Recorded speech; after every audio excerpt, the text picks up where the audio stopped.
Chapter 978.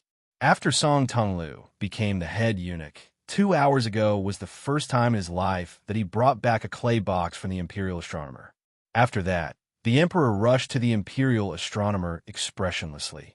However, Song Tonglu, who had been serving the emperor for many years, knew that ever since he saw the emperor, he had never clearly sensed that the emperor was so happy. When they went to the tall building this time, the emperor called for His Highness the Crown Prince. Outside the building, there was a group of people of varying heights, old and young. After the death of the old eunuch, the one who took over the imperial astronomer was not the prestigious Lord Chihu, but a young child. In the past, the old eunuch had nicknamed him Little Bookshelf.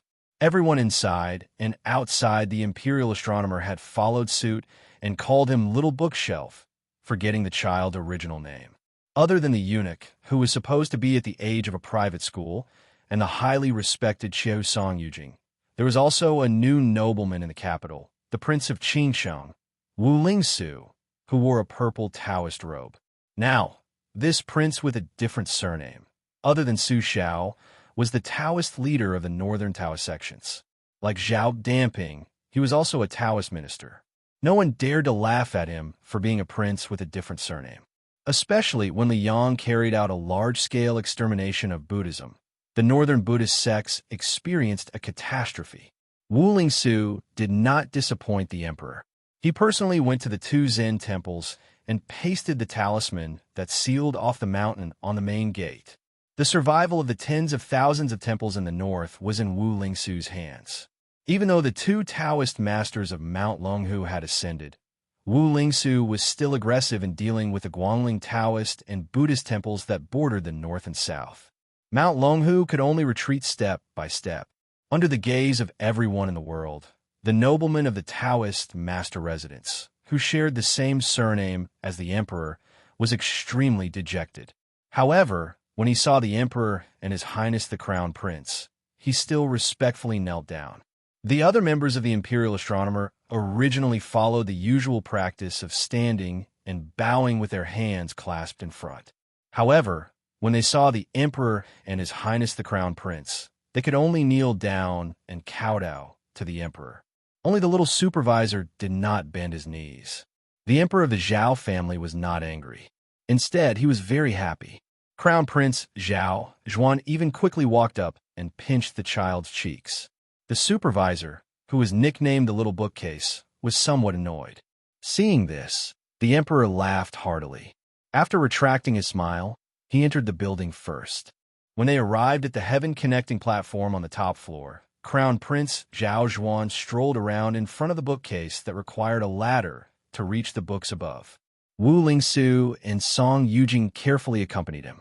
However, His Highness the Crown Prince was famous in Great Peace City for being easygoing and good-natured, so Wu Lingsu and Song Yujing were not too reserved.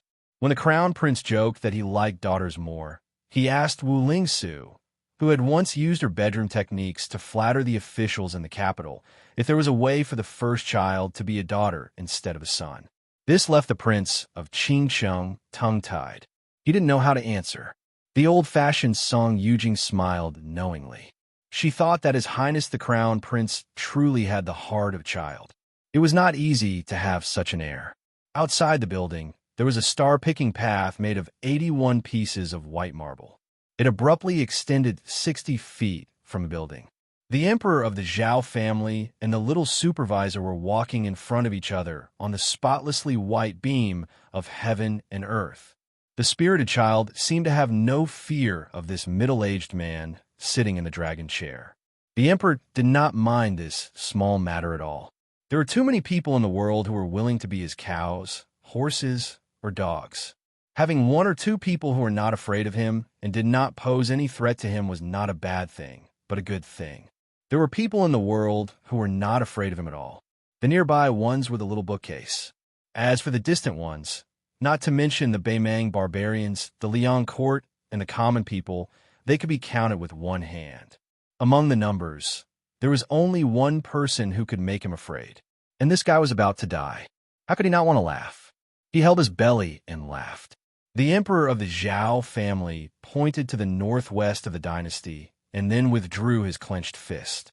He bent over and held his belly, but he suppressed his laughter and looked straight at the roof of a hall. There, three people had once drunk wine and talked about heroes. Together, they had created the great hegemony of the Liang dynasty. In the end, they all died. It was good that they died. If the oldest one did not die, he would not be able to ascend the throne. That bald donkey died at the Iron Gate. It was a worthy death, but it was a pity. The last one, who was about to lie in the coffin, chose to watch coldly when the princes fought for the throne. This made the emperor of the Zhao family even more resentful. In his opinion, this old guy died too late. The emperor of the Zhao family turned around and touched Jian Zheng's head. He smiled and asked, "Little bookcase, do you think it is more appropriate to give him a good title or an evil one?" One was safe, the other was appropriate. Accompanying the emperor was like accompanying a tiger. If it were those old foxes who had spent most of their lives in court trying to figure out the emperor's heart, they would immediately be able to understand the true meaning of the emperor's words. However, the little bookcase said, Grandpa Jianzheng said before his death that once the new calendar of the imperial astronomer came out, we robbed the white-robed monk of the two Zen temple's almanac. Whether the king of Bailiang is given an evil title or an evil one is no longer relevant to the big picture. I feel that since the sages said that a gentleman has the beauty to help others, giving him an evil title is also fine. But Uncle Emperor, what does robbing mean? In the end, the Zhao family son of heaven revealed a warm smile. He muttered to himself, and then he raised his voice, saying with a laugh, "Robbing? It was your grandpa Jian Zheng's old enemy, Huang Longshi, who said it first. I think it's similar to robbing in Go. Right, little bookcase, Zhen heard that you're skilled at Go. Will you compete with Zhen on the Go board?" The little bookcase thought and then said with a bright smile, "Grandpa Jianzheng taught me the 5 moves of attacking, defending, ending, and turning the tables. I know the first 4, but I don't know how to turn the tables. However, Grandpa Jianzheng said that there is no rush. When I understand, I can call Old Huang to come to Great Peace City to discuss. Grandpa Jianzheng also said that if we want Huang Sanjia to lose one of his jades, only 2 people have a chance. I am one of them." Looking at the child pointing at himself innocently, the emperor of the Zhao family was very happy. He took off a jade pendant at his waist that could be called priceless. He smiled and said, "Then Zhen will not seek humiliation. This jade pendant is for you, and it is fine to give it to someone else. Haha, Zhenziang really does have many talents. Huang Longshi, this madman, should have no one to rely on and die without a grave." The little bookcase laughed and held the jade pendant with both hands. "Then I have seen a palace-attended Jiejia. I like her at first glance. If I see her again, I will give this jade pendant to her." The Li Yangming emperor, who had won the title of the previous emperors through his diligence and diligence, smiled. He nodded and said, "Uncle Emperor is telling you, the jade pendant has to be given to her when you grow up. Then you'll have a wife. Don't worry, Jim will first find that palace attendant for you and keep her for you." The little bookcase pecked like a chicken and nodded vigorously. With the spring breeze caressing his face, the son of the Zhao family turned around and walked towards the attic with a cold smile on his face. According to the law of Liang, posthumous titles were bestowed. Beautiful posthumous titles were divided into civil and military officials, with characters at the beginning, and then the character Zheng at the beginning, followed by the characters Zhen, Zhong, Duan, Kong, and so on. The posthumous titles of military officials were on the lower side. The number of characters was also fewer, but they were still divided into 18 ranks.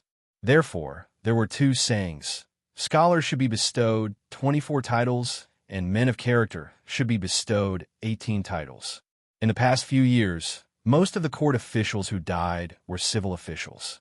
Although these old people were not so exaggerated as to receive posthumous titles such as Zheng, Zhen, Zhong, and Duan, but in the eyes of the world, they could not escape the title of Zhen, Zhong, and Duan. For example, the 2 masters of the Song family, as well as the leader of the Green Party who had experienced 3 dynasties, Shangzhuguo Lu Fei Qi, were among the posthumous titles.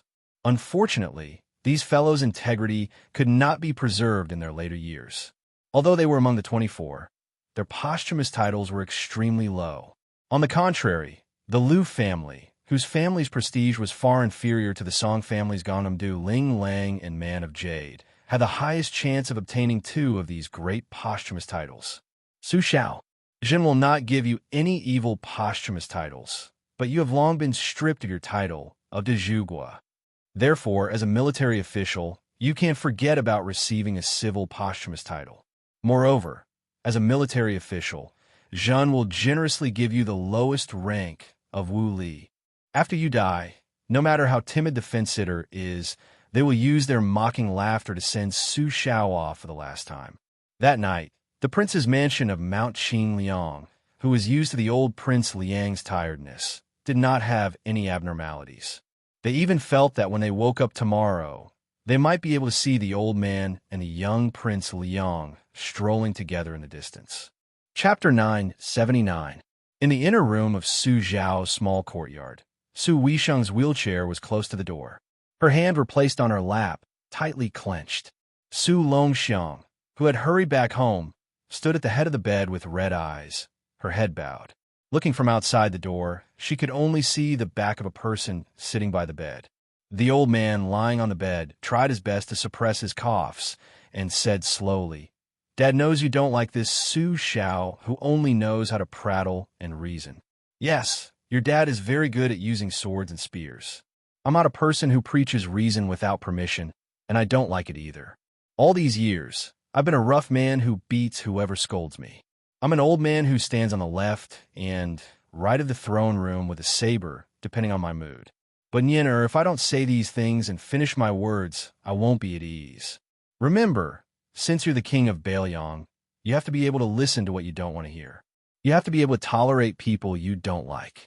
The same rice feeds different kinds of people, and everyone has their own difficulties, so they have their own love, hate, and temper, especially those who don't remember the good of others. Most of the time, you have to endure it. Who asked you to be the king of Bailiang? You don't have to lose to anyone, but you have to take care of the overall situation. I've been the great general and king of Bailiang for so many years, but I also have a lot of grievances that I can't tell anyone. I remember the year when I took a group of old brothers out of Jianzhou to Liao. We were miserably harmed by a powerful military officer in Liang. Many of our brothers died. In a fit of anger, I took more than 40 brothers who didn't die and went to his house. Of course, we didn't go there to eat and drink, but to kill his entire family. We tied them up and dragged them into the courtyard. Do you know what happened after that? That guy's name was Kai Qinghe. Now, there was definitely no one who remembered him. Kai Qinghe was unscrupulous in climbing up the officialdom. This guy was cold-blooded and ruthless when he was scheming against others. He agreed that the 2 armies would advance and retreat together, but in the end, he watched as my 800 people fought against 2,000 enemies without bringing his 1,000 people into the battlefield. After that, he even brought a message to me, saying that he would rather not have military merits than let me, Su Xiao, take the position. Such a formidable person. Before he died, he knelt on the ground and kowtowed to me, saying that as long as I let his wife and children go, he was willing to die and commit suicide. He was not afraid of being cut into pieces. In the end, of course, I didn't agree to his request. His entire family of more than 30 people, old and young, were all killed in front of him. That's because I, Su Xiao, still had more than 40 brothers standing behind me. Moreover, if I didn't do that, there was bound to be a second Wang Qinghe and a third Song Qinghe who would jump out and harm me. I, Su Xiao, may not be afraid of death, but I'm afraid of my brothers dying for me. Fighting for the country? Fighting for the country requires people to die. Many people have died. As long as I, Su Xiao, am alive, I owe it to those old brothers who died long ago. When did father become afraid of death? It was after I married your mother. In father's world, it was much easier to die than to live. Those who were afraid of death might not necessarily be able to avoid death, but those who weren't afraid of death would definitely die. Father had seen too many people die like this. Moreover, many of them died in father's hands. But the older father got, the more I didn't dare to kill people. Father told himself that even if he didn't care about himself, he had to accumulate virtue and fortune for his 4 children. Wasn't this the reason?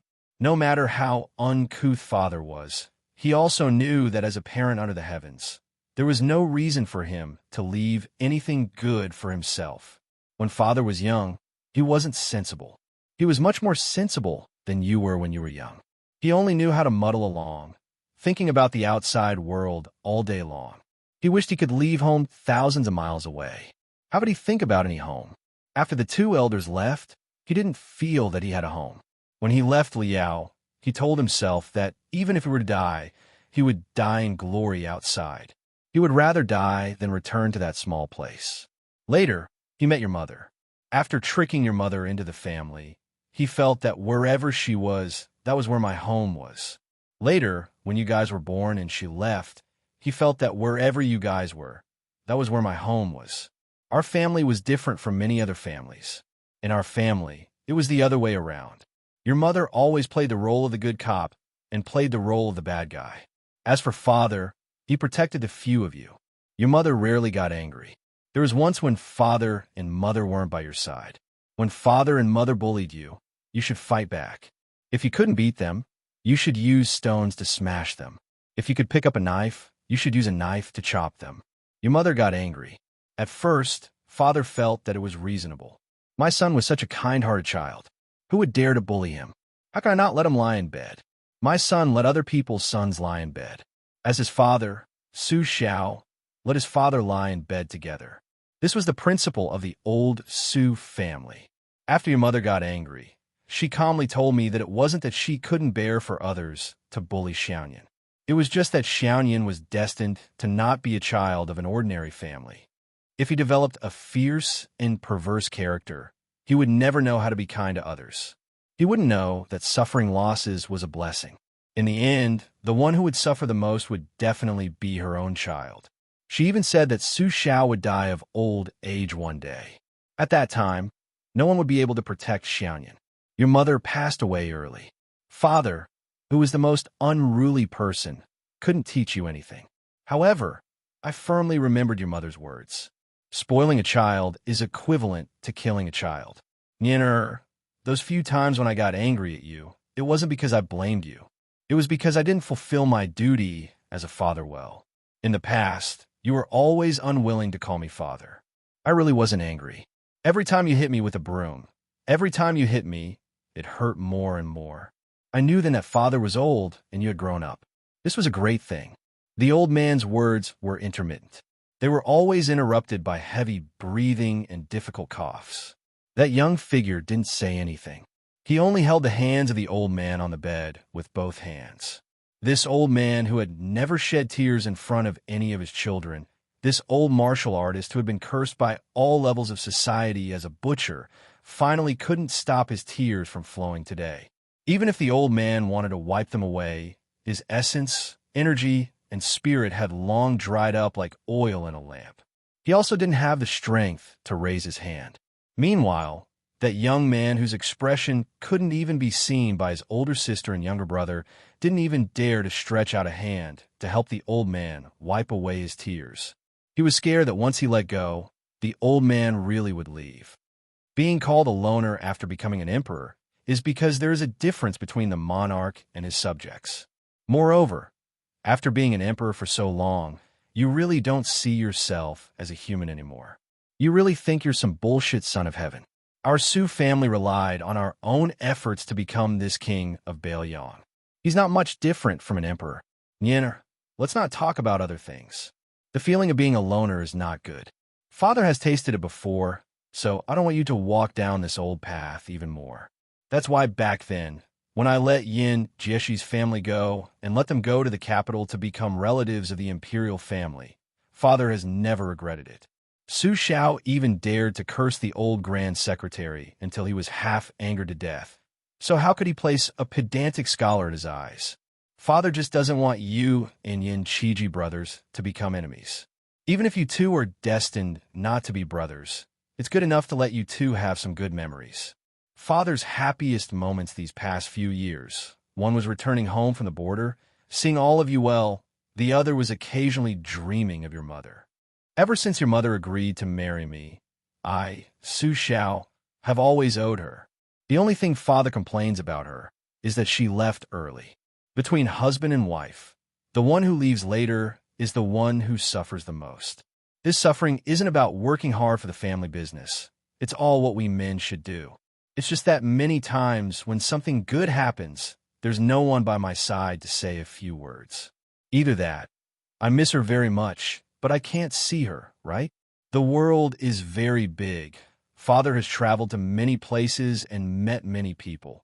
But in father's eyes, there's always been only one woman, your mother.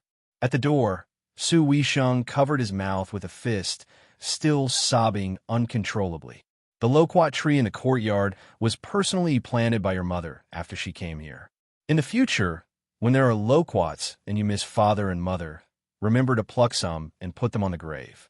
Nyener, father will leave your second sister and Huang Manor in your care, as well as our Su family. Our Su family's 300,000 armored cavalry. In the future, you'll have to carry them alone. You'll be very tired. Don't blame father for letting you take on this burden. The young figure nodded. Huang Manor raised his arm to cover his face, sobbing softly.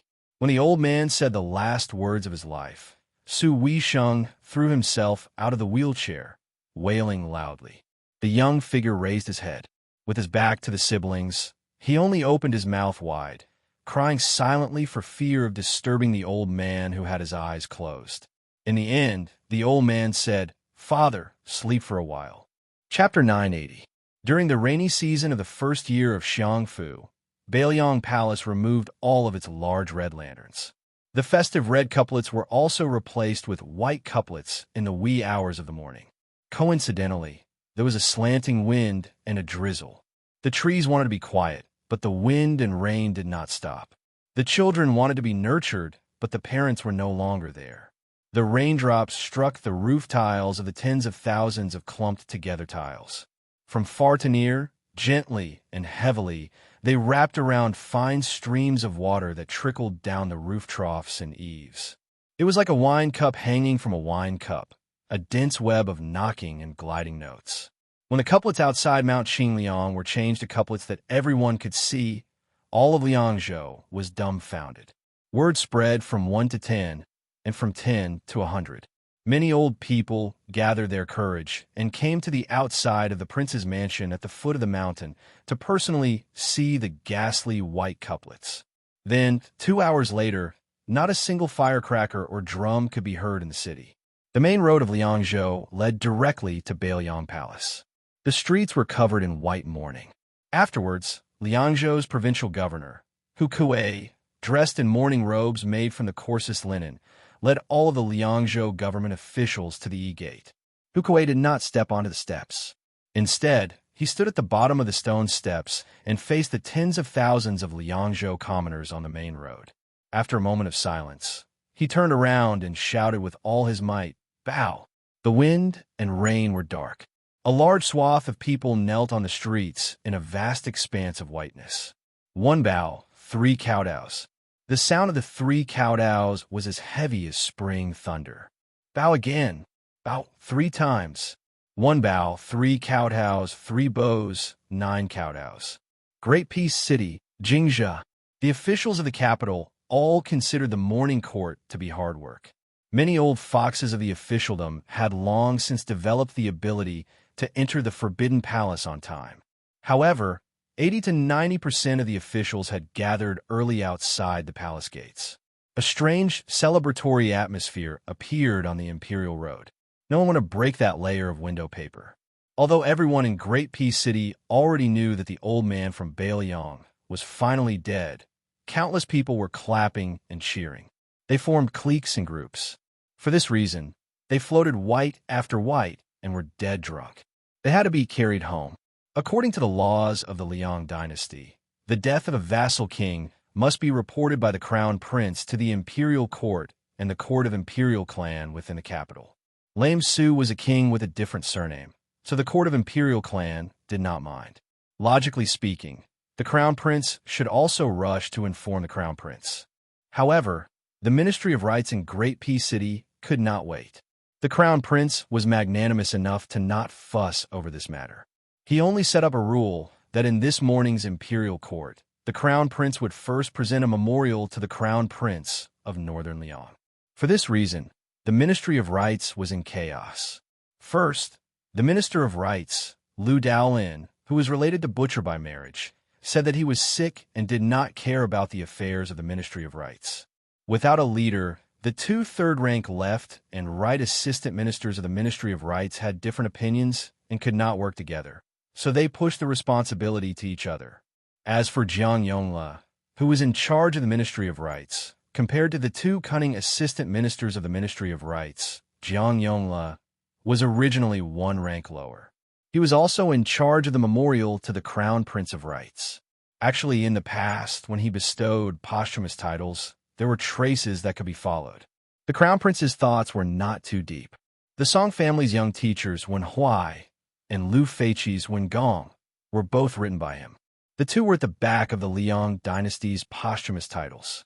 Jiang Yongla took one of the four meanings of the word Huai, which corresponded to the meritorious deeds of the Song family's young teacher. The head of the Green Party, Liu Feiqi, took the meaning of consecration. However, when it came to the king of Beiliang, Su Xiao, to attempt to make a conclusion about this human butcher, how much courage did he, Jiang Yongla, have? How many heads could he chop off?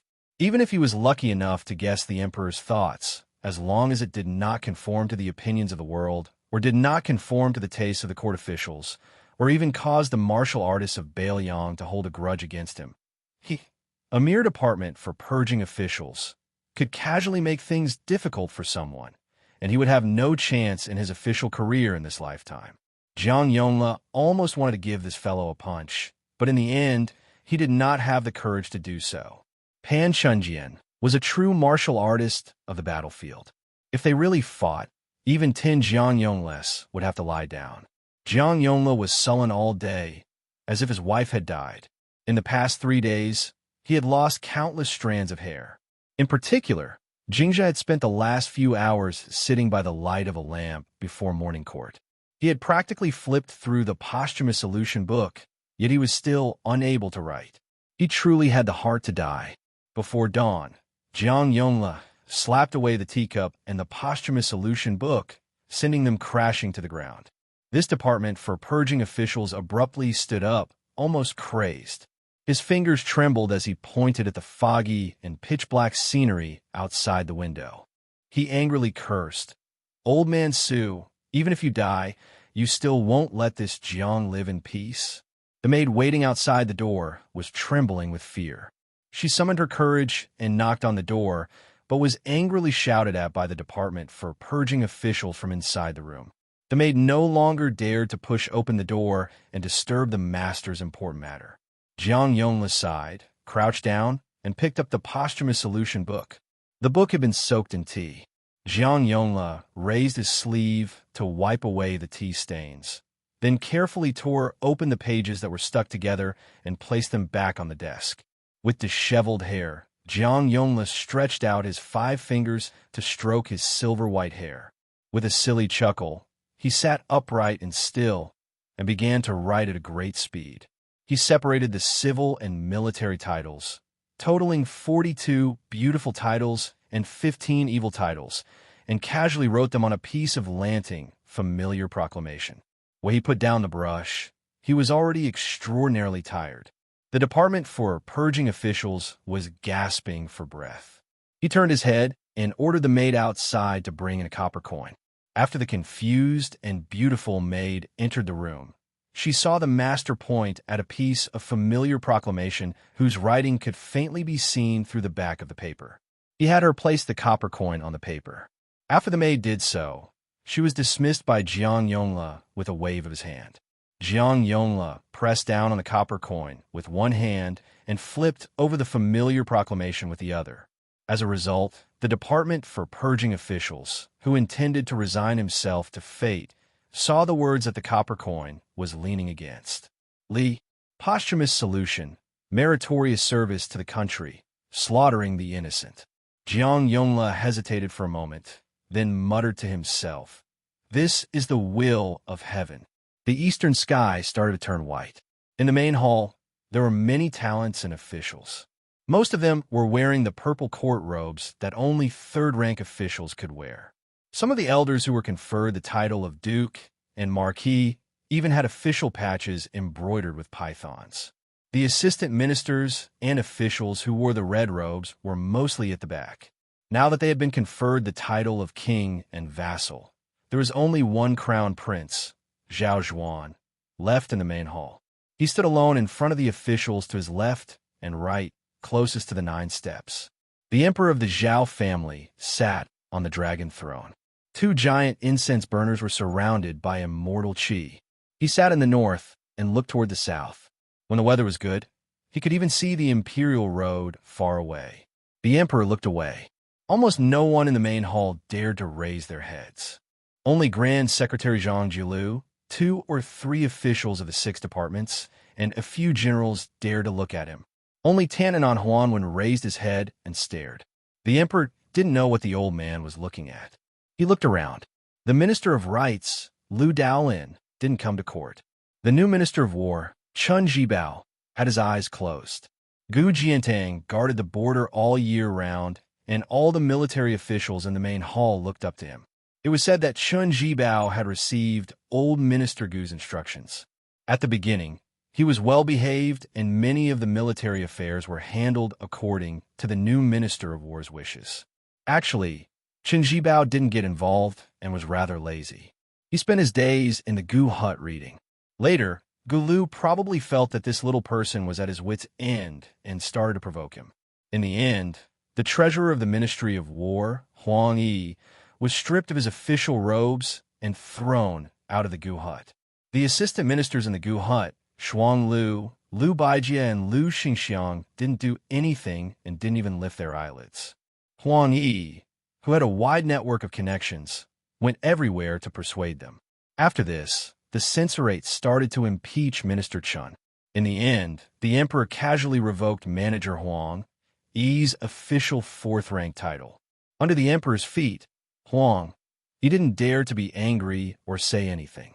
He ran to the border to relax. However, the pillar of country, Gu Jiantang, didn't even want to see him. Huang Yi was still a bachelor and became a joke in the capital. Chapter 981. If the group of old fellows from the censorate didn't bark at the morning court in Liang, it wouldn't have led to chaos among the various factions. The various ministries had always been concise and to the point when announcing matters in court. Because the emperor was extremely diligent and often worked through the night to approve matters, as officials, they had to be more understanding. All kinds of matters would receive the emperor's nod or rejection in the central government of the dynasty. The policies passed would then be disseminated to the world and benefit the North and South. Today's morning court was unusually smooth. The Minister of Revenue, Wang Xiongui, reported to the emperor about last year's land measurement and tax collection in Jiangnan and Guangling, as well as the audit of the various storehouses and granaries. As the next helmsman of the Zhang faction, Wang Xionggui's knowledge and achievements were outstanding. When he reported, his voice was mellow. Not to mention that the content was a good thing. Just Wang Xionggui's calm demeanor was enough to subdue the younger generation in the hall. The Minister of Appointments, Zhao Yuling, also gave an old-fashioned and suspicious report of victory. He concluded last year's capital examination of the achievements of the various officials in the capital. The emperor also took advantage of the situation to have Minister Zhao, who was born of a concubine, preside over this year's great evaluation of the world officials. In Mao Chun, who was number 1 among the prime ministers, would no longer assist him. Last year's capital examination was the emperor's intention to have Zhao Yuzong kill a chicken with a butcher's knife. In reality, it was to pave the way for Prime Minister Yin. Everyone in the main hall was well aware that if the Minister of Rights, Liu Daolin, wasn't present in the hall, today they would have announced that Yin Maochun would be presiding over this year's imperial examination.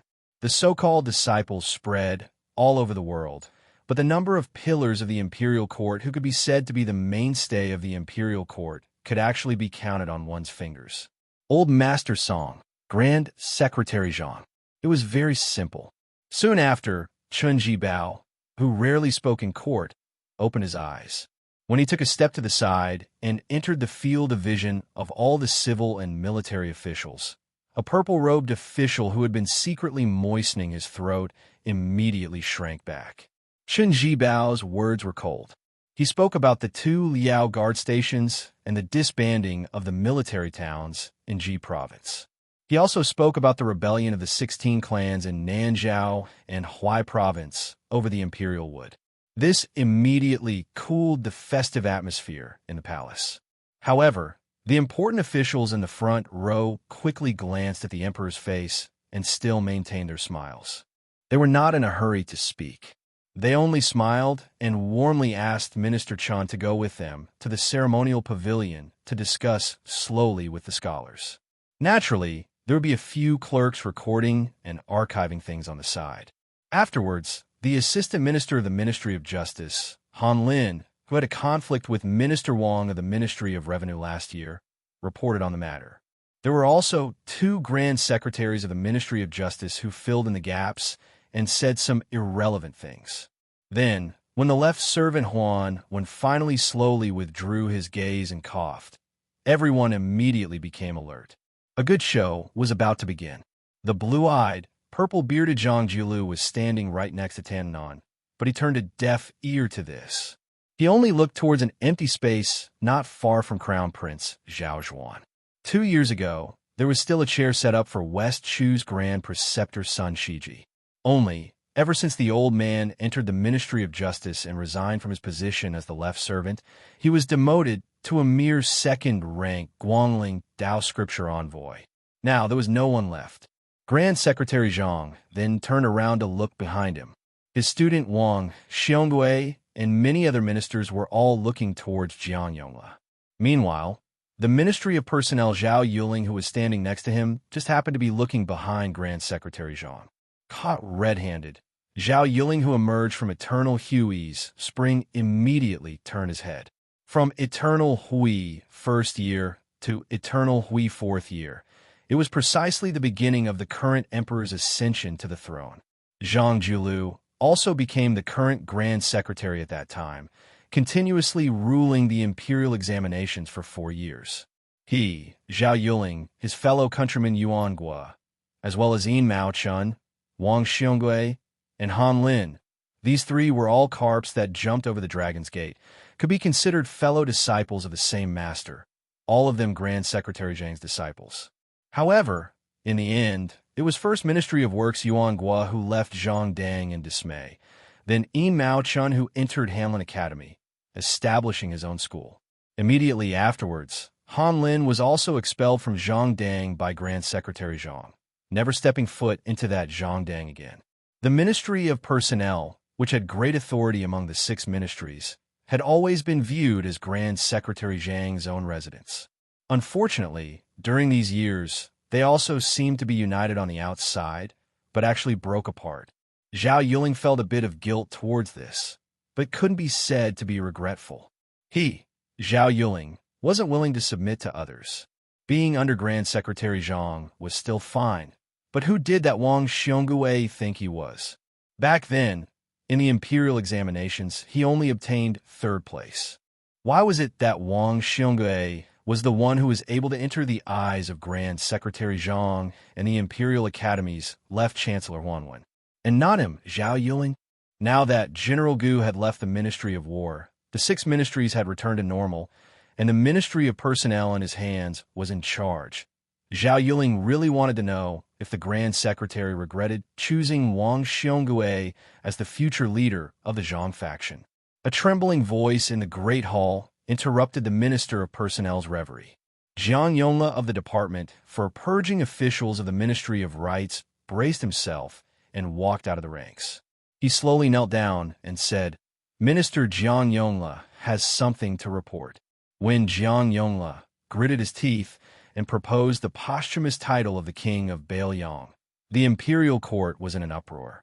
The meritorious generals even let out undisguised mocking sneers, while the civil officials all had strange expressions.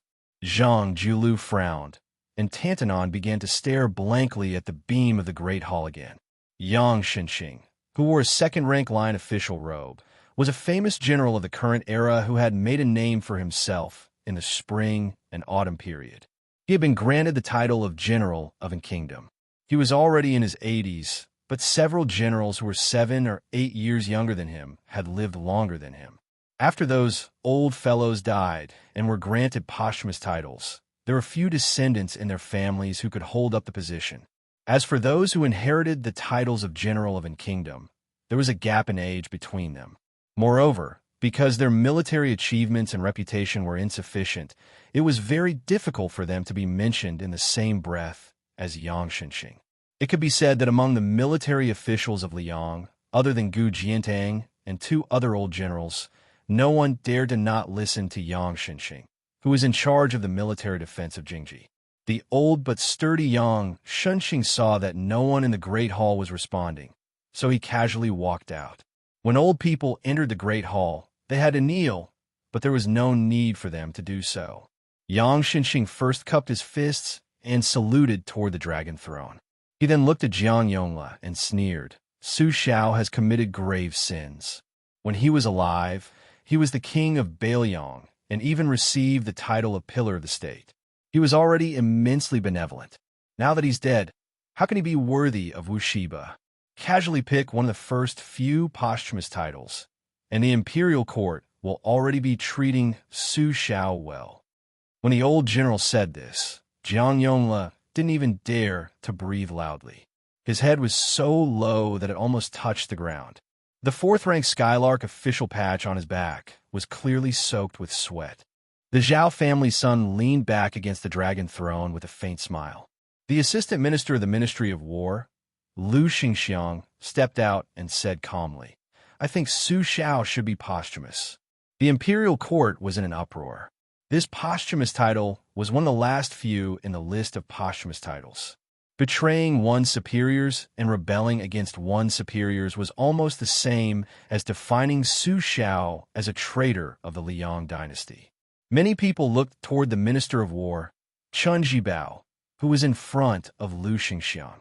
Unfortunately, his tall and straight back was as steady as Mount Tai, and they couldn't see any clues. Zhao Yuling seemed to see the shoulders of the Grand Secretary at the front of the line move slightly. Then, the former Bailiang official, who was now a relative of the imperial court, Yin Jieshi, stepped out. Last year, Sir Yin, who had been appointed as the Grand Secretary of the Cave Abyss Pavilion, shook his sleeves and knelt down. He said in a low voice, "I think the words of the great general of Ngua are more appropriate." This disappointed many of the officials who hoped that this fellow would stubbornly insist on giving Su Xiao a posthumous title. However, very quickly, the disappointed officials and generals smiled knowingly. The Right Chancellor of the Imperial College, Jean Lanting, stepped out of the line and said in a clear voice, "Your Majesty, I agree with Assistant Minister Lu's suggestion. Su Xiao has stolen Bailiang, and his treacherous actions are too numerous to be recorded. Only by giving him the posthumous title of military resistance can we pacify the people of the world." The corner of the Zhao family's emperor's mouth curled up, but he still didn't say anything. The left chancellor, Yao Baifeng, snorted. Not only did he step out of the line, but he also intentionally or unintentionally used his shoulder to push Jean Landing. Only then did he say, "Great General Su Zhao's contributions to the imperial court cannot go unnoticed, and no one can compare to him. The posthumous title that corresponds to his military merits can be either the 2 words resolute or Huan, which is the most appropriate." As a result, there was an uproar all around. No matter how good the officials' mental fortitude was, they also began to whisper to their colleagues beside them. Jean Lanting sneered. "Su Xiao has military merits, but they are all opportunities bestowed upon him by the imperial court. It is only the trend of the times, but he doesn't know how to be grateful. How can such an ignorant person be worthy of Huan Ilia's posthumous title? What a joke. Official Yao, aren't you afraid that once this posthumous title is given, the people of the world will be disappointed?" With Jean Lanting being the first evil person to shed all pretenses of cordiality, the 3 grand secretaries of the imperial court, who had already discussed this beforehand, quickly stepped out of the line and agreed with Liu Shengxiang and Jean Lanting's posthumous title. The big shots of the imperial censorate also responded one after another. The public mood immediately surged, many sarcastic and ear-piercing words appearing. Xiongzhou's great scholar, Yao Baifeng, was so angry his face turned pale. From start to finish, the Minister of War who should be speaking out against lame Su the most didn't open his mouth, and Grand Secretary Zhang who should be adding fuel to the fire also remained silent. During this time, the Ministry of Appointments, Zhao Yuling, and Ministry of Revenues, Wang Xiongui, seemed to have a tacit understanding, both of them wishing to step out at the same time.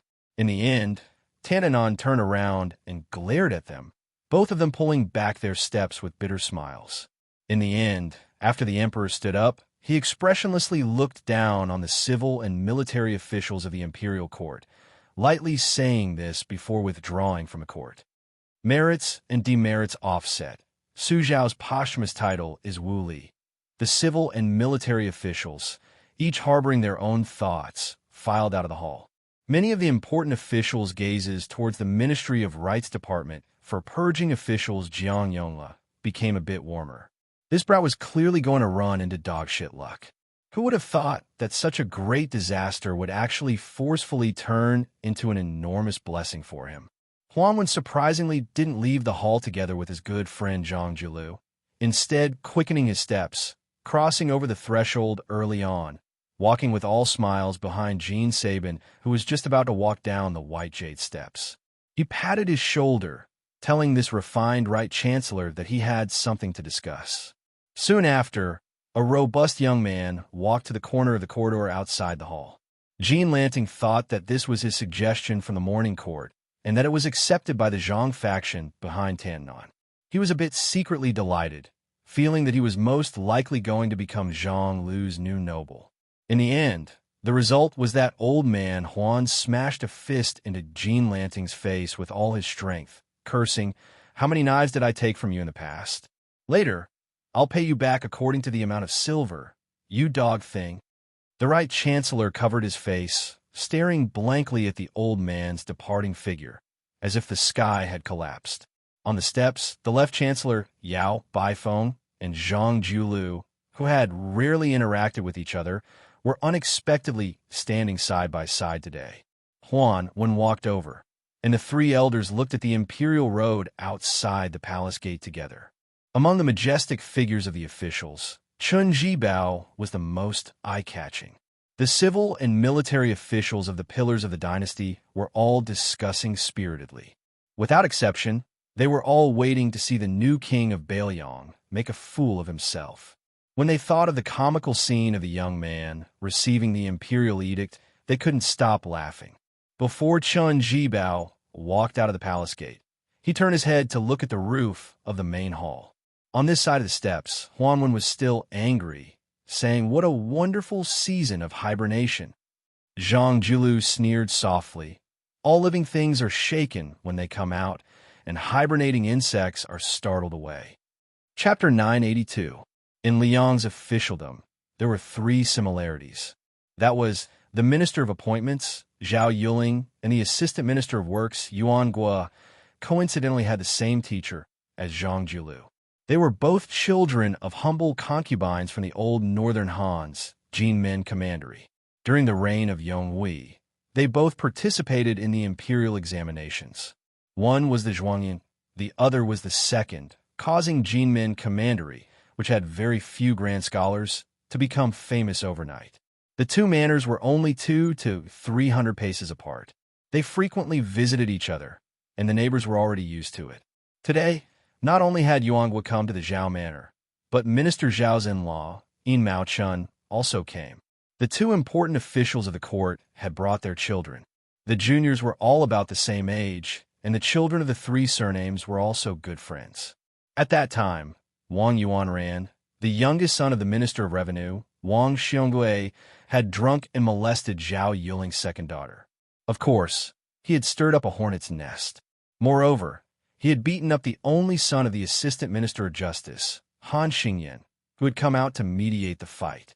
Unfortunately, he had provoked 4 families at once. However, it was a blessing in disguise.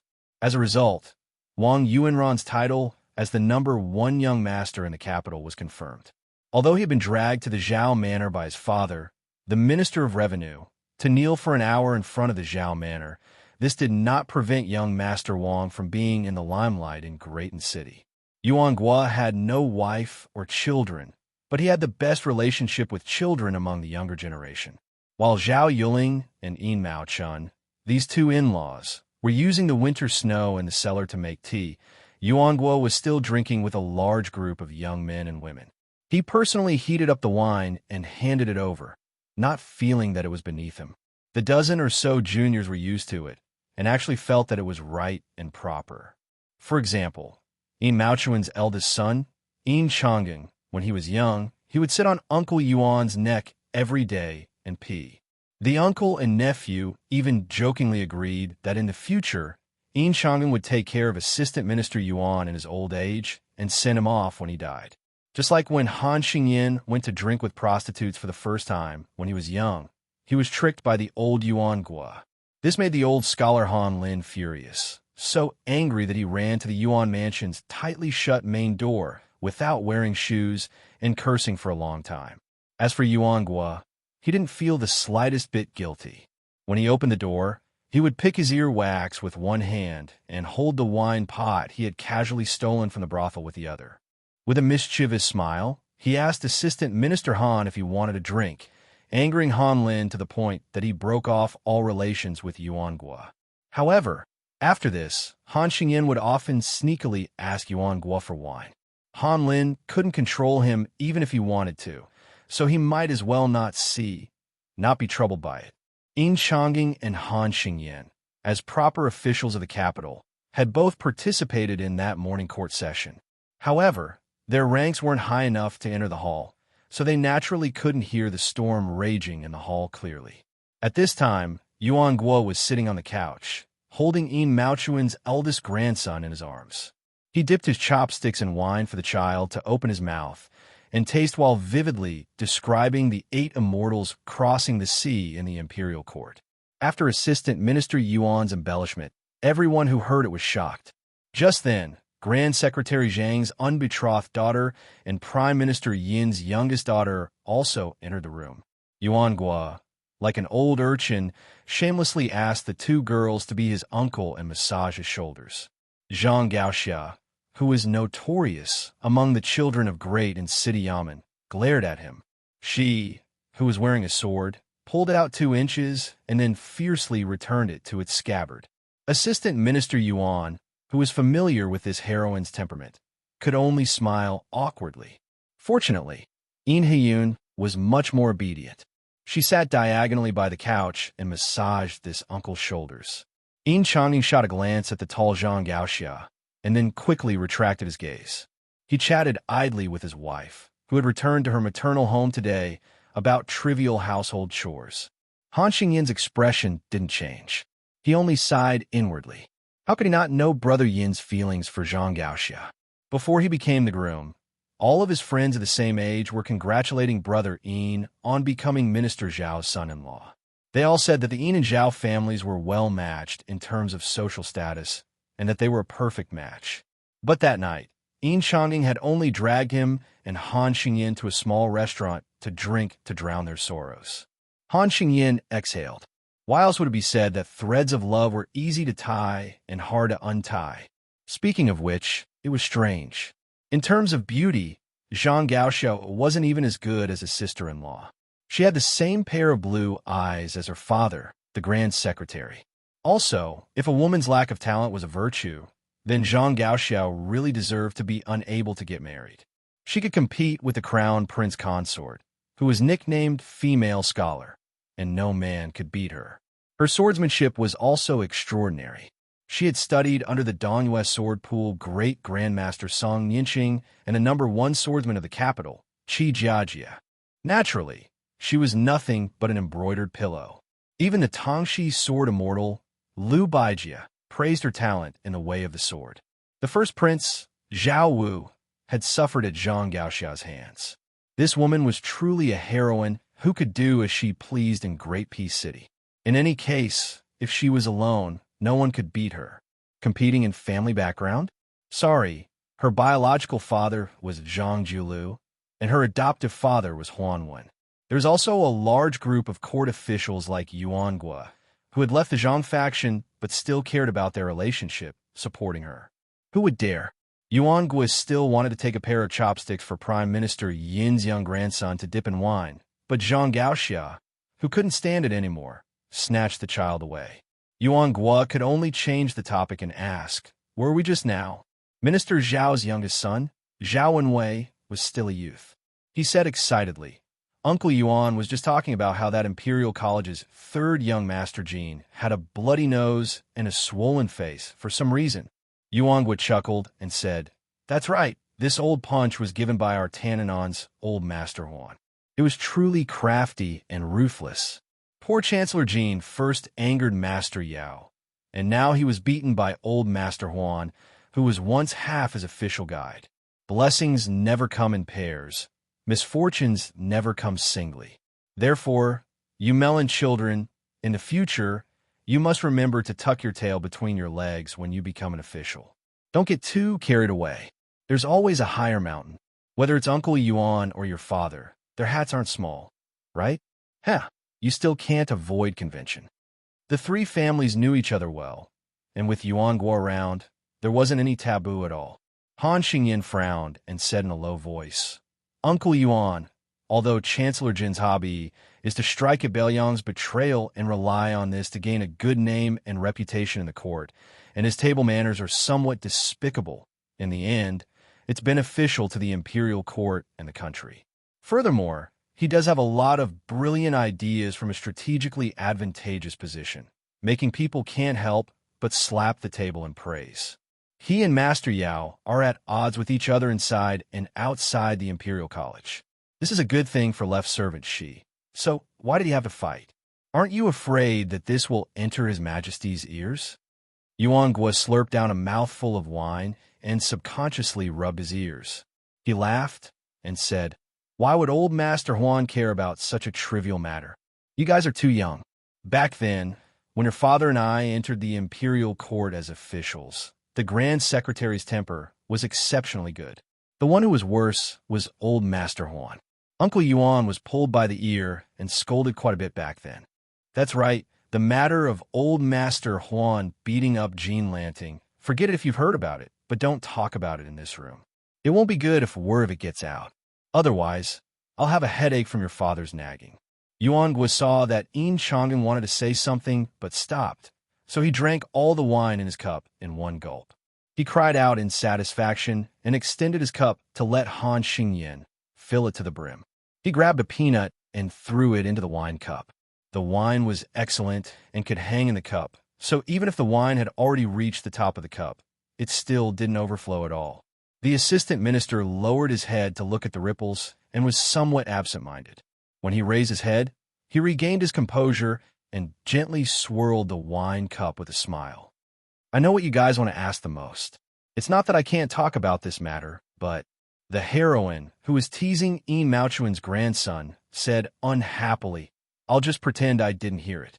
Yuan Gua chuckled and raised his head to drink all the strong wine in one gulp. He chewed on the peanuts that tasted full of wine and said with an intoxicated expression, "Wu conferred the title of 18. The Li character was originally a genuine evil title. When this old man Song wrote, Jie Shi, it was the late emperor who instructed him to change this character from evil to beauty. However, it was at the bottom of the 18 beautiful titles. The old Grand Secretary, who is also the teacher of Uncle Yuan's teacher, is the teacher of our heroine Zhang's father. He has always held a great grudge against the king of Beiliang. The late emperor's actions may not have been without original thoughts. This thought only surfaced during this year's hibernation awakening. When the current emperor bestowed this character, he put even more thought into it.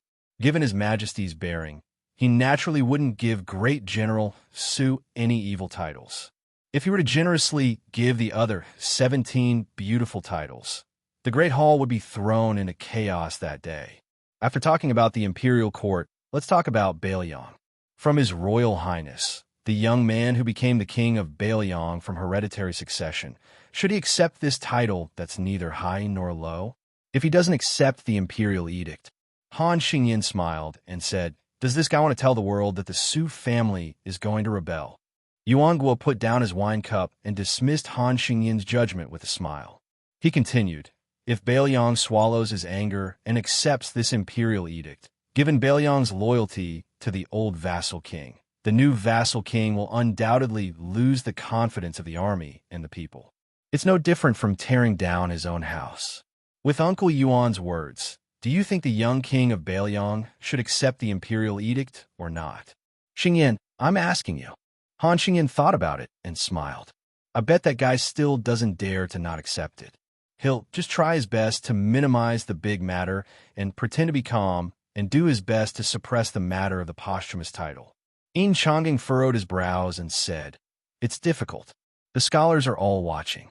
Even if Bailiang blocks the news and the people don't know much, how can so many scholars not have access to the news? What's even more difficult is that accepting the imperial edict is unfilial. The 300,000 cavalry will look down on the new king. If he doesn't accept it, he'll be disloyal. Many scholars rushing to Bailiang will also have thoughts. In any case, the new vassal king is destined to be difficult. If he doesn't handle it well, he won't be able to please both sides." Yuan Guo glanced at Zhang Gaoxia and twirled his wine cup between his fingers. He laughed softly and said, "This is just the first move in the new chess game between the imperial court and Bailiang. Next, the new vassal king will have to observe mourning for 3 years. No one in the imperial court is willing to ask for a revival of the love seizure for the new vassal king. This middle game, which will take 3 years, is even more of a headache. Even if he survives the middle game and resolves the hard-pressed internal problems, I'm afraid he'll have to face a hasty conclusion. If Beimang insists on fighting Bailiang first..." Yuan Guo didn't say anything else. Chapter 983. Han Xingyin said quietly, "It sounds like this new Prince Liang's future days are going to be quite miserable." Yin Changing laughed coldly and said, "It is indeed extremely miserable." Yuan Guo left the small couch, his body swaying as he said, I'm drunk. Go find your father to drink some hangover tea." Yuan Guo's hands rubbed his earlobes out of habit, swaying as he walked out of the room. Right now, the spring breeze still carried cold air. When the wind blew, he shivered. He turned around and saw Zhang Gaoxia following behind him. He slowed down his steps, saying in self-mockery, "I, Yuan Guo, am the most useless of the eternal Hui Spring. During those years, Elder Huan scolded me the most and fiercely, and I have also disappointed Grand Secretary Great Sir." Zhang Gaoxia said this coldly, and then turned around to head towards Yin Changing and Han Xingyin. "You are indeed the most disappointed." It was as if Yuan Guo didn't hear anything, continuing to walk forward, his steps unsteady. This muddle-headed Prime Minister Second in the Ministry of Works walked up to a giant spring god lake boulder that was 2 people tall, stopping in front of it, laughing to his heart's content. Speaking of which, in such a large family, Grand Secretary Zhang Julu wasn't some strict father, nor was he some kind of loving father. He never interfered with family matters, and when he treated his children, he always carried a cold attitude of letting them live or die on their own. The eldest son didn't seem to have inherited the Grand Secretary father's knowledge and talent, mediocre and unaccomplished. He served as a county magistrate in a lower county with less than 3,000 families on the outskirts of the capital. After 6 whole years, he still couldn't take a single step forward. In reality, even now, that county's officials still didn't know that this person was the Grand Secretary Great Sir's son. The second son was only a bookworm, unable to rely on the family's good fortune to enter Hamlin Academy and become a Yellow Door scholar, remaining a nobody. The younger son could only be considered idle, not even having half the guts to do evil. As time passed, even though he was Grand Secretary Zhang's young master, Wang Yuanran and the other capital's hedonistic young masters whose family backgrounds were clearly much lower than his didn't like to bring him out of play anymore, feeling like this fellow was too useless. Bringing him out was just too shameful. Grand Secretary Zhang's daughters also married into mediocre families. Every time they returned to their mother's home, they wouldn't even be able to see their father's face. Even if Zhang Jiulu had nothing to do at home, he would still remain in his study, never showing his face. His daughters only dared to bring their husbands who couldn't even stand steadily in front of their Grand Secretary father-in-law to the study entrance, timidly greeting him with a few words through the door. Grand Secretary Zhang would at most respond with a neither light nor heavy sound, many times completely ignoring them. Only when Grand Secretary Zhang occasionally saw his grandson who had just learned how to walk would he reveal a faint smile. That was why in this manner, the only one who could exchange a few words with his father whose power could overturn all levels of society was the only one left, the still unmarried Zhang Gaoxia. The purple-bearded, blue-eyed Grand Secretary sat alone in the dimly lit study. This study was precisely Zhang Manor's thunder pool. Not even his daughter Zhang Gaoxia could enter. After all these years, the number of people who could sit here could naturally be counted on one's fingers. Huangwen was one of them, because there was only one chair in this room. Whoever sat down, it meant that the Grand Secretary had to stand. Zhang Jiulu never had any interest in fine wine or fine food, nor did he take any concubines. His wife was the daughter of his respected teacher, the old Grand Secretary. When that old woman married Zhang Jiulu, there was already a saying in the capital that the daughter of the Grand Secretary was the wife of the #1 scholar. When her husband also became the Grand Secretary, her appearance became even more revered, even the current Empress Zhao Ji having to treat her with respect. Only, the two's feelings were as indifferent as water, not exchanging many words throughout the year, treating each other with respect like a guest, even more so like ice. Zhang Jiulu also didn't have any interest in the 19 Paths, but he was rather obsessed with the Chinese chess that Huang Longsha pioneered. Only, apart from Huan, this old friend, he rarely fought with others on the chessboard. Most of the time, he just played with himself. Even after playing for more than 20 years, he still didn't get tired of it. Right now, Zhang Jiulu was moving the red and black chess pieces separately on the chessboard. This set of chess pieces and chessboard was completely carved from ivory. This expensive Chinese chess was sent over by Yuan back in the day. There were top scholars, second scholars, and third scholars every year, but the group of young talents who entered the court's field division during the short 4 years of the spring of Yonghui were now famous officials who held great power in the court. As a result, they were destined to leave behind rich and colorful pages of praise in the annals of history. Of these nobles who were no longer young, Yuan Guo was the most interesting one. He was publicly acknowledged to be the most talented, but his reputation was the least prominent. His temperament was the most lively, and he was the most dissolute and unscrupulous. If this happened to an ordinary civil official, this would be called a distinguished scholar, but for an official who wanted to become a cabinet official, this kind of image was very fatal. Thus, at the time, no one would have thought of Assistant Minister Yuan, who was hanging around in the Ministry of Works. Not to mention Zhao Yuling, Wang Xiongui, and Yin Maochun. Even the Ministry of Justice's Han Lin, who had a similar rank, was more outstanding than Yuan Guo. It was hard to imagine that Yuan Guo was the first of these 5 people to cross the threshold of the 4th level. Unfortunately, just having a good first move was not beneficial to the overall situation. The officialdom was a place that emphasized gradual progress, and later strength became more and more important. Otherwise, there would only be a miserable end of a strong start, but a weak finish. Zhang Jiulu held a chess piece between 2 fingers and gently tapped the pile of dead chess pieces stacked up on the side of the chessboard. He muttered to himself, "The chess is good, but it lacks maturity.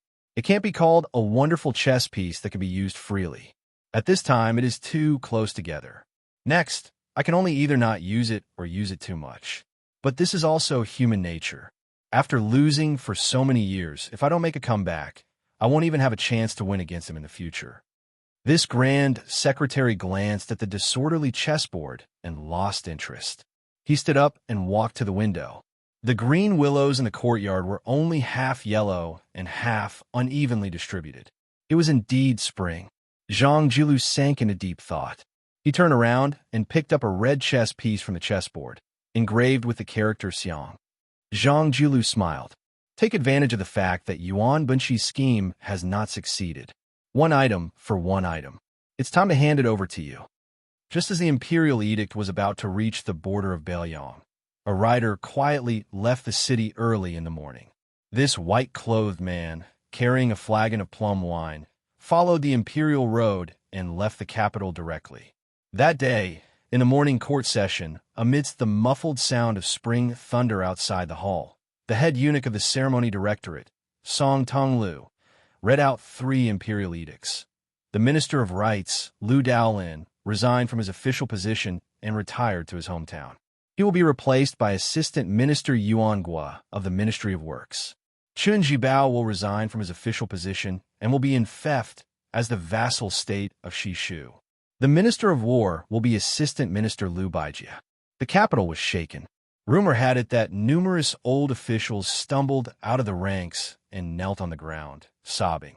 They directly admonished the Son of Heaven in court. They did not care about being reserved in their words, and directly said that Chun Jibao should not be allowed to return the tiger to the mountain. They also said that Beiyang was an example of that.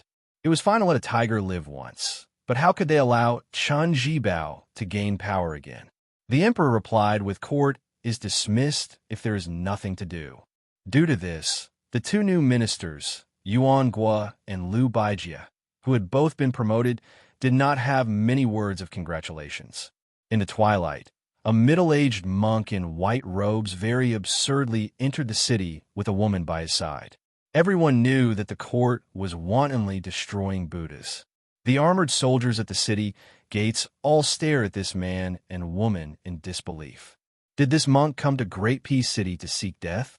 The people of the capital, who were used to seeing grand scenes, all looked over like they were looking at a monster. The woman with ordinary looks joked. In the past, when I wanted to see you, I couldn't see you even if I stood on my tiptoes. I had to jump and jump. The white-clothed monk rubbed his bald head and smiled warmly. At that time, I felt that the daughter of some family had really good legs. I jumped a few li, the woman pinched him and snorted. When you come to the capital, don't flirt with foxes. How could I? Chapter 984. As long as a shameless vixen comes to seduce you, I'll take care of her. That's a bit difficult. Wife, do it now. Boast all you want. Do you see who recognized you now? Also, those women who are still thinking about you are already old. I don't care about them. Wife, you don't care about them, but you care about them. You might as well not care about them. Are you looking for a beating?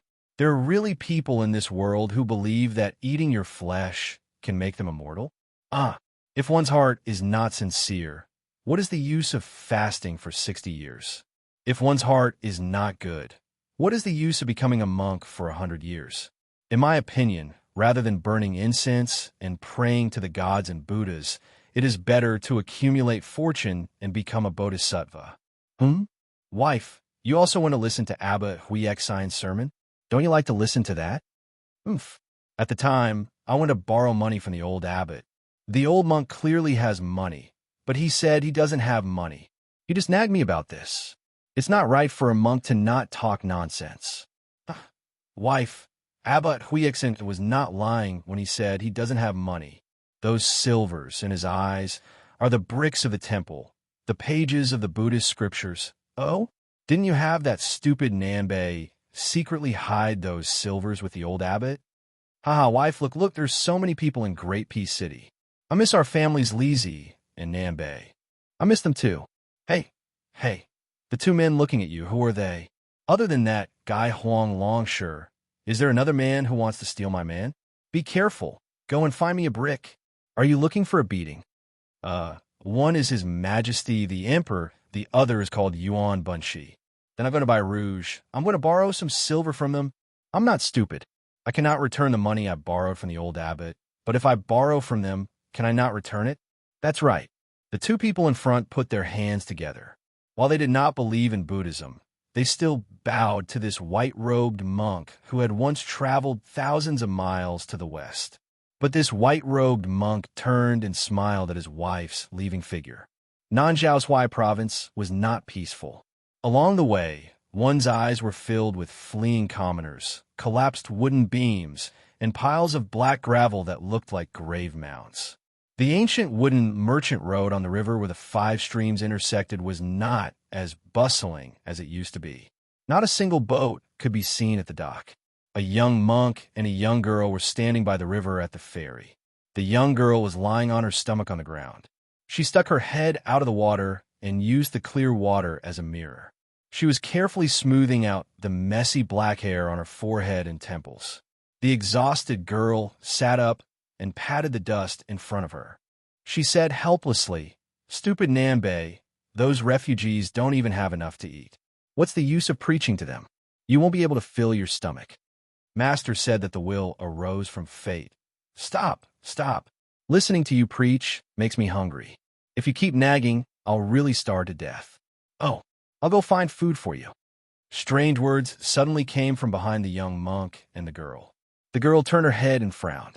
It was a group of sloppy local ruffians. There were as many as 30 of them. Their bodies were strong, and most of them wore animal skins on their shoulders. They were clearly much more courageous and powerful than ordinary wanderers. They were probably the so-called barbarians of Wuxi in Jianghu. The girl stood up and tugged at the young monk's cassock cuff. Her eyes indicated that he could not afford to offend them. In the past, she would not have been so easy to talk to when she traveled Jianghu. When it came to fighting and beating people, she was still SOSO. But after bringing along stupid Nambe with her, she rarely caused trouble. The barbarians of Wuxi kept spewing obscenities, but the 2 of them were foreigners and could not understand the awkward dialect. However, the barbarians' eyes said everything. They had taken a fancy to the girl beside the young monk. Because of the battle for the river in Huangmu, the Wuxi region in Huai province had been affected by the flames of war. Furthermore, the Liang court had never been able to control Nanzhao well. Some of the powers had often taken advantage of the merchants of the Central Plains to rob them. Many of the villages and shops had been swept clean. This could be considered fortunate. Losing money could still avert disaster, but many people had lost their lives. The girl said softly, "Let's jump into the stream."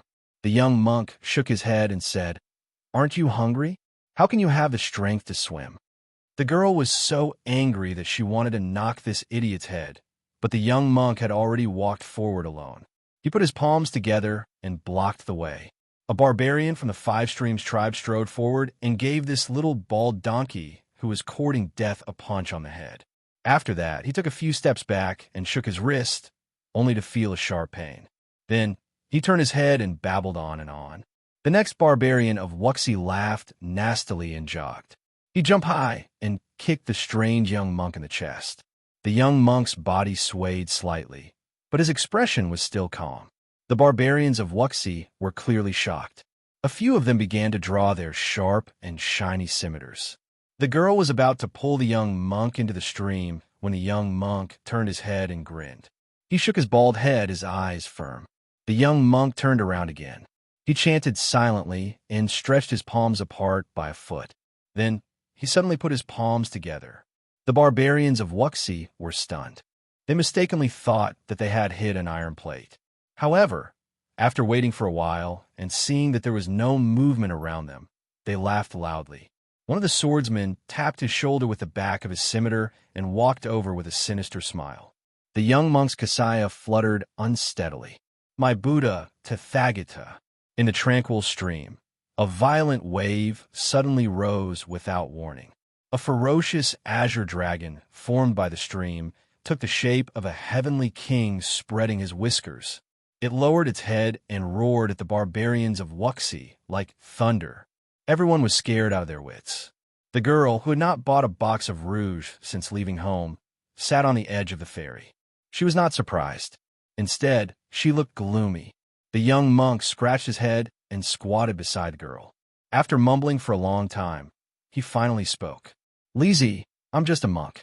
I don't know anything except chanting scriptures." "Do you have to become a Buddha by chanting scriptures?" "Who cares about your Saraira?" "Lizzie, are you hungry? Do you want me to go beg alms for you?" Lizzie? The young monk sighed and looked into the distance with his hands on his cheeks. The girl, who had her back to the young monk, raised her sleeve and wiped her face. A team of 100 elite light cavalry, escorted by a carriage, had already seen the boundary marker of Yuzhou. They were just a few steps away from Bailiang Road. A senior eunuch of the Directorate of Credentials was sitting in the carriage with a bright yellow curtain. He was holding a golden lacquer box that he did not dare to leave his hand when he slept. Inside the box was the imperial edict granted by the Liang imperial court to Bailiang. The closer the old eunuch got to Bailiang, the more his eyelids twitched. He kept telling himself that he would be satisfied as long as he set foot in Bailiang's territory. Even if he died on the way, he would at least be able to bring the imperial edict to Bailiang. But in the end, he still felt lucky. After thinking about it, he still didn't think that the young king would dare to send assassins or refuse the imperial edict. Then the carriage suddenly stopped. The old eunuch of the Directorate of Credentials felt something unusual. He lifted the curtain and his heart sank. Near the boundary marker of Yuzhou, there were countless cavalries that stretched to the end of the post-house road. After the spring equinox in the first year of Xiangfu, the carriage escorting the imperial edict was driven 300 miles away by 2,000 Bailiang cavalries before they could enter Bailiang. At the same time, there were 8,000 cavalries in Zhulu military town in Riverside Prefecture and 6,000 cavalries in Iron Frost City in Riverside Prefecture. The imperial edict was not allowed to enter Bailiang. Chapter 985. An unremarkable outsider had come to the Yao Manor. The Yao Manor, a family of 5 heroes, had an endless stream of visitors every day, so no one paid much attention to this. However, even though the Yao family was a newly established noble family in Great Peace City, there were very few true, important court officials among the visiting nobles. Forget about Grand Secretary Zhang. There wasn't even a single chief official of the 6 ministries. Today, there was finally an old man who broke the rules, carrying a pot of Southern Spring braised wine to find someone to drink with, giving the Yao Manor's gatekeeper a fright. Heavens, it was actually the left servant of the ministry, Huan Wen. Grandfather Huan had honored the Yao Manor with his presence. He didn't have time to report to the family head, hurriedly taking the initiative to open the e-gate to welcome him. Unexpectedly, the old man had already slipped into the manor from the side.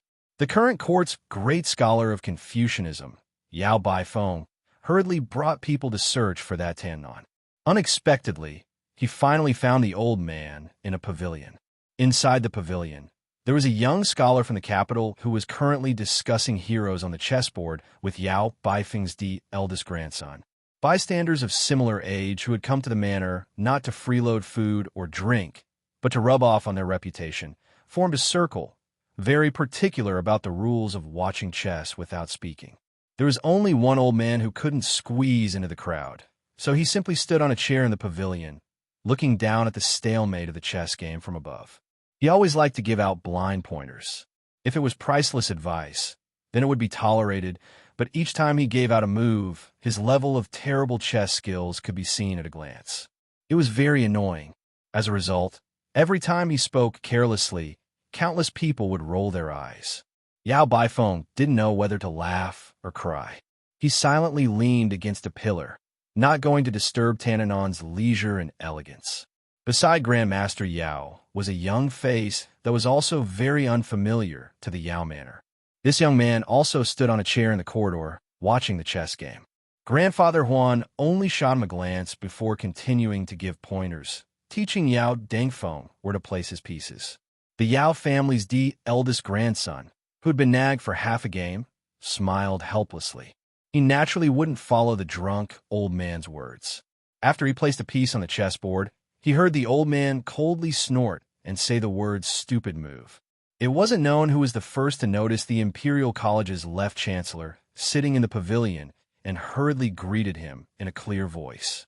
As a result, no one paid attention to the outcome of the chess game. One by one, they hurriedly bowed respectfully. Most of the scholars in the pavilion came from small families. The reason why they were able to recognize Yao Baifeng was because there was someone who had just entered the Imperial College and had heard this Confucian scholar's lectures from afar. Yao Baifeng smiled and raised his arm to point at the old man standing on the chair who was holding the wine. He smiled warmly and said, You children, why are you bowing to me? Can't you see that there's a left servant she here? His official hat is much higher than mine. Tantanon, don't you think so? Huanwen said angrily. We're only halfway through the game. Continue. The two of you shouldn't be eunuchs who don't know how to play. The scholars in the pavilion were all quite shocked and were dumbstruck for a moment. They saw the young man standing beside Tantanon jump down from the chair and pass through the gap in the human wall. He walked towards a chessboard and bent down to pick up a white chess piece. He gently knocked it on a spot and smiled. The game is over. He then straightened his body and turned his head to everyone with a smile. Come, don't just stand there. Let's all pay our respects to left servant Shi. Let's not miss such a great opportunity.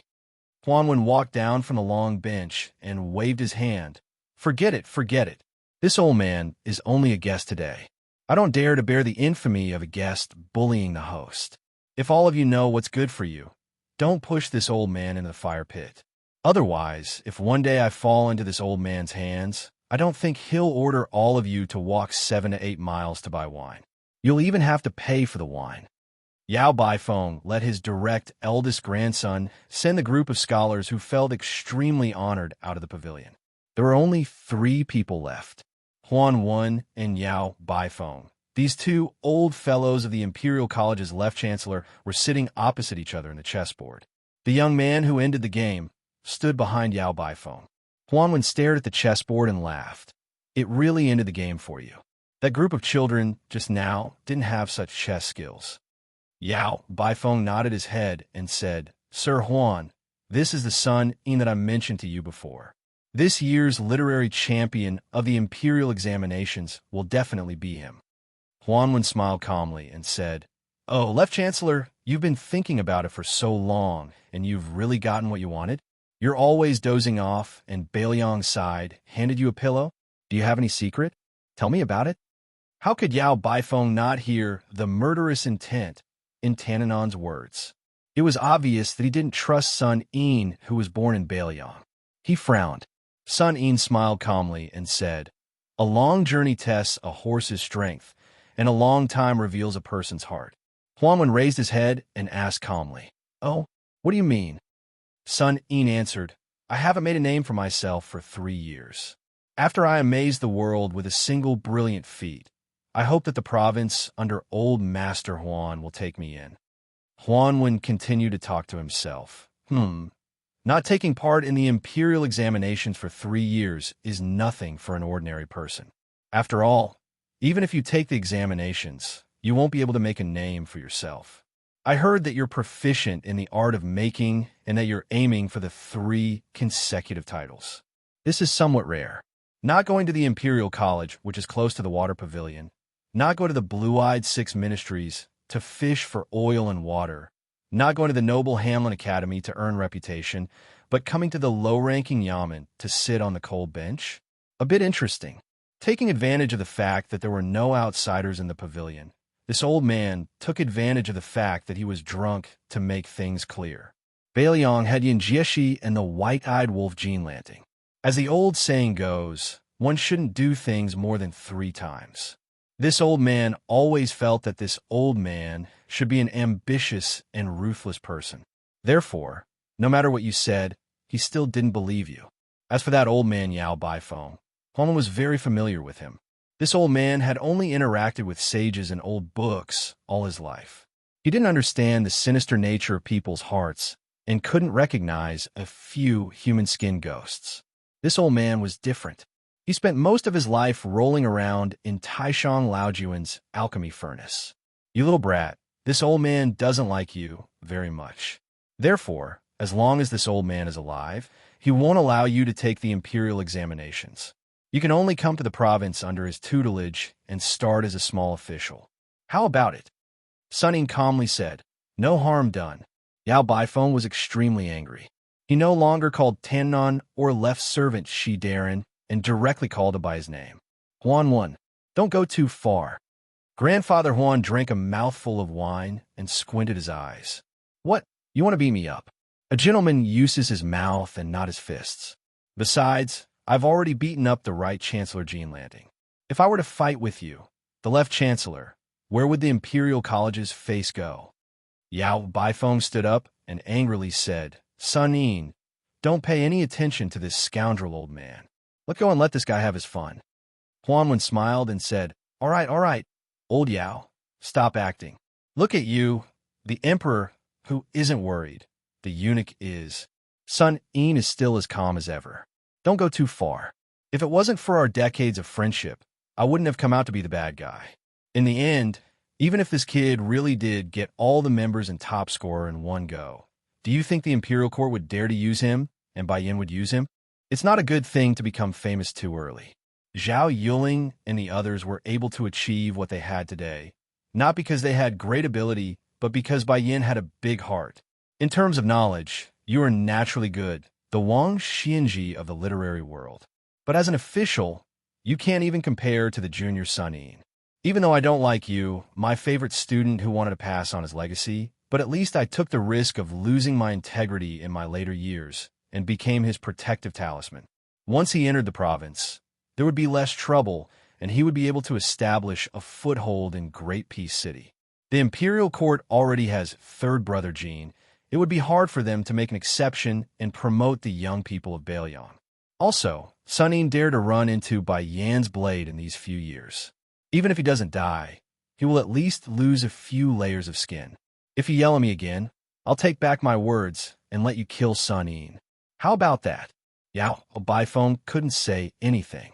Huan threw the wine gourd to the left chancellor. Go. Personally fill it up for me as your apology. Yao Baifeng angrily threw the wine gourd back and sat back down. Chapter 986. Huanwen carefully held the jug of wine and glared at him. He then sighed softly. Among the 3 provinces and 6 ministries, the Imperial Court has always intended to not have a chief official in the Hall of Secretaries. Although I, Huanwen, have replaced Sun Shiji's position as the left servant of the Minxiao province, the Minxiao province has never been able to achieve anything. Logically speaking, it should have been the echo of the Hall of Secretaries. But now the Hall of Secretaries is in a stalemate with the Hamlin Academy. They can't make any noise, and the Minxiao province has become a pitiful worm. However, the 6 ministries are powerful, and this is not a long-term solution. The pivot of the household is not damaged, and the running water is not rotten. It is time to change some of the pillars of the Imperial Court. Sun Yin, this old man wants to test you. He has already given you a question. You will answer it. Tell me roughly about the direction of the Imperial Court and why it is like this. Sun Yin smiled. Then let's start with 2 of the 3 imperial edicts. Liu Baijia has been promoted to Minister of War, and Yuan Gua has been promoted to Minister of Rights. Now the Gu Lu has changed from General Gu Jiantang to the villain Tu Qinjibao, and then to the Tangxi sword saint of the Liu family of Yangzhou. The people of the Gu Lu have gradually scattered and can no longer be as united as before. With Guangling Taoist Liu Xingxiang entering the Ministry of War, the Ministry of War is truly the Emperor's Ministry of War. The Gu Lu has only the form, but not the spirit. Before the second master Chen Jibao left his post, he suppressed the treasurer Huang Yi. The original backbone of the Gu Lu, Gu Jiantang, purposely turned a blind eye to it. He took the initiative to send a message to the Imperial Court that the surname of the Gu Lu is no longer Gu. The Emperor has the final say on what the surname of the Gu Lu should be. With the departure of the Gu Lu, only the Zhang faction was left. It should have been a scene of a higher level, but the Grand Secretary did not do so. In fact, for the past 10 years, the Grand Secretary had intended to cut off his own branches and leaves. He expelled Yuan Gua and Han Lin and deliberately distanced himself from the Hamlin Academy, where he had made his fortune. He allowed the Crown Prince Yin Maochun to change factions. In the end, he let the 2 tigers, Zhao Yuling of the Ministry of Appointments and Wang Xiongui of the Ministry of Revenue, fight. Zhang Lu made an unexpected choice and kept the relatively weak Minister of Revenue instead of Zhao Yuling. It could be said that the Zhang faction in the Imperial Court had been retreating step by step over the past few years. But it did not matter. As long as the Grand Secretary was in charge of Zhang Lu, no one dared to make trouble. The Grand Secretary had been dormant in the Hamlin Academy for more than 10 years, and no one knew that he had made the first move. The layout in Shangshu province was the middle stage that many people could only see through the fog. The next stage was probably the end. The Minister of Rights did not let the crown Prince In Maochun, who was widely expected to take over. Obviously, this was the first step in the final stage of the struggle for power between the emperor and the prime minister. Both sides had a tacit understanding. In the next few years, In Maochun would end the situation of the imperial secretariat being a piece of sand without a leader.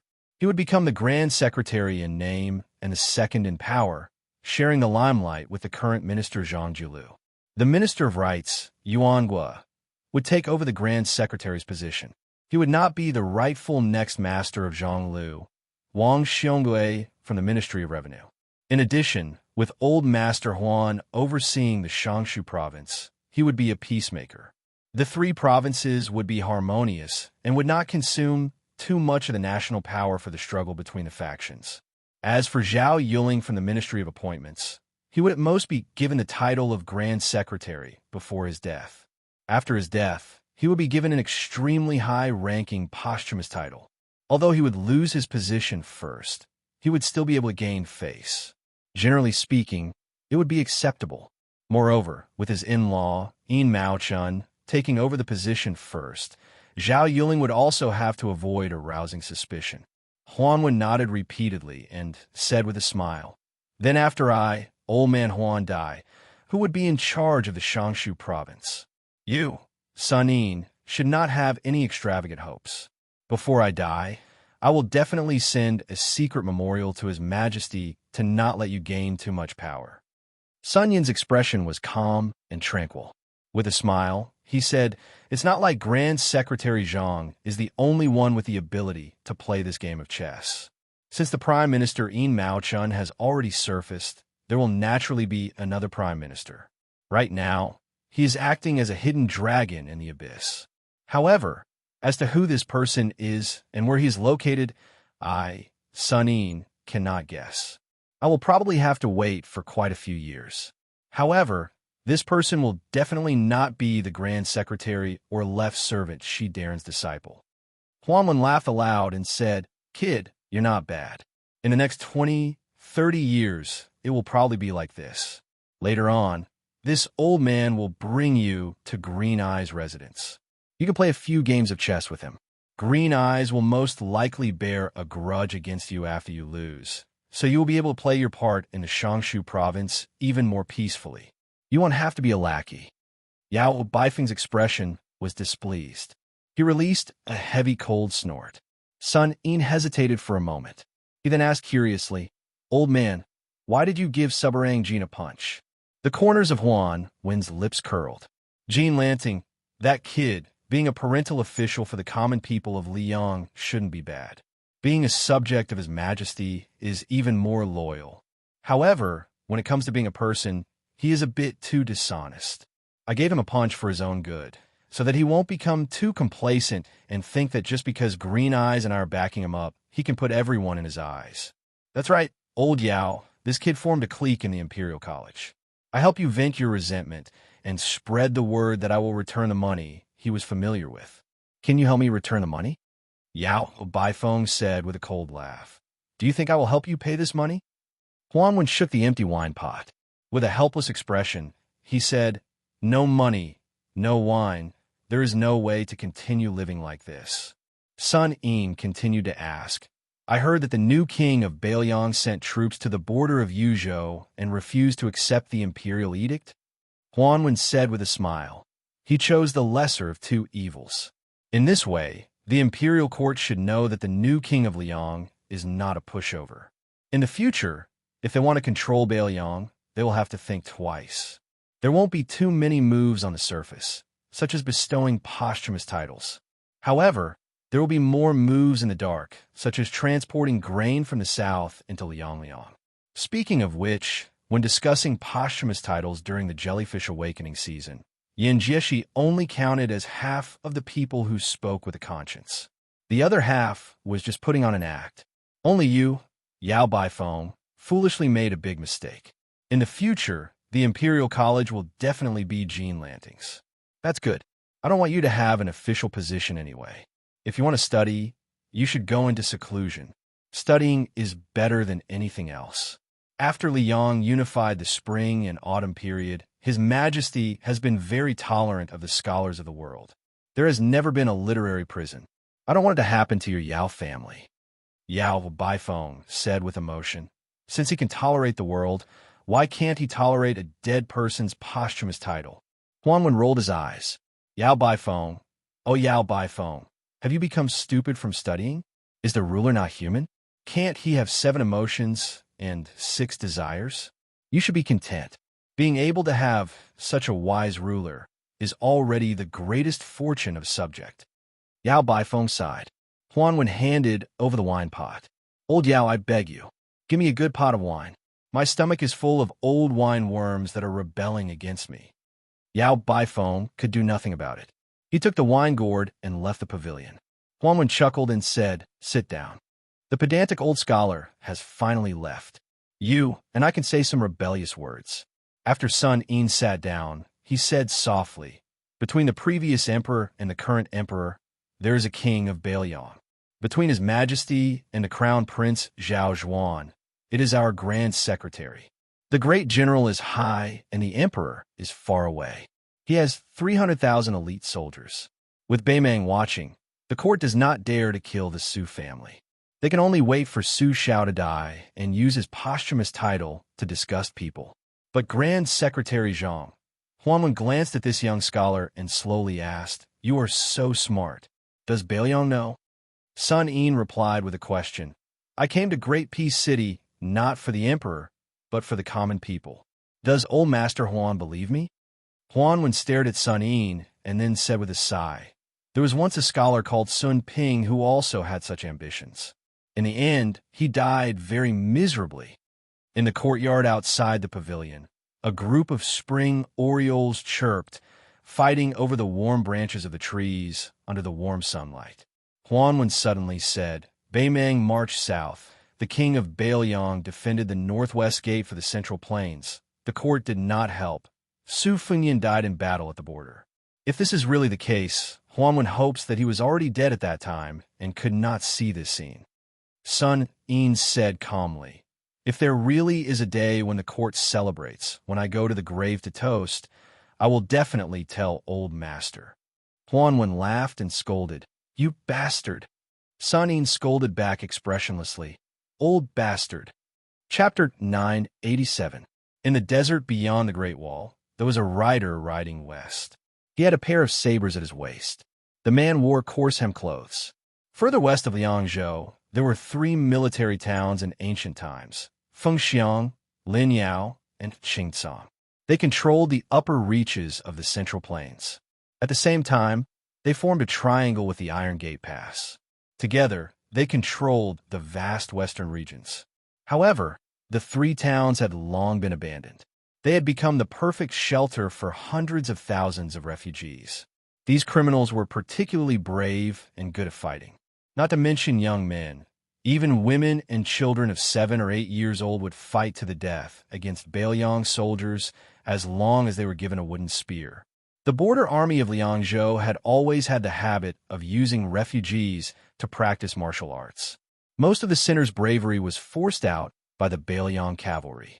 They had no choice but to do something desperate. The first thing the Bailiang crossbowmen did was to throw them here.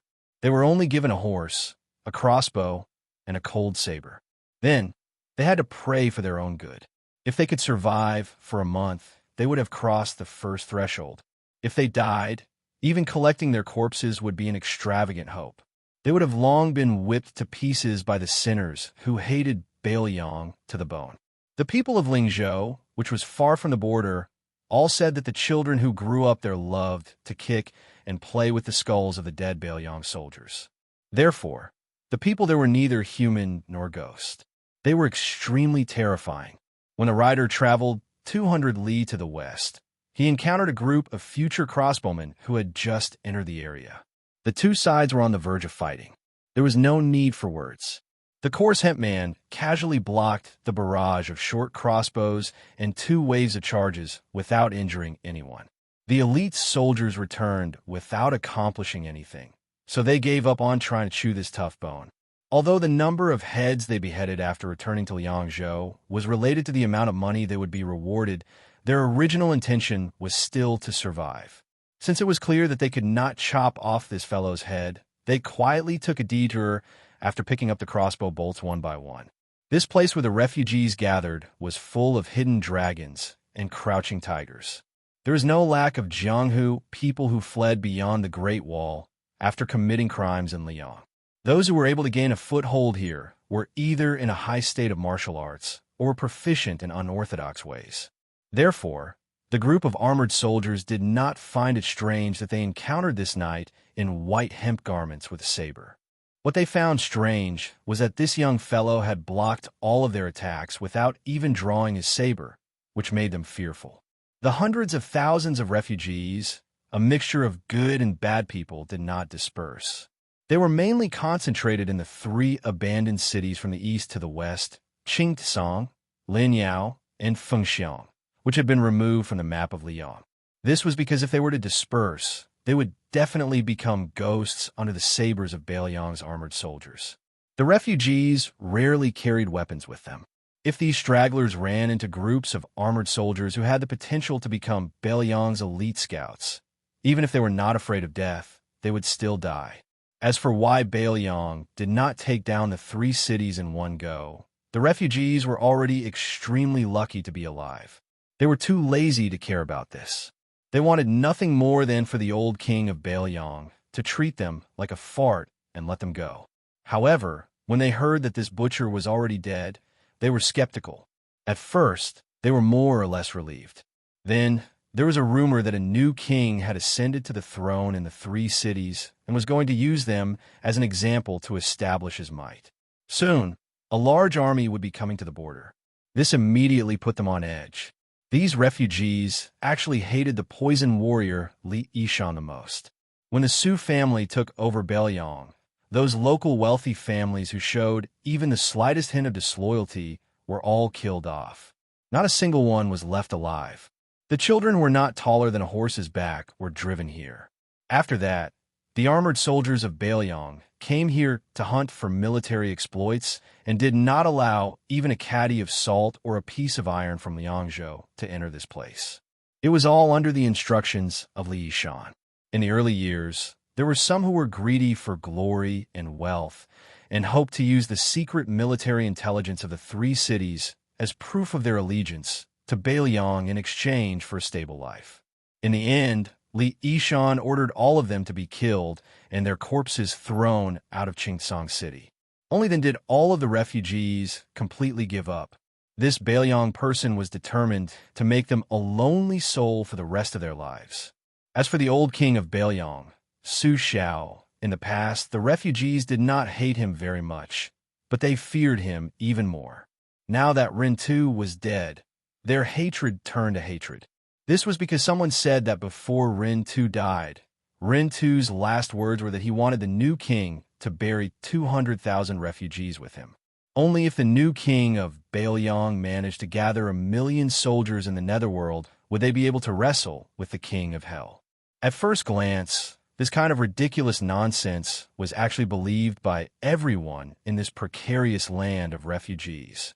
In the twilight, they could faintly see smoke curling up from the kitchen chimneys of several villages. In this area, there were very few Beiliang riders who dared to wander around unscrupulously. The last time they did so, it was the son of the administrator and a man with heavy pupils who came to take a stroll around the city.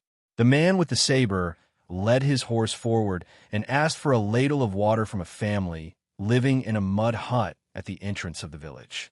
The family of 4 consisted of a dark-skinned, robust couple and a pair of barefoot children. Their eyes were abnormally cold.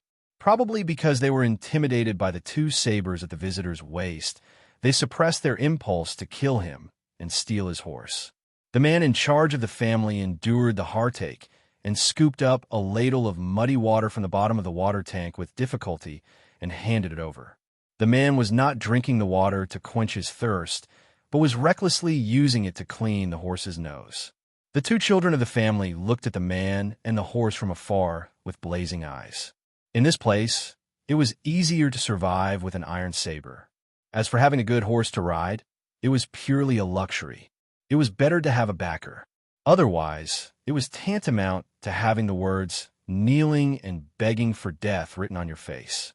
When the young knight with gray hair handed over the ladle, he glanced at the two children from the corner of his eyes. They were both looking at the saber. There was a young child at the tumbling horse pass who was looking for a clean Jianghu dream in his heart. The children here were thinking about how to kill if they were killed.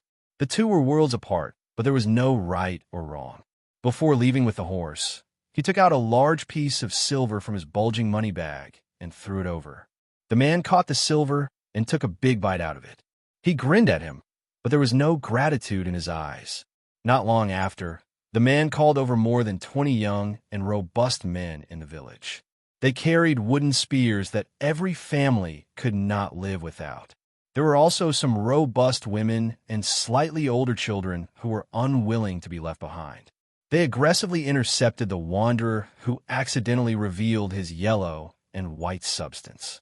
It was not accurate to say that they intercepted him, because the man stopped his horse not long after leaving the village, as if he had been waiting for them.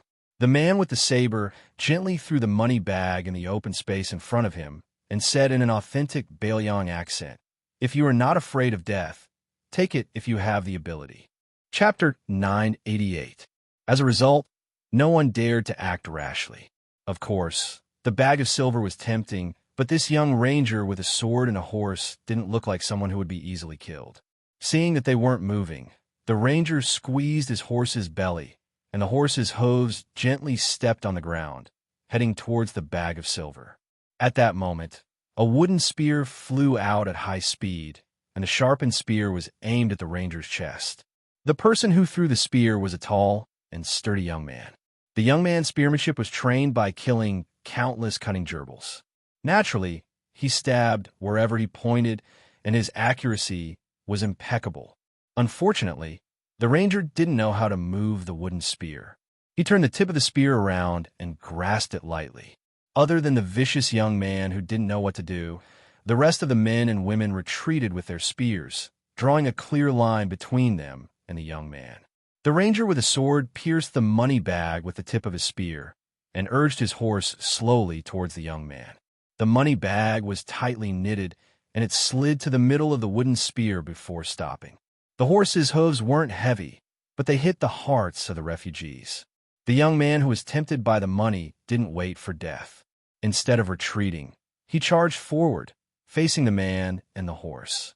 He didn't run in a straight line, but like a snake slithering in the sand, the agile young man swept past the horse's head, and with a twist of his toes, he fiercely slammed into the side of the horse's belly. The ranger casually reached out, grabbed the young man's head, and threw it up high, the tip of his spear aimed at the young man's belly. At that moment, a wail came from behind the men and women, and a skinny little girl staggered out of the human wall. The ranger frowned, and the spear drew half an arc in the air. The young man fell heavily to the ground, escaping the fate of being pierced by his own spear. He shook his head, and, after trying his best to stand up, he shielded the skinny little girl behind him and stared at the ranger with a wooden spear on the horse's back. The ranger threw the wooden spear, and it was nailed into the yellow sand a few steps in front of the young man and the little girl. His gaze leaped over the young man's head, and he glanced at the group of refugees. Only then did he pull on the reins and turn around to leave. The little girl, who was so skinny that she couldn't even get frostbite, sobbed as she hugged the young man who was dependent on her for survival. The young man who survived the disaster pulled out the spear with trembling hands and pulled the heavy money bag onto his hand. He untied the knot and poured out a small piece of broken silver. Then he handed the money bag to the elders in the village to divide the spoils. It was not that the young man was poor and generous. It was just that even if he took a little more than that, he would be beaten up badly. But this time, the young man was greatly surprised. None of the 30 or so men and women in the village came forward to take the money bag. The young man wasn't stupid. He remembered the glance the ranger gave him before he left. It was obvious that the Jianghu expert had made these people not dare to touch the silver. The young man didn't have any elders in his family. Even if he hadn't studied for a day or learned a word, he had still been taught the ways of the world. He used the money to buy a pitiful amount of dried meat and coarse grain from those people. After squandering the money bag, the young man didn't rush back to the village. Instead, he gave the small piece of broken silver to his little sister, squatted down, and let her ride on his neck. He slowly stood up, holding the wooden spear that had almost taken his life. The young man was somewhat annoyed that the money bag had also been taken by someone else. He looked in the direction of Tsing City, but he couldn't see the ranger anymore. The young man smiled brightly and said, "Little grass root, it's silver." The little girl, who was holding the broken silver tightly, rested her chin on her older brother's head and made a sound of agreement. The rider rushed into the dilapidated Tsing City before the gates were closed. There was no such thing as a pass here. Being able to stay alive was the biggest pass. Who cared about your surname or your household registration? In this city, it didn't matter if you were Zhang Jiulu or Grand Secretary Zhang. It was the same even if you were the emperor's son. Perhaps only that person surnamed Su from Bailiang had the authority to make a decision. After the ranger entered the city, he sat high on his horse and looked around. It was indeed different from the cities within Bailiang's jurisdiction. It had nothing to do with whether it was rich or poor. Tuma Pass was also poor, but the people on the streets lived a stable and free life. On the streets of Tsing City, there was actually no lack of well-off men dressed in silk and satin. However, everyone was afraid of danger and looked at each other with deep vigilance. Moreover, there were very few travelers who were alone. Most of them were in groups. Some of the local ruffians squatting on the streets with nothing to do were not as lazy as the local tyrants of the Central Plains, who gave people the feeling that they were half dead. At this moment, the people who raised their heads to look at him were all emitting ominous glints. It was as if they had calculated how much money he, a horse, 2 knives, and all of his belongings could be sold for. They were also weighing whether or not they should risk their lives for this windfall. In this dangerous place where everyone was jackals and wolves, if a scholar who could recite the wind and recite the moon was thrown into the city, he would probably end up being hacked to death on the spot. The ranger raised his head slightly and saw the tallest wolf smoke arrow tower in the city. Out of the hundreds of thousands of refugees, only 4 people had managed to carve out a bloody path and proclaim themselves as kings in the past 20 years. 3 of them had occupied Fengxiang, Linyao, and Qingcang respectively, and the last vassal king had established a huge sect between Linyao and Fengxiang that could support tens of thousands of people. The one who held Qingcang was the weakest because he was constantly being cut by Bailiang's cavalry with blunt knives. However, he was also the most violent. His real name was Kai Junshun, and he used to be a mediocre swordsman on Liang Lake. Later on, he was lucky enough to make a name for himself here, and he gave himself a nondescript nickname, something like the 1,000 Frost and 1,000 Snow Pearflower Sword. Whenever a famous swordsman came by, he would be invited by the master of Qingcang to exchange swordsmanship with him. After that, the swordsman's swords became Kai Junshun's treasured playthings. When he was troubled, he liked to plant famous swords all over women's bodies, and he called it a tree of pear flowers. It was clear that this city lord, who was respectfully called the Dragon King of Western Xia by the local refugees, was very elegant. The paladin followed the wolf smoke arrow tower in his line of sight and headed west.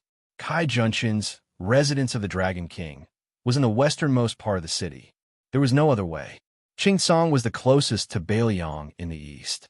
Kai Junshun would be able to escape faster if he abandoned the city. The Dragon King of Western Xia kept saying that he would lead his troops to Mount Qing Liang one day. Who would believe him? Kai Junshun would probably be the first to not believe him. The residence of the Dragon King in Qingcang City encompassed the entire western part of the city. Based on the structure of the capital, it was divided into the inner palace and the outer palace. The so-called walls of the palace were merely red battlements that were 20 feet tall. However, some of the palaces and pavilions in the city were covered in bright yellow, glazed tiles. It was not easy for them to have a little bit of the spirit of an imperial family, but they were all ruined by the arrow towers of different heights. Every time there was a rebellion in Qingcang, the palace walls would be easily flipped over. Then it would be these porcupine-like arrow towers that would do the work. However, this kind of rebellion would at most number 200 to 300 people. It was not even comparable to the chaotic battles of horse bandits in the land of refugees. When this rider was still 100 feet away from the gate of the palace, he was intercepted by a group of leather-armored foot soldiers who were holding a rarely seen, shiny iron spear. The leader was a burly man who looked like a military officer. He wore an old Southern tank-style armor. When he caught a glimpse of the 2 sabers that the bold fellow was carrying, he could not shift his burning gaze away. He laughed loudly and said, "There is a thief who has trespassed into the palace. Men, kill him on the spot." More than 20 spear-wielding foot soldiers rushed over. There was no formation to speak of, but they had the advantage of being vigorous and incomparably dauntless. Suddenly, the military officer shouted sternly, "Wait!" The foot soldiers stopped abruptly. The burly man in tang armor pulled out his saber and pointed at the paladin. He laughed and said, "Boy, your saber is a good one. Before you die, tell me the name of your saber." Snatching a famous saber is not the same as snatching a woman. The latter does not need to care about the name. I do not know how to take pity on women, but I am a man who cherishes a good saber. The paladin was dressed in a hemp robe as white as snow. He smiled and said, "One is embroidered winter, the other is crossing the river soldier." Chapter 989. The lieutenant in old tang armor chewed on the meaning of the 2 names, but did not find anything special. Instead, he felt that they were not very particular and could not be used to scare people. Somewhat disappointed, the lieutenant raised the tip of his sword and pointed at the rough man. More than 20 spear-wielding infantrymen rushed forward. The young man on the horse had a calm expression. His right index finger lightly tapped the back of his right hand that was holding the reins. Just as the infantrymen were about to stab the man and the horse into hedgehogs, a rider rushed out of the palace. A thunderous roar tried to stop the infantryman's charge. However, there were still 2 strong infantrymen who could not stop in time and quickly thrust out their iron spears. Then, with a bang, the 2 guards flew back along with their spears. It was as if their chests were pierced by a powerful arrow. They exploded into a large pool of blood and fell to the ground dead. The Tang Jiao lieutenant had good eyesight and knew his stuff. If he wasn't a martial pathmaster, he would have dug out his eyeballs to see how the linen-clothed ranger killed without leaving a trace. He turned his horse around and respectfully bowed to the general who rushed out of the palace gates. He cupped his fists and said, "I greet the East Conquering General." The middle-aged general, who was respectfully called the East Conquering General, glanced at the face of the infantryman. He noticed that there was a hint of mockery at the corner of the man's mouth. This rough man actually blushed. This general of his was naturally wild. The Lord of Qing Song, Kai Junshun, gave him an official position and rewarded him with some 2nd-grade or 3rd-grade official titles. In any case, he did not need a single copper coin from Kai Junshun. Other than He Dajia, the great general of the East, there were also Anshi Garrison, North Patrol, and South Patrol.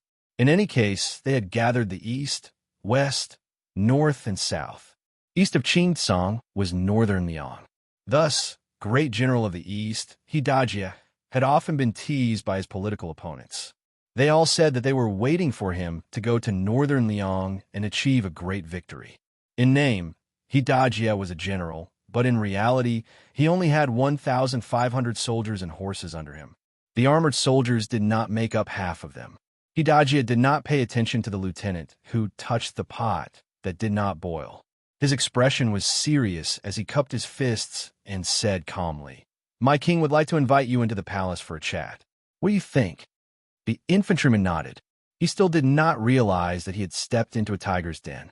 He held the reins with both hands and looked at the city gates. The light horse's hooves stepped on the green jade tiles, making a crisp sound. He Dajia followed behind the infantryman with a complicated expression.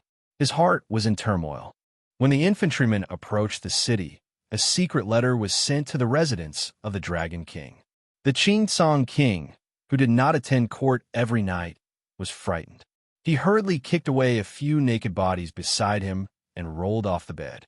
He put on a poorly made dragon robe and was about to convene a court meeting. In addition to Hidajia, there was also Jiang Hung, the South Patrol General, together with the Queen and a few civil and military officials. They were arguing over a portrait. Jiang Hung insisted on killing His Royal Highness of Bailiang before discussing anything else. This was a once-in-a-lifetime opportunity. Anyway, the new king of Bailiang had the intention to bury hundreds of thousands of refugees with the old king. Either way, he would die. Even if he killed the man in the portrait, even if he angered the Bailiang cavalry, he could just take the head and thousands of elites and escape to Beimang. Kai Junshin specially asked the confidant of the Qing Song king, who was in charge of spies, whether Bailiang had deployed a large number of troops to the border. The answer he received was no. The man in the portrait had left Liangzhou alone and entered Qing Song City alone. This made the timid and cautious Kai Junshin even more uncertain. Was this guy tired of living? Did he really think that he could win people over with virtue in the refugee land just because he was the king of Bailiang? Did he want Kai Junshin to take off the dragon robe that he had only worn for a few years and kowtow to him? Was he willing to be a lackey for a hothead who did not have hair on his mouth? Kai Junshin could not stand the instigation and clamor of most of the civil and military officials. He gritted his teeth. He had originally made up his mind to send out all the masters in the residence of Dragon King and 2,000 cavalrymen to kill that guy at the gate of the imperial city today. However, the queen and Hidajia did not agree. They said that the guy surnamed Su gave up his position as the king of Bailiang and came to Qing Song City to seek his own death. Even if he did not have good intentions, he would not be able to stir up any trouble in the residence of Dragon King, which was heavily guarded by swords and spears and arrow towers. It was better to meet him and listen to his plans before making the corresponding trade-offs. There were only benefits and no harm. In the end, Hidajia was scolded by an old official for being soft-hearted. Fortunately, he had the support of the queen, so he was able to ride out of the palace and welcome the new Prince of Liang, who was wearing mourning clothes. After passing through the city gate, there was another palace gate. Su Fengyin suddenly laughed and said, "Hidajia, I heard that you and Yang Ruinyu, who was guarding the gate just now, and his father, Yang Yoshue, were both subordinates of the deputy commander of Bailiang's infantry army, Great Ancestor Gu." Hidajia acted as if he was facing a great enemy. He carefully worded his words and said coldly, "The past is not worth mentioning. Old General Gu has become a high official of Bailiang. It is a good thing, but it is not my turn to congratulate him." Su Fengyin laughed softly and said, "The deputy commander of Bailiang's infantry army is only of the second rank. Only Yin Wenwan and Yuan Zuozong have the same rank as you, Great General Zhendong. Speaking of congratulating, it should be Great Ancestor Gu who should congratulate you." Hidajia, who was ridiculed to the extreme, snorted coldly. The palace gate opened, and a dozen people walked out. The official embellishments were either red-crowned cranes, golden pheasants, or unicorns and lions. The one in the middle was not Kai Junshin, but a noble woman wearing a phoenix coronet and a red robe. It was hard to say what kind of motherly style she had, but the thumb-sized pearls hanging all over her body were very valuable. If this group of aggressive fellows were in Liang, their entire family would have been exterminated just based on their overbearing attire. There were 2 arrow towers built inside the palace wall. Soon, someone drew their bow and shot an arrow, giving Su Fengyin a show of strength. It was the long-lost Shishu chain arrow, the mother and son linked heart arrow. The 2 arrows were of different lengths and were shot at Su Fengyin's face. The mother and son linked heart arrow was only an entry-level archery skill in the Shishu chain arrow. Su Fengyin flicked his sleeve and caught the 2 arrows. He held them horizontally in front of his chest and broke them inch by inch and threw them on the ground. He saw the Southern Patrol General Jiang Hung, who was known as the #1 master of Qing Song, pull out his saber, walk down the stairs, and swagger towards him. Su Fengyin turned to Hidajia and laughed. "Is this how you treat your guests in Qing Song?" Hidajia said with a straight face, "Whether it is a toast or a punishment depends on your ability." Chapter 990. Su Fengyin smiled and dismounted from his horse. Jiang Hung was like a wild horse that had escaped from terrains. He charged straight at Su Fengnian with his saber. His momentum was overwhelming. However, when he was 10 feet away from the young lord of northern Liang, everyone saw an incredible scene. General Zhang's saber art was like a rainbow. It was beautiful and murderous. It was obvious that he had gained the upper hand by showing his strength. However, before he could even touch the rough guest's body with his saber, streams of scarlet blood began to emerge from his body like fountains. This was the miserable scene of a warhorse crashing into the MO's saber formation. The bystanders felt baffled, but the Southern Patrolling Grand General himself felt as if he had fallen into the clouds and mist, complaining incessantly. He hastily stopped the saber momentum that was tantamount to suicide and was about to decisively retreat to evade the edge of the saber. His body was pierced with 6 holes by the invisible sharp weapons. He did not know who to complain to. Could it be that the young man in front of him, who had both hands at his sleeves and was clearly 2 feet away from the twin sabers at his waist, was a master of secret weapons who was proficient in the sleeve universe? Jiang Hung originally wanted to gain some face for the Dragon King residence, so that the Azure Kingdom could bargain with the Baelyang. Now, he gave up on this thought and thought that stopping the bleeding was the most important thing. However, everything in front of him turned black, and the South Patrolling General had no more words to say. Su Fengnian held Jiang Heng's head that was dripping blood on the ground with one hand and the headless body with the other. He threw it up and smashed it onto the watchtower where the archer was at. Instantly, the fence shattered. The East-conquering General heaved Dajia behind. Su Fengnian swallowed his saliva. He couldn't help but feel sad for Jiang Hung. He had never gotten along with Jiang Hung, but Jiang Hung died in just one exchange. Who knew if the next one would be Dajia, who he hadn't even reached Master Realm yet. Su Fengnian threw the head, and it rolled all the way to the bottom of the stairs. He smiled and said, "You don't want to do it the easy way, but you want to do it the hard way." Dajia's face was really ugly, and he got off the horse silently. Su Fengnian raised his voice and slowly walked forward. "Tell Kai Junshan to get his ass out here. This king has already given the Qing Song Empire enough face by entering the city. If you don't accept the face I've given you, you'll end up like Jiang Hung." The fox-like woman who was dressed as the empress of a country raised her arm. Behind her, no less than 200 armored guards rushed out and stood in formation at the bottom of the stairs. Almost at the same time, numerous archers appeared on the palace walls. There were also more than 10 old men who looked like they were guarding beside the woman. The elites of the residence of Dragon King had all come out. Su Fengnian looked around. The gate of the royal palace had been closed. Outside the gate, hundreds of soldiers with spears swarmed into the city. It seemed that they had made up their minds to close the gate and beat the dog. The woman pushed away a squire who was carefully guarding in front of her and glanced at the head at the bottom of the stairs. She raised her head and smiled coquettishly. "King of Baelyang, Qing Song's hospitality is not small, is it? If you can still take it, I respect heroes the most. What's wrong with helping you bathe and change your clothes?" Su Fengnian gestured with his finger, indicating for the residents of Dragon King to make their move. The first batch of 30 armored soldiers surrounded and attacked. Su Fengnian crossed his arms in front of his chest and remained indifferent. With a crash, the first batch of 30 heads that formed a circle were thrown high into the air. The second batch of armored soldiers did not have time to stop, and their heads flew into the air again. These 2 batches of people were cut off from their shoulders as if they were being twirled and swung by a child to cut rice. The beautiful woman who looked like the most beautiful courtesan in a brothel was truly ruthless. There was no fear on her pretty face as she ordered, "Continue to attack. All captains, draw your swords and supervise the formation. Those who retreat without permission will be killed without mercy. After this, their families will be exterminated.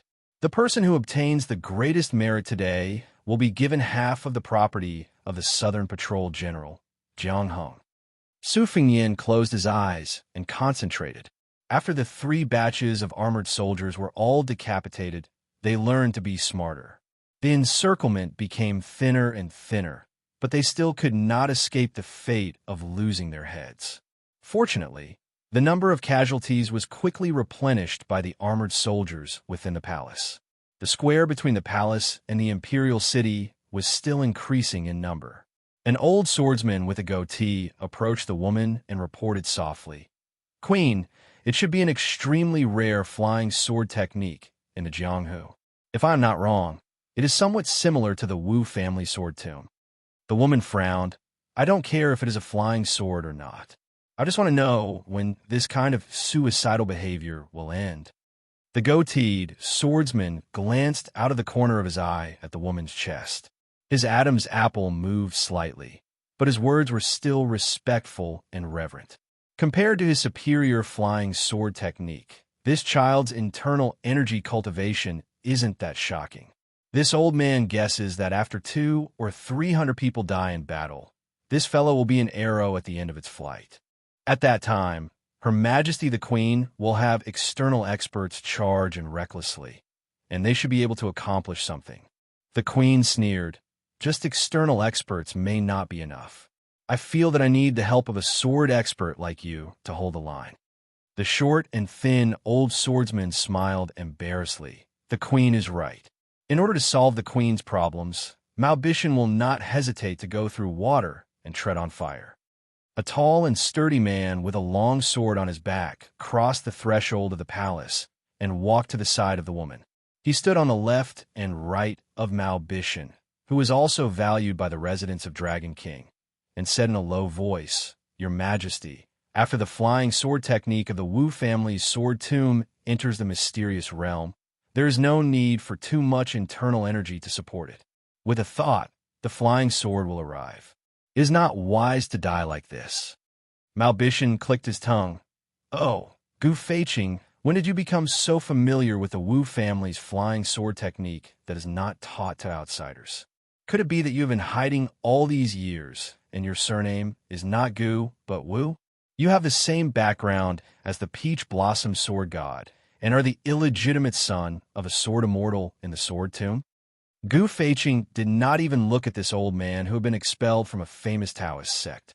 He said calmly, "I'm only passing on the original words of Great Master Tang of the palace."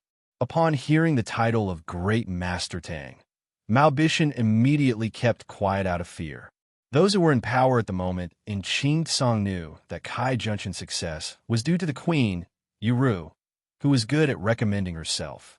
Kai Junshan started from a homeless person in the past 20 years and worked under 4 powerful people. Relying on Yuru's wife's relations, he was highly valued every time. Then, every time he was fully developed, he would decisively betray them. In a land of homeless people, there was a saying, "Thousands of snow and pear swords," for surnamed slaves who betrayed their wives. However, if it was only Yuru who had a soft waist, Kai Junshan would not have been able to achieve what he had today. Many years ago, he met a noble whose surname was Tang. He learned many different things, and his martial arts realm was unfathomable.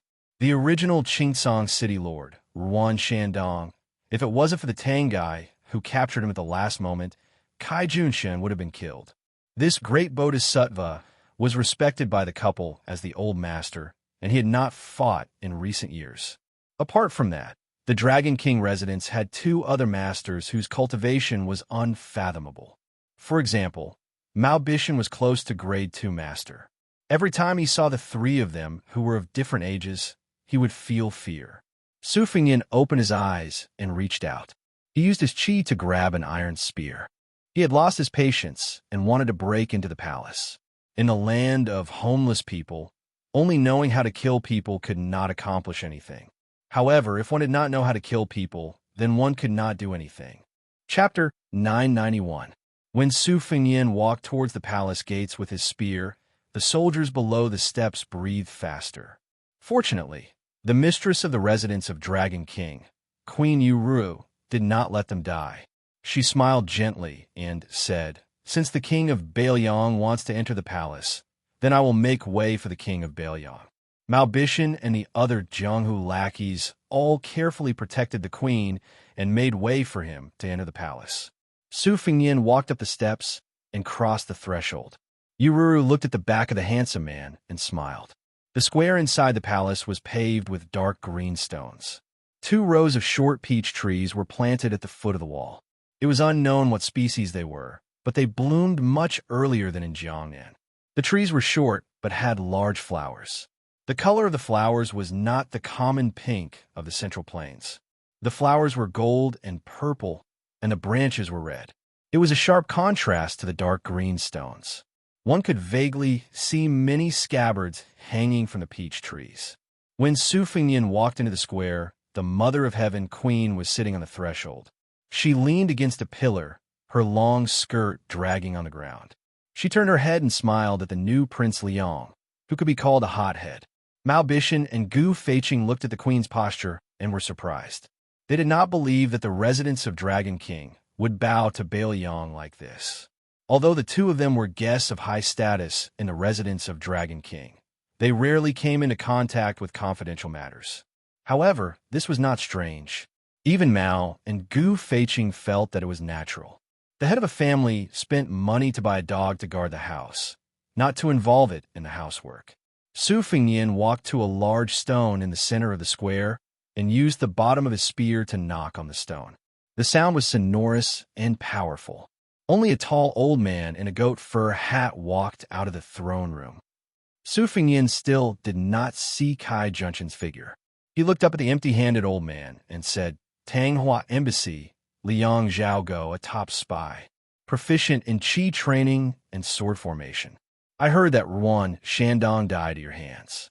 The exposed old man looked at Su Fingyin and said in a loud and clear voice, "Ruan Shandong was only a spy placed in Qingsong by Bailiang's aide, Li Shan. He deserved to die." A cluster of gorgeous peach blossoms shook violently, and a person fell heavily from the tree. This slovenly, burly man sat on the ground. He accidentally pulled a scabbard and scratched his head with the scabbard. He used the scabbard and scratched his head, and then cursed in a half-baked refugee dialect, "Tang Hua Embassy. What? What? Are you making like old people? I hate you like old. If you want to fight, hurry up." Su Fingyin glanced at the middle-aged man and frowned. It was not difficult for the man to recognize him. However, the spies from Bailiang had not obtained any accurate information about this man. Su Fingyin still guessed his identity. This made Su Fingyin feel that it was a bit troublesome. During the trip to Beimang, Tuoba Chunsun made Su Fingyin suffer a lot. However, the person who left the deepest impression on him was not the youngest son of Tuoba Bodhisattva, but the son of an aristocratic family called Zhongtan. At that time, there was a woman from the princess tomb who pretended to be his personal maid. Su Fingyin had experienced her bold steel writing skills. Zhongtan's father was Zhong Shantong, one of the 12 great generals of Beimang.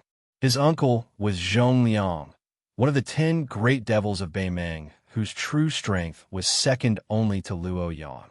Zhong Shantong would not give up his position as a great general and come to Qingsong City to make a small fuss. Therefore, he could only be Zhong Liang, who was ranked high and low in the Jianghu of Beimang, depending on his mood. Zhong Liang was a famous romantic figure in Beimang. He was unrestrained and unrestrained. On the path of martial arts, he could easily win against the top experts of the 10 great devils. However, he also dared to lose to some of the soft persimmons who were ranked at the bottom. The great devil in front of him was 70 to 80% similar to his nephew Zhong Gui, who was killed by Su Fingyin. However, he was more similar to his nephew Zhong Tan. Luo Yang had once said that among the 9 devils behind her, only Zhong Liang could enter her eyes. Su Fingyin turned around and looked at the tall and sturdy man with a thick beard. He smiled and asked, "Zhong Liang?" The man made a sound of surprise and did not deny it. "How do you know me?" The man patted his head and suddenly realized. "Zhong Ge was actually killed by you when you went back to Beimang last time. No wonder I felt something was wrong when I looked at that girl who was not married yet." When the 2 of them were talking about how others could not understand the heavenly book, Elder Tang of Qingsong City and Zhao Go of Liang squatted down silently in the hall of Tanghua, with one hand on the ground. Su Fingyin was lost in thought and turned a blind eye to the movements of the Hall of Tanghua. When the land of refugees was in its embryonic form, the warlords were divided, mainly relying on the original family names of Baelyong and quickly wringing out political power one by one. What followed was an extremely chaotic internal strife. Thus, a large number of tyrannical martial artists with powerful skills like Ruan Shandong, the former lord of Qingsong City, stepped onto the stage. The big fish ate the small fish, and the small fish ate the shrimps. The idle forces were purged and annexed, and from the turmoil to the stability, they encountered an invisible bottleneck and could no longer expand their territory. In the eyes of many people, Ruan Shandong's martial arts cultivation was not bad, but they lost because of their lack of strategy. As a result, people who were good at dealing with political affairs were born, and Kai Junshan was one of them. In terms of martial arts, Mao Bishan and Gu Feiqing could easily kill dozens of Kai Junshin in one breath. But in the end, the one who relied on others' charity was still Mao Gu. However, it did not mean that there were no refugee leaders with both martial arts cultivation and shrewdness. In fact, Ruan Shandong was not as lacking in strategy as the outside world said. It was just that Qingsong City was close to the southern dynasty to the north, Baelyong to the east, and there were a few big forces in the west who had bad intentions. Their situation was especially difficult. Not to mention other things, two of the three great consecrators in the residence of the Dragon King. One was Elder Zhao Go, and the other was the Devil of Beimeng. Su Fengyin knew very well that after his master, Li Yishan, had single-handedly created the situation of hundreds of thousands of refugees, using the shell as a training ground, he had been watching the situation in these years. This strategist saw him as a small world in the great wide world, coldly watching the ants fight for the ant nest. The world was full of strange things. Li Yishan could see everything from the top floor of the Tide Listening Pavilion. Regarding the movements of the refugees, Li Yishan had once written a book, Records of Knowing Autumn. It described in detail the rise and fall of people, gains and losses, so that Su Fengyin, a scholar, could know autumn with a single leaf. Among the strategists of the spring and autumn period, Li Yishan had always been seen as inferior to Nalen Yusi, Zhao Chongling, and the others because of his sinister methods. He received the nickname of Poison Scholar. Many Baelyong old generals even blamed the fact that the general was not willing to establish himself as the emperor and rule on Li Yishan's short-sightedness after Zhao Chongling's death. As to the truth, probably only people like Huang Longshi, Yuan Bunshi, and Nalen Yusi could see through it and have the qualifications to make a conclusion about Li Yishan. Su Fengyin felt slightly emotional. After the spring and autumn period, the elusive Huang Longshan set his eyes on West Chu. Yuan Bunshi, who had the right time, place, and people, set out to set up the two Liao regions. Nalen Yusi, who had no worries, took care of the barbarians in the south. Li Yishan, who was besieged on all sides, let loose hundreds of thousands of refugees. It would probably take a few more years to see which of the four was better at strategizing.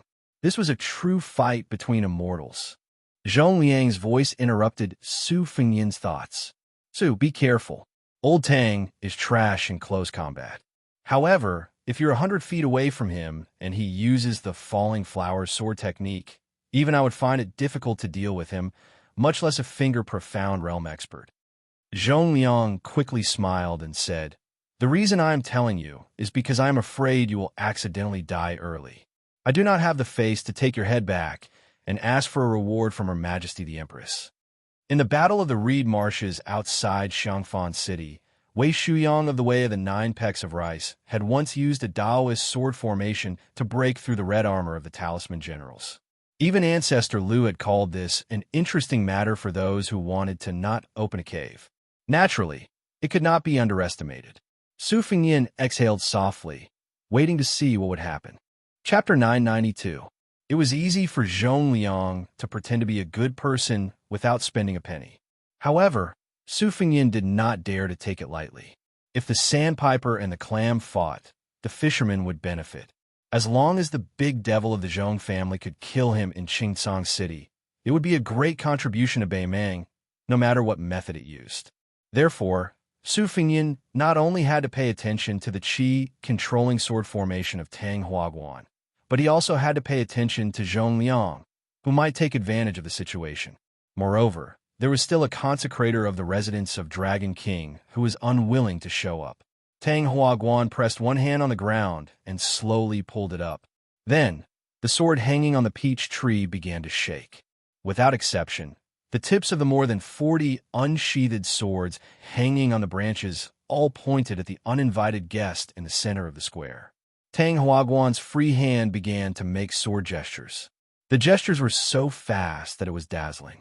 Since Su Fengyan had personally experienced the skills of the group of immortals from the Guanyin sect of the South Sea in Yuyan Mountain, he had been paying attention to the path of training qi. Tang Huaguan's method of condensing qi to kill ghosts at this time should be the ancient Taoist unique skill of the Earth Lung Mountain, Silent Thunder. Purple lightning lingered around Tang Huaguan's 5 fingers. Although it was naturally much weaker than the thunder pool that Master Lu Hao had created, it was more than enough for him to be a consecrator in Qingcang City. Logically speaking, qi cultivators were like catapults used to attack a city. The power of long-range attacks could be said to be invincible. The right way to do it was to find a chance to fight with them in close quarters. If he just took a beating, he would only be exhausted. Su Fengyan's calm posture made Yu Ruru and the others on the other side of the door sneered at him. They regarded him as a fledgling who only had cultivation but did not know the depth of Jianghu. It was just a layman watching the fun. Experts like Zhong Liang, who knew the ropes, did not have any sarcastic smile on their faces. This made Queen Yu, who was best at observing people, somewhat uncertain. Mao Bishan and Gu Feiqing were both swordsmen who had made a name for themselves in the scarlet blood of the refugee land. Compared with the swordsmen in the Central Plains, they were much more genuine. At this time, they saw the strange scene of Consecrator Tang's fingers twirling thunder. They could not care less about the scheming in the past. Mao Bishan asked softly, "That guy just watched Consecrated Tang's power to the peak. Is so arrogant. He is so heavy have something to rely on, or he is ignorant." Gu Feiqing said in a solemn tone, "This vassal lord has a bad reputation. But since he can make that villain too leave Beiliang on his own initiative and successfully inherit the throne, I think he is not the superficial person that the outside world says. The former is more likely. Consecrated Tang's technique is mysterious. The king of Beiliang may not be unable to fight him. It is hard to say who will win." Mao Bishan also came to his senses. He twisted his beard and nodded, saying, "Indeed, as long as the brain has not been kicked by a donkey, no one will come to the Qing-Tsang Empire to deliver a good head. I think that the one surnamed Su either has an expert secretly looking after him, or his cultivation is really deep. Not only does he have the sword-controlling technique, but he also has his trump card. TSK. I really didn't expect that Tu, who is only a second-grade martial master, would have 2 good sons who are better than him. If you ask me, with this talent and the tide-listening pavilion's arsenal, why should he be the king of Beiliang? Wouldn't it be better for him to roam the Jianghu? He can also make the Zhao emperor feel at ease. Maybe he will be happy and give him a golden plaque with the title #1 in the world. Old Wang likes to claim to be #2. In this way, both of them will be justified." When the Queen of Yu heard this kind of ignorant tone that was similar to a country bumpkin's, she rolled her eyes charmingly.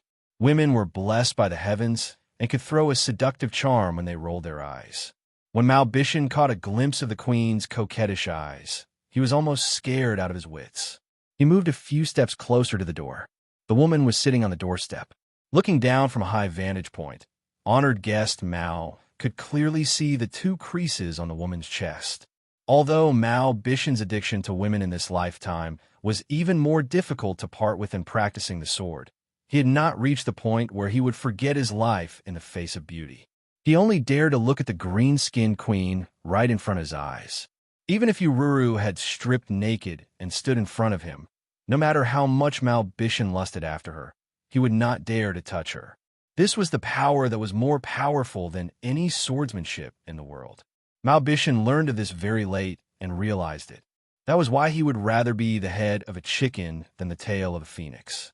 He did not fight for the ranking of the Jianghu experts in his hometown in the old Dongwei. Instead, he came to the land of refugees to help the residents of the Dragon King. Chapter 993. The tip of the sword pointed at the spear. The young man's sheathless sword finally broke free from its shackles and left the peach tree. It pressed down towards the center of the square from the east and west. The hanging swords left their branches and cut off many faint golden and purple petals. It was a beautiful scene. The brilliance of the 40 swords was similar to the lightning that surrounded the Tang Hua Pavilion's palm. Su Fengyan was a bit regretful. The flying swords that Dong Tai gave him outside the Shenwu city were destroyed by the human cats. There was a gap in the 24 hours. His lightning sword formation also lost a lot of power. Otherwise, don't look at how aggressive the Tang Hua Pavilion's lightning sword formation was. Su Fengyan didn't even need to use the iron spear to move. Using a sword formation to defend against a sword formation, his shield was definitely stronger. Old spy Zhao Guo's spear had no effect.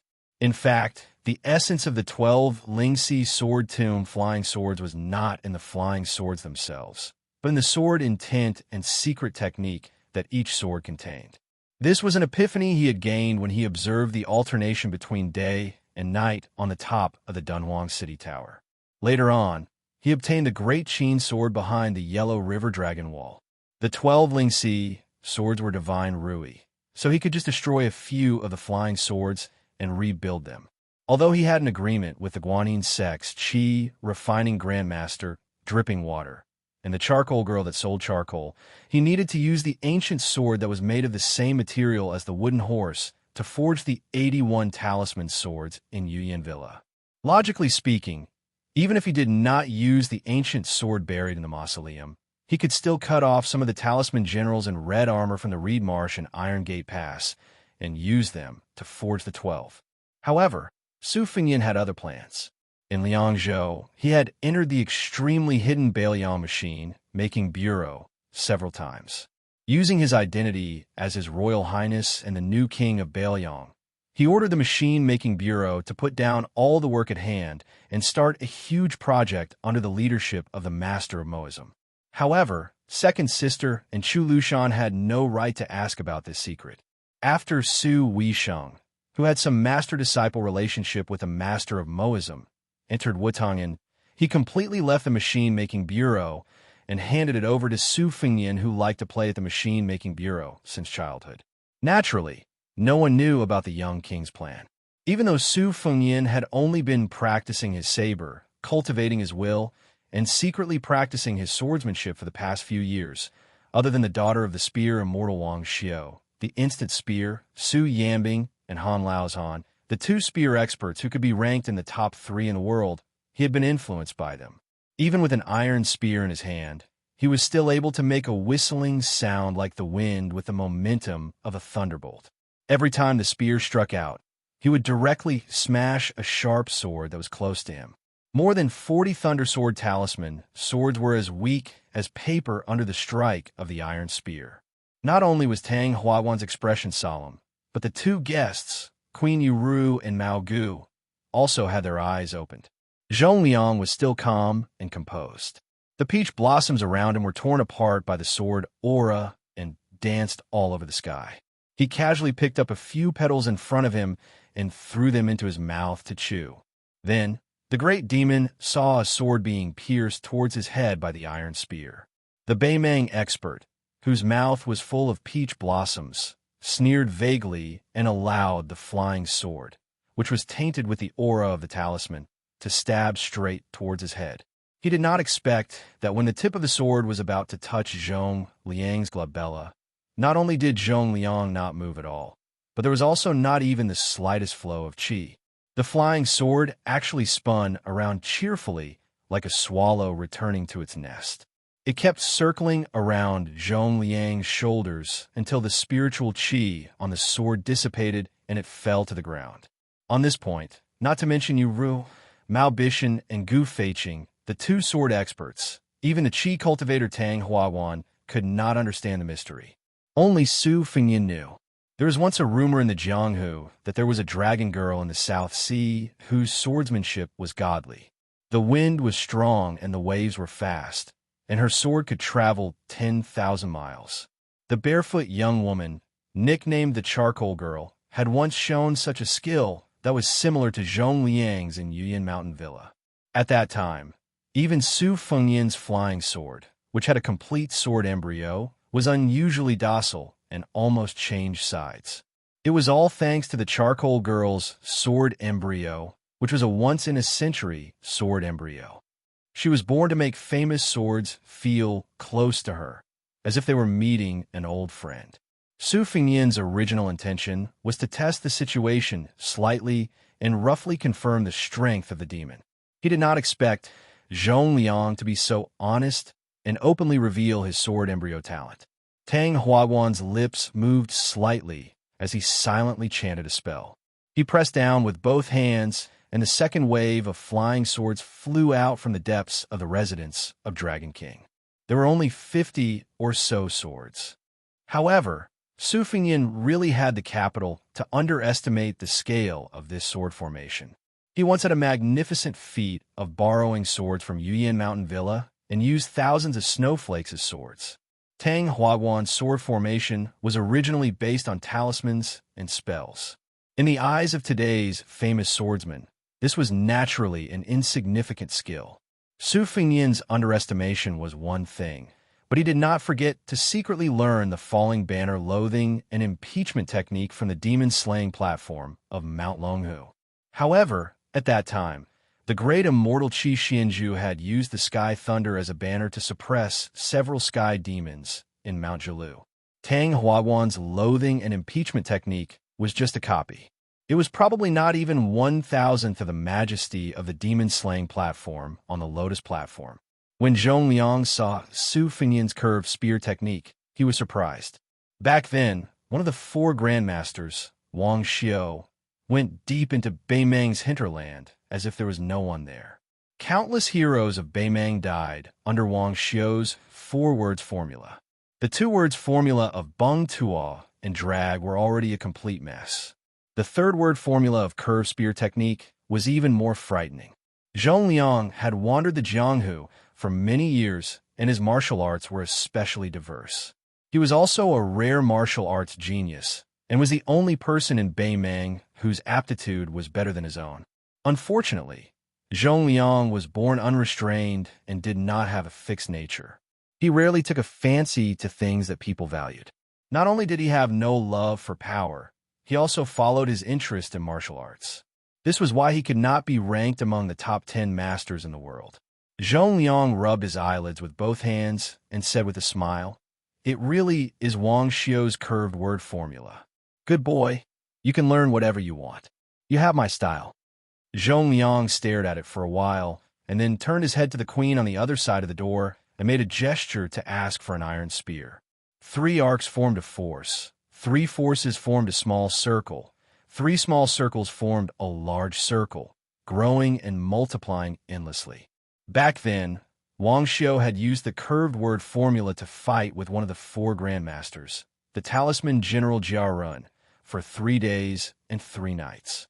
It was said that Wang Xiu's last arc encompassed a radius of 3 miles, killing all the birds and leaving not even a blade of grass alive. When the curved spear technique does not arc, I will die.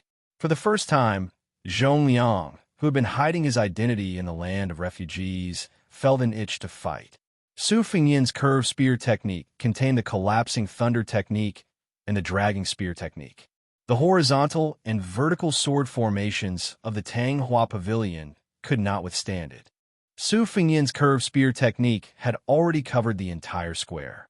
Yururu and the others could only see the peach blossoms spinning rapidly along with the dense gang qi. Su Fengyan twisted the spear around his body and used the Beimang Demon Lord Duan bow, or his famous lightning spear technique. Internally, he used the qi-controlling technique of the Wu family sword tomb, and externally, he used Wang Xiu's collapsing word formula to throw the spear at the great consecrator of the residence of the Dragon King. After throwing the spear, Su Fengyan narrowed his eyes and felt a little incredulous. This old consecrator's desperate actions were too hasty.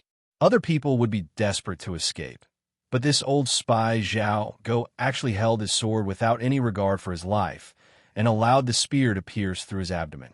Like an arrow at the end of its flight, he leapt up and stabbed at Su Fengnian. Su Fengnian leaned to the side to avoid the sword. He gently stretched out an arm that was faintly wrapped in red silk and pressed down on Tang Hua Pavilion's head, forcing him to kneel in front of him. Before dying, Tang Hua Pavilion, who was bleeding from his 7 orifices, moved his lips with difficulty. There was no hatred in his eyes. Instead, there was a sense of relief. The old man silently uttered his last words. 2 words. Childish. Go. Chapter 994. Su Fengnian was confused. Most of the command of the mad dog Zhao Go, who had been used by Li Yang to eliminate dissidents, was originally in the hands of a relative of Empress Zhao Ji. Could it be that the old spy from the Tanghua embassy had received Zhao Ji's secret order? But how could Zhao Ji be a woman with a bodhisattva's heart? The friendship between the Su and Zhao families was actually divided into 2 parts. One was between Su Xiao and the previous emperor, and the other was between Su Fengnian's mother and Zhao Ji. However, both of these had disappeared outside of the Juzhou embassy the last time Su Fengnian entered the capital. Furthermore, between the land of refugees and the Zhao family of Liang was the majestic Beiliang.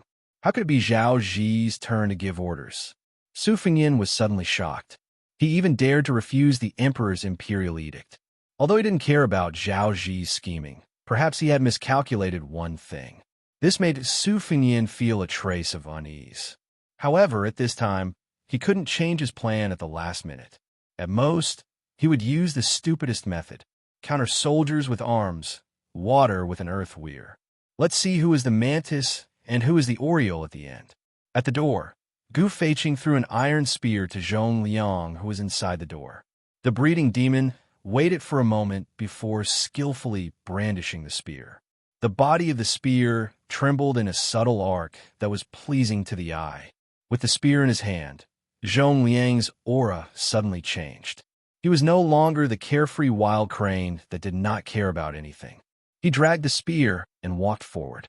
Zhong Liang's footsteps were irregular, sometimes fast and sometimes slow. It seemed like he was following his heart. In a few blinks of an eye, he had arrived in front of Su Fengnian without saying a word. Holding the end of the iron spear in his hand, he swung it in a straight arc, smashing the whip towards Su Fengnian's forehead.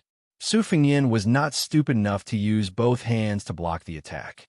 The iron spear in his hand, which was of the same standard as Zhong Liang's, drew an arc diagonally. Under the collision of the 2 spears, Su Fengnian immediately threw the iron spear out of his hand. He did not try to receive the impact of the collision on the iron spear, but he did not let it leave his hand for too long. Before the iron spear was knocked to the ground by the breeding demon, he immediately grabbed the iron spear that only had a lingering aura left in it. From an outsider's point of view, Su Fengnian had always held the iron spear tightly, clashing with Zhong Liang head-on. Although Su Fengnian had used some tricks to avoid the first wave of dangerous aura pouring out of the iron spear like a flood, the vigorous internal force that Zhong Liang had given the iron spear to the iron spear was unexpectedly huge.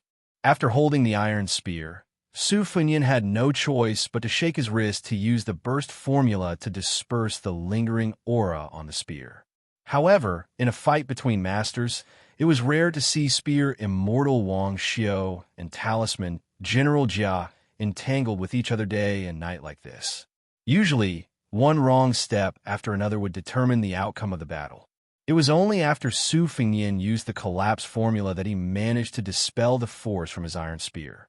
Zhong Liang continued to press forward with the momentum of the Wang Xiu vertical arc, forcing Su Fengnian, who had no room to maneuver, to maintain the defensive posture of the horizontal spear. Once again, Su Fengnian forcefully withstood the arc.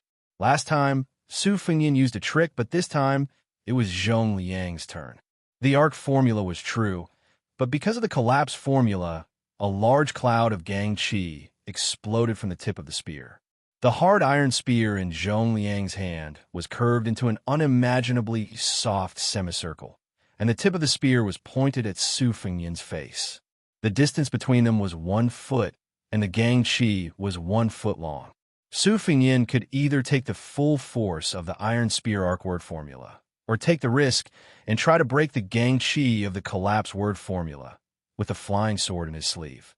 Su Fengyan chose the former without hesitation. Showing off his sword-controlling technique to a sword embryo was tantamount to playing with fire. Su Fengyan took a step back. As his body slid backwards, he bent his knees slightly to disperse the majestic chi of Zhong Liang's collapse word formula. Zhong Liang held the iron spear in his hand. He was not in a hurry to beat up Su Fengyan, who had fallen into the water. He only followed like a shadow and kept the tip of the spear a foot away from Su Fengyan's eyes. He did not even immediately use the collapse word formula, which had an immediate effect. His Gang Chi was about to appear. This great devil, who was ranked second in Beimang, was recklessly mocking Su Fengyan. The reason why Zhong Liang was able to come up with a spear immortal secret technique that was on par with Su Fengyan's was because of his innate talent. More importantly, he had a high-profile battle in Beimang 2 years ago. His opponent was Deng Mao, who had become one of the top 10 fighters in the world. Zhong Liang's deep understanding of spear techniques was on par with Su Fengyan's. However, on the surface, Su Fengyan only had level 2 internal force, which was a huge gap compared to Zhong Liang's. Zhong Liang was not one of those otherworldly experts who only knew how to fight behind closed doors. As a result, Su Fengyan's defeat was a matter of course.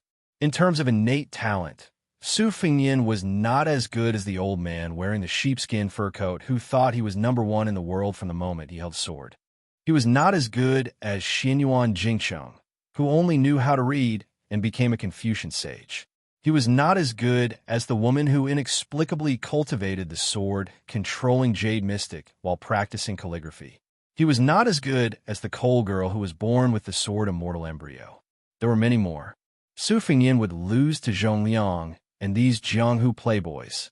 But when it came to risking one's life, Su Fengyan might not be better than them, but he was at least not inferior. When Su Fengyan retreated from the 2 peach trees and was about to lean against the palace wall, he stopped retreating. He drew a small arc with his spear, as if he was risking his life to kill Zhong Liang in an arc. Zhong Liang was very calm and did not withdraw his spear. He took the opportunity to slowly push the tip of the spear forward 1/2 foot. It was actually Su Fengyan's desperation to trade his life for Zhong Liang's. It was as if this time he was aggressive and did not intend to win a complete victory, so he deliberately hid his strength. He was gambling on whether Su Fengyan dared to trade his life for his life. Su Fengyan did not hesitate. His arc spear continued to move forward, but at the same time his left hand grasped the embroidered winter saber on his left waist. This saber was given to him by White Fox Face. It could be regarded as Su Fengyan's most intimate lover. It accompanied him on 2 trips to Liang and Beimang. When Su Fengyan, who was on the path of cultivating his mind, held the embroidered winter saber, it was a completely different scene. It was as if the unarmed second minister of offerings of the residence of Dragon King had become a demon with a spear. Chapter 995. Zhong Liang's eyes grew colder, and the flow of qi in his body grew faster and faster. Thousands of thoughts appeared in his mind. At the critical moment of exchanging his life, this boy still did not want to escape by using unorthodox methods. Instead, he was afraid that the curved spear would cut through his waist and kill him. Would he only be at ease if he added another blow before he died? Did this boy really not think of the king of Beiliang as some kind of vassal king? Did he really have the determination to die together? Zhong Liang's gaze instantly turned hot, and he was no longer careless. The Gang Chi at the tip of the spear was like a burning charcoal that had been thrown out of furnace. At the same time that Su Fengyan's iron spear swept past Zhong Liang, the demonic breeding head spear tip, along with the Gang Chi, smashed into the space between Su Fengyan's eyebrows. In a flash, even Zhong Liang, who was unparalleled in martial arts, was sent flying 30 feet away. However, he still could not escape unscathed, and a wound deep enough to see bone appeared on his shoulder. Zhong Liang looked at the young man who had crashed into the palace wall. His end was even more miserable than his. He had already thrown away his iron spear, but his saber had also returned to its scabbard. There was a scarlet spot between his eyebrows, and the space between his eyes was a mess of flesh and blood. However, there were red threads like slender red snakes crawling from his sleeves to his arms, then up from his neck and up from his temples to his eyebrows. It was a terrifying sight. Zhong Liang was clearly somewhat annoyed. He muttered, "His saber technique is a bit like Gu Jiantang's half-baked thunder of mind. Could this dragon attachment technique be a human cat's xian?" Zhong Liang sighed and looked with pity at the new King Liang who had surprised him. "If I had known, I would have put in more effort. Perhaps you could have done better. Unfortunately, there's nothing for me to do now." The ruler of Qing Tsang, Zhou Junshun, was holed up in the throne room. One hand was propped up against a gold-painted pillar, and the other hand was gripping the dragon jade pendant at his waist. His expression was nervous. He knew that he was only a puppet. The three masters all seemed to grant Qing Tsang's requests on the surface, but no one really took him seriously. Zhou Junshun stared at the back of an old man with his hands tucked in his sleeves. The old man was the third master of the house. He was from Nanjiang and was proficient in poisons and witchcraft. Not only was he good at killing and saving people, his methods of torturing people were even more bizarre. Until now, Zhou Junshun had not figured out the exact origins of the three masters. Qing Tsang spies had always existed in name only. It was not that Zhou Junshun did not want to do his best in this area, but that he did not have the power to do so. Qing Tsang was struggling at death's door in the middle of several powerful forces. Zhou Junshun had already racked his brains to buy hundreds of sets of armor and military equipment. For a small dynasty in a time of chaos, there were two things that truly measured the power of a country. They were not the training of retainers, the raising of lackeys, or the construction of noble mansions. The first was the practice of training soldiers for 1,000 days to use them in a single day. That was the number of armors the soldiers wore. Training soldiers was a bottomless pit, and using soldiers was even more so. It was fine if they won a battle, but if they lost, they would lose everything. It was very easy to drag down a government that was independent but had an unstable foundation. The second was the collection of military secrets. This was a gold-swallowing picio that consumed a lot of money. Many of the words in the secret letters were exchanged with blood and human lives. Previously, the head of the spies in the residence of Dragon King swore that the young vassal king invaded the territory alone and that Bailiang did not have any large-scale military movements. Zhou Junshun's original intention was to sound out the young vassal king before sitting down to enjoy wine and beauties and have a good talk with him. If the young vassal king of the Liang dynasty was sincere, Zhou Junshun did not mind being a provincial governor under Bailiang or even a general with real power. If he was not sincere, it would not be too late to shed all pretense of cordiality and kill him. Unfortunately, first, the old man from the Tang Hua Club insisted on using the talisman matrix that was the most expensive item in the residence of Dragon King. Then, the third minister of offerings, An Jiangheng, the general of the cavalry troop, agreed.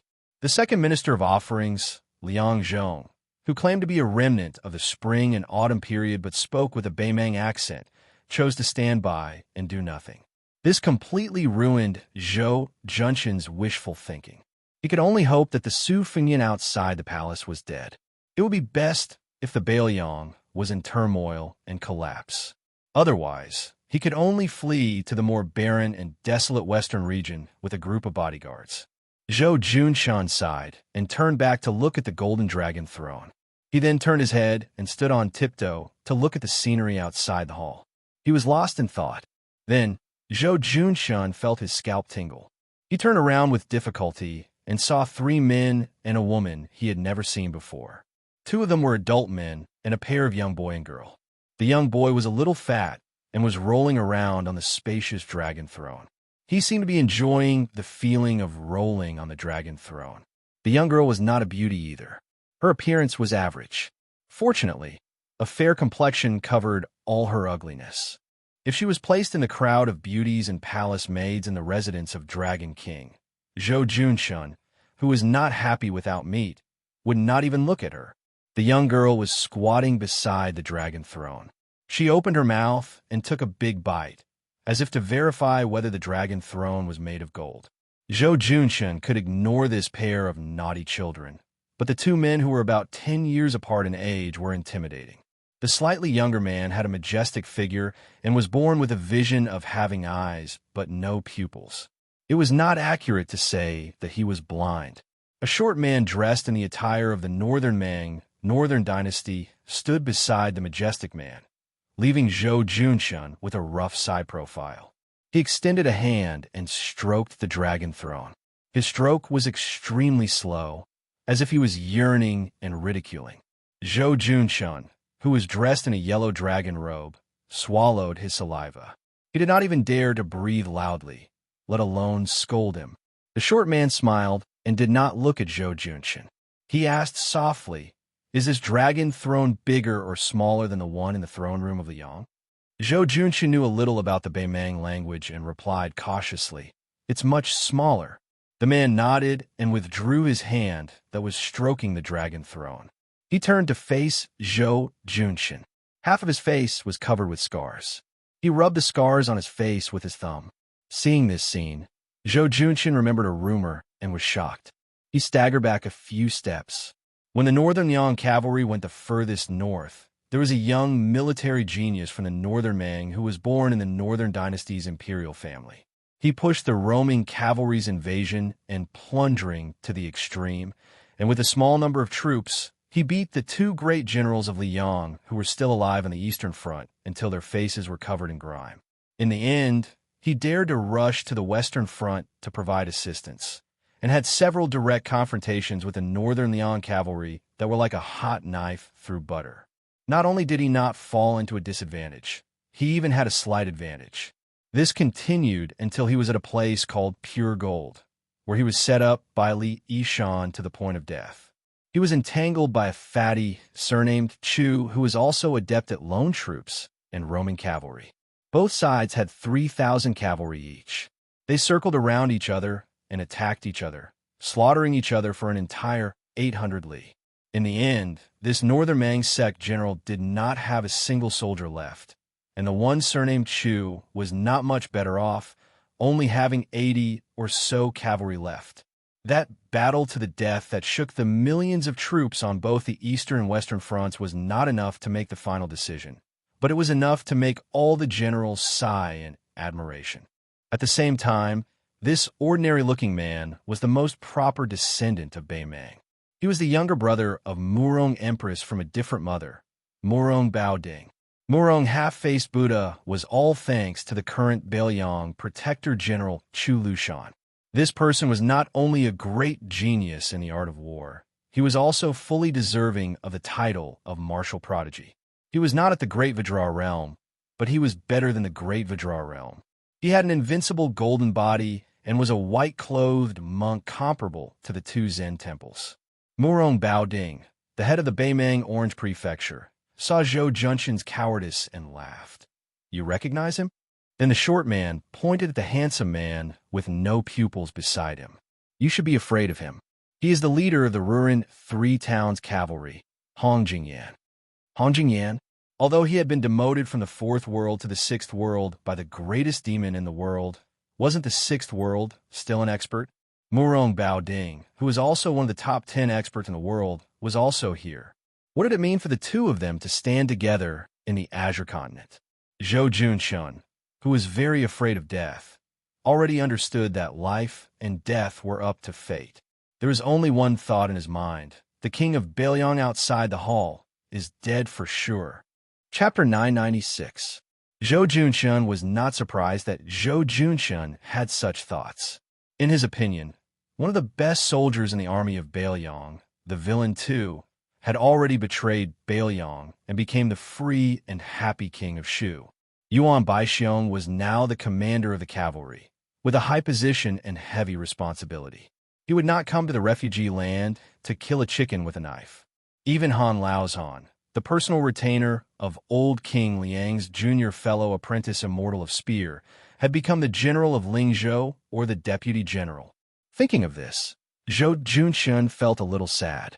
Compared to the young king outside the palace, he would not have a better ending. The young man risked his life alone and tried to show enough sincerity to recruit Qing Tsong. It was a good idea, and there was a possibility of success. At least, Zhou Junshun believed that he would be tempted by a provincial governor or a general. However, Zhou Junshun reckoned that there must have been a fatal flaw in one of the espionage segments, and the Northern Mang knew about the heavenly secret. Otherwise, the short journey from Liangzhou to the Qing Tsong would not have required the joint efforts of the Zhu province and the Ruren to mobilize so many people. The key point was that they had timed their movements so accurately. Thinking of this, Zhou Junshun found some joy in his misery. He thought to himself, "Our Qing Tsong's espionage is like a piece of tofu. Your rich northern Liang doesn't seem to be any better." At the thought of being in the same boat as the king of Bailiang, Zhou Junshun's gloomy mood brightened a little. But when the Lord of Azure saw the scene in the main hall, her heart sank to the bottom. After the dragon chair was bitten by the girl like a hungry dog, she lost interest and stood beside Beimang Baoding, holding a delicately woven silk food bag and stuffing pieces of pastries that she bought from Beimang's Nanchao market into her mouth. The little fatty was like a money grubber with a brain problem, crawling and rolling on the dragon chair, pinching and pinching, his eyes shining. After jumping off the dragon chair, he wanted to carry it away. But how could a dragon chair that weighed 1,000 pounds be so easy to carry? The young man was obviously very angry. With his back facing Zhou Junshun, he spread out his hands and suddenly pressed them on the dragon chair's 2 dragon heads. The golden dragon chair that was shining with a golden light instantly melted into a large pool of golden liquid at an astonishing speed, as if ice and snow were being roasted by a raging fire. The golden liquid that was used as a cushion on the steps was burned into a dazzling fire. The little fatty's boots and trousers were burned into nothing, but he himself was not injured at all. The young man fiercely fell to the ground with a plop and grabbed a handful of golden liquid, his eyes greedy. When the golden liquid flowed down the jade steps, it was originally going to pass by where the girl, Murong Baoding, and Hong Jingyan were standing, but the girl coldly snorted, and then with her, as the center, the boiling golden liquid froze into a circle of gold in the blink of an eye. The girl's body was shrouded in mist, revealing a hint of frost. The girl was still angry, probably because she was angry that the fatty of the same age was obsessed with money. She ignored the golden liquid under her feet that did not decrease in temperature and directly took a series of small steps, one foot stepping on the young man's, but causing him to fall into the boiling golden liquid. The young man turned his head to glare at her, but he quickly turned his face back to the ground, his hands cheerfully continuously hugging the golden liquid above his head. The girl's cheeks were puffed up as she chewed on some stiff pastries. She stepped on the fat boy's fat and ugly buttocks one by one, splashing a large amount of golden liquid. The golden liquid condensed into golden ice cubes of different sizes in midair, falling into the golden liquid and melting again. Seeing this, Zhou Junshun's face turned pale as if he had seen a ghost in broad daylight.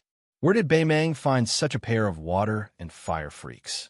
Murong half-faced Buddha and Hong Jingyan were enough to turn Qing Tsong's city upside down. With the addition of this pair of demons of unknown origin, not to mention the small Qing Tsong city, they could even kill their way in and out of the heavily guarded prince's mansion in Mount Qing Liang several times. Murong Baoding walked down the steps and came to Zhou Junshun's side. He laughed softly and said, "If Bailiang knew that their new master had died in your house after only a few days of succession, what would you do?" Zhou Junshun's mind turned quickly. He carefully responded with his awkward and unpleasant northern Beimang dialect. "Is there a place that will take me in?" The governor of Beimang, who was half a head shorter than Zhou Junshun, smiled and slowly said, "Beimang is far from being as rich as Liang's central plains, but there are still many fertile grasslands. Compared to the land of refugees, it is still more suitable for living. This King's Orange province is one of the few rich places in Beimang. What's so difficult about taking in a few Zhou Junshun? However, if you, Zhou Junshun, Want to go to Beimang and continue living the life of a local tyrant? It won't be easy. The key is that under the leadership of the residents of the Dragon King, there will be tens of thousands of refugees in Song who will migrate to Beimang. This king has come to the south this time to kill the king of Bailiang. However, if you, Zhou Junshun, can make a contribution to this king can also go with you to the Empress to ask for a reward. It might even be possible to get a purple goldfish pouch. I'm sure you know that there are less than 60 purple goldfish pouches in the entire Beimang. Even Hong Jingyan, who holds the Ruran army of 3 towns, only received one recently. Zhou Junshun looked troubled. The difficult part of governing a land of refugees was that the refugees here never believed in propriety, justice, integrity, or shame. They especially didn't know how to write the word loyalty.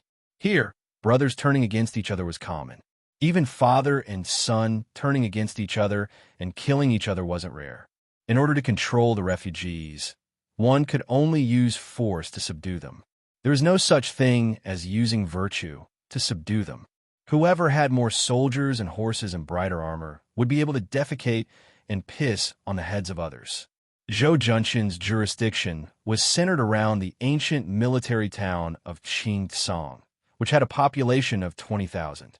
The influence of the residents of the Dragon King, the Zhou family, would begin to decline sharply once they left the city. If news of the residents of the Dragon King being destroyed were to spread, as long as the refugees outside the city knew that it wasn't an imminent disaster, they would just pick their noses and continue with what they were doing. They couldn't be bothered to care about whether the residents of the Dragon King was surnamed Zhou or something else. In addition to the less than 2,000 dragon-scale army under Zhou Junshun's command, he didn't have the confidence to bring more people to Beimang, even if it was the 4,000 or 5,000 bodyguards under the command of his trusted generals. For the refugees, life in this world was like this. No matter how hard it was, it couldn't get any harder. They were used to being frogs at the bottom of a well in the land of refugees. They didn't even want to wander elsewhere. Therefore, the spread of Buddhism in the land of refugees was far deeper and more extensive than that of Confucianism and Taoism. Since they couldn't pin their hopes on riches and honor in this life, they might as well endure more hardships and endure all the hardships in their next life in hopes of being reincarnated into a good family in their next life. In a land of refugees that was full of disasters, those who could wander alone and stably were not martial arts masters who relied on their strength to bully others. Only those ascetic monks who were as poor as the refugees. Zhou Junshun didn't dare to make a promise on the spot. Morong Baoding obviously knew the unique circumstances of a land of refugees, so he didn't make things difficult for Zhou Junshun. He laughed softly and said, "You have your difficulties. This king can understand." In the eyes of ordinary refugees, even if they went to Beimang, even if they ate and drank well for a while, they might have to work for Beimang someday. Once the War of Liangmang starts, the first batch of people to die will be them who defected. In other words, if you rely on Bailiang, it's the same logic. The only difference is whether you will die under Beimang's arrows or under Bailiang's horse's hoofs. Since that's the case, it's naturally better to continue hiding in the land of refugees. Beimang, Bailiang, they won't go anywhere. There's a saying in your country that it's better to live than to die. It's referring to the hundreds of thousands of refugees who can get on their horses and fight. Zhou Junshun smiled flatteringly and said, "The commandant has already seen through the affairs of the world. If the military power of Beimang is in the hands of the commandant, the imperial court of Zhao can only bow and obey." Morong Baoding said calmly, "Although you're flattering against your will, you're right about this king's thoughts. Tuoba Bodhisattva's so-called god of war is only a talent in military affairs. He's just a mediocre talent. Dongzhuo is more capable in military affairs. But no matter how capable he is, no matter how well he mingles, it's just the fate of Liang Su Shao. It's a pity that Dongzhuo's rise came too late. The great generals of the Southern Dynasty who were ranked before him can still hold on for many years. Fatty Dong may not be able to smoothly reach the day when his meritorious service is so great that he can't be conferred the title of emperor." Zhou Junshun's scalp tingled. With a bitter face, he said in a low voice, "The commandant doesn't need to tell me these heavenly secrets. I'm short-sighted and my knowledge is shallow. Anyway, I don't understand." Murong Baoding, whose half-face was ferocious and terrifying, twitched the corner of his mouth. He patted Zhou Junshin's shoulder with one hand and said, "Don't worry. The current situation in the land of refugees is very delicate. The gains and losses of both sides of Liangmang have to be calculated by double. This king has recruited Zhou Junshin, so Beiliang will have one less Zhou Junshin. In the future, they will have to face General Zhou, who has a purple gold fish bag around his waist. This kind of business where even women and children know the pros and cons. This king won't be so muddle-headed as to let his emotions affect his decisions. When this prince was young, I once said that I wanted to pile the corpses of all the refugees on Mount Qingliang. At that time, I was young and impetuous, so I never cared about the general trend. I always thought that I could single-handedly turn the tide, and suffered a lot. The young man and young woman had unknowingly run to their side. Most of the fat boy's clothes had been destroyed by the golden water. He directly took off the clothes on his back and made a skirt. He tied it around his waist, barely covering his crotch and white buttocks. The young man looked at Zhou Junshin, who was incomparably fearful, and asked with a smile, "Sir, do you have any money or treasure?" Zhou Junshin's face stiffened as he untied the suet jade that was said to have been obtained from the top of Mount Kunlun. Unexpectedly, the young man whose chest was stained with golden water only glanced at it and was greatly disappointed. He hurriedly asked, "It has to be like that chair. It has to be golden and shiny. Otherwise, it's worthless." Zhou Junshin looked helplessly at Murong Baoding, but the latter ignored him and moved away to whisper to Hong Jingyan. Misfortune never came alone. Before one wave had subsided, another wave arose. The average-looking young woman also walked in front of Zhou Junshin and coldly threatened, "Do you have anything to eat? If not, I'll turn you into an ice corpse." A money grubber and a foodie? Chapter 997. Zhou Junshin, who was still the emperor of Qingtsang yesterday, was at a loss. He almost begged the two children to stop torturing him. When Hong Jingyan was talking to Murong Baoding, he looked at the young man and woman who were secretly regarded as national treasures by Beimang. The Qi cultivators of the Central Plains were divided into the north and south. The south was led by the Guanyin sect in the South Sea. The north was concentrated in the imperial astronomer. Any noble who dared to raise a Qi cultivator, even if the Zhao family's emperor was known for his tolerance, would definitely be sentenced to death. Li Mixi had once learned that the dragon-seeking Qi cultivators of the northern sect had been working for the celestial phenomenon cultivator Lu Hao all these years. But he did not know if they were helping him enter the Saint Realm or building some kind of formation in Great Peace City. There were not many Qi cultivators in the northern Mang. At their peak, there were only about 100 of them. Their numbers might not even be comparable to the Guanyin sect. Now, 9 out of 10 of them were dead. This tragedy was due to Murong Baoding finding his biological brother and sister.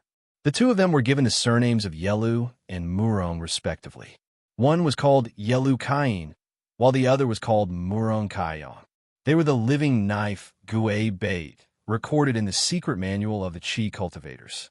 It was said that if one ate one of the two, they could either enter the heavens or the underworld. However, Murong Baoding had never believed in such things. At that time, he had offered it to his sister, the Empress of the Northern Mang. The latter had also scoffed at the Taoist talk of immortality and ascension. As for the ownership of the brother and sister, she had jokingly said to his younger brother, "If you don't take what is given to you by the heavens, you will suffer a calamity instead." She had even given it to the Orange Prefecture. The Empress had even used the power of the entire country to allow the brother and sister to become Qi cultivators of the Northern Mang by chance. Yelu Kain was good at controlling fire, while Murong Kaiyang could make the summer river instantly form a long bridge of ice. Murong Baoding smiled and asked, "Do you think Zhongliang can kill that young man?" Hong Jingyan said calmly, "Zhongliang is frivolous and doesn't know how to cherish his talent. At most, His state is similar to that of the fifth raccoon. In a one-on-one battle, Zhong Liang has a high chance of winning. However, it doesn't necessarily mean that he can kill. Murong Baoding took the lead and walked to the door of the hall. He is related to the demon Luo Yang. Don't you have any thoughts? Hong Jingyan said something mysterious. If I want to kill him, I'm afraid that the Orange Province will stop me. Murong Baoding laughed it off and changed the subject. Bei Meng, Liang, and Beiliang, a tripartite balance of power. Originally, as long as Su Xiao did not die, the other two sides would have to obediently follow Beiliang's orders. At that time, Liang wished that the young heir apparent would die prematurely. They carried out many assassinations, hoping that Beiliang would die the second time. Later, beyond everyone's expectations, Beiliang quietly settled the general situation. Su Fengyan's hereditary succession could not be stopped. Then Chen Zhibao entered the capital. Following his resignation as the Minister of War, he was conferred the title of King of Western Shu. As a result, Bei Meng, who had been watching the fun, became anxious. Last year, they were beaten by Beiliang to the bone. There were countless civil and military officials in the northern and southern dynasties, but only the Orange Province and Dongzhuo insisted on fighting on the Western Front. They insisted on fighting head-on with the new king of Beiliang and Chen Zhibao in Western Shu. As a result, Li Mibi's spiderweb shifted its focus from this king and these people to Su Fengyan, hoping to kill the new king who no longer had Su Xiao to rely on. At that time, Beiliang would have no leader and would be much easier to bully. Since it was more or less certain that Su Fengyan would not rebel, Liang Xiaogo would have to pinch his nose and risk his life to protect Su Fengyan from dying at the hands of Bei Meng, so as to avoid missing the northwestern gateway. It was really a big joke, with Beiliang's 300,000 cavalry being used up against the southern court, and with Chen Zhibao glaring at Western Shu, it would be much more difficult to carry out the Peace Edict's plan of East-West confrontation. Even if it succeeded, according to the Peace Edict, it would cost more than 200,000 lives. Perhaps this is the power of the man called Yuan Bunshi in Great Peace City. Scholars move their mouths, and warriors die on the battlefield. In the current situation of the Romance of the Three Kingdoms, Beiliang doesn't move, and Bei Meng and Liang don't dare to act rashly. Unknowingly, 20 years of peace have been exchanged for the common people of the two dynasties. This is all thanks to Li Yishan. It's a pity that this enemy is dead, and there's no way to tell him face to face. This king has a belly full of words, and he can only nag and nag to you, Hong Jingyan. Hong Jingyan smiled. Fortunately, there's still Chu Lushan. Murong Baoding stretched out his hand and placed it on his cheek. Yes, there's still Chu Lushan. The two had already stepped through the threshold of the main hall. Looking at the somewhat lonely scene in the square, Hong Jingyan suddenly said, Su Yanbing secretly escorting the young king is a reasonable thing. This person's methods of intercepting and rescuing the Beiliang administrator's son at the border cannot be underestimated. If it wasn't for the Peace Edict, I really don't have the confidence to kill people in Qinsong. Since Su Yanbing hasn't shown himself, it means that it's as I guessed before. Zhong Liang really can't kill Su Fengyan. First, there's the butcher Su Xiao who doesn't want to be the emperor, Chen Zhibao who wants to settle the country through 2 battles, and then there's the traitor Chu Lushan. Now, there's the Su Fengyan who likes to pull chestnuts out of the fire. Beiliang really has a lot of strange people and strange things. If you ask me, Beiliang really should follow the plan of the emperor's preceptor and destroy it first. Murong Baoding's words hit the nail on the head. If you don't attack the nearby Beiliang, how can you compete with Dongzhuo for military merits? How can you be the king of the southern courtyard? Hong Jingyan also argued, is the Peace Edict really going to do business with Beiliang? Chapter 998. Murong Baoding laughed and said bluntly, as long as this kid agrees, and as long as you, Hong Jingyan, do not meddle, the king of the northern courtyard will be his in the future, and the king of the southern courtyard will be yours. When Bei Meng pacifies the world, your northern and southern courtyards will no longer be defined by the current Bei Meng northern and southern dynasties, but by the current Bei Meng Liang. Hong Jingyan, do you think he will agree? Su Fengyan entered the city alone as a show of sincerity. This king even traveled thousands of miles south to this land of refugees and spared his life. His sincerity should not be small, right? Hong Jingyan said indifferently, "If Su Fengyan can recruit hundreds of thousands of refugees, he will be able to secure his position as the king of Bailion. Similarly, if he can tame 300,000 cavalrymen, he will be able to smoothly proclaim himself as the emperor after his majesty ascends to the heavens. But before that, if I go against his majesty, not only will I lose the ruined military power that I just obtained, but I will also follow in Luo Yang's footsteps and be hunted down. On the surface, why don't we just follow his majesty's orders and kill Su Fengyan and let him accompany his father?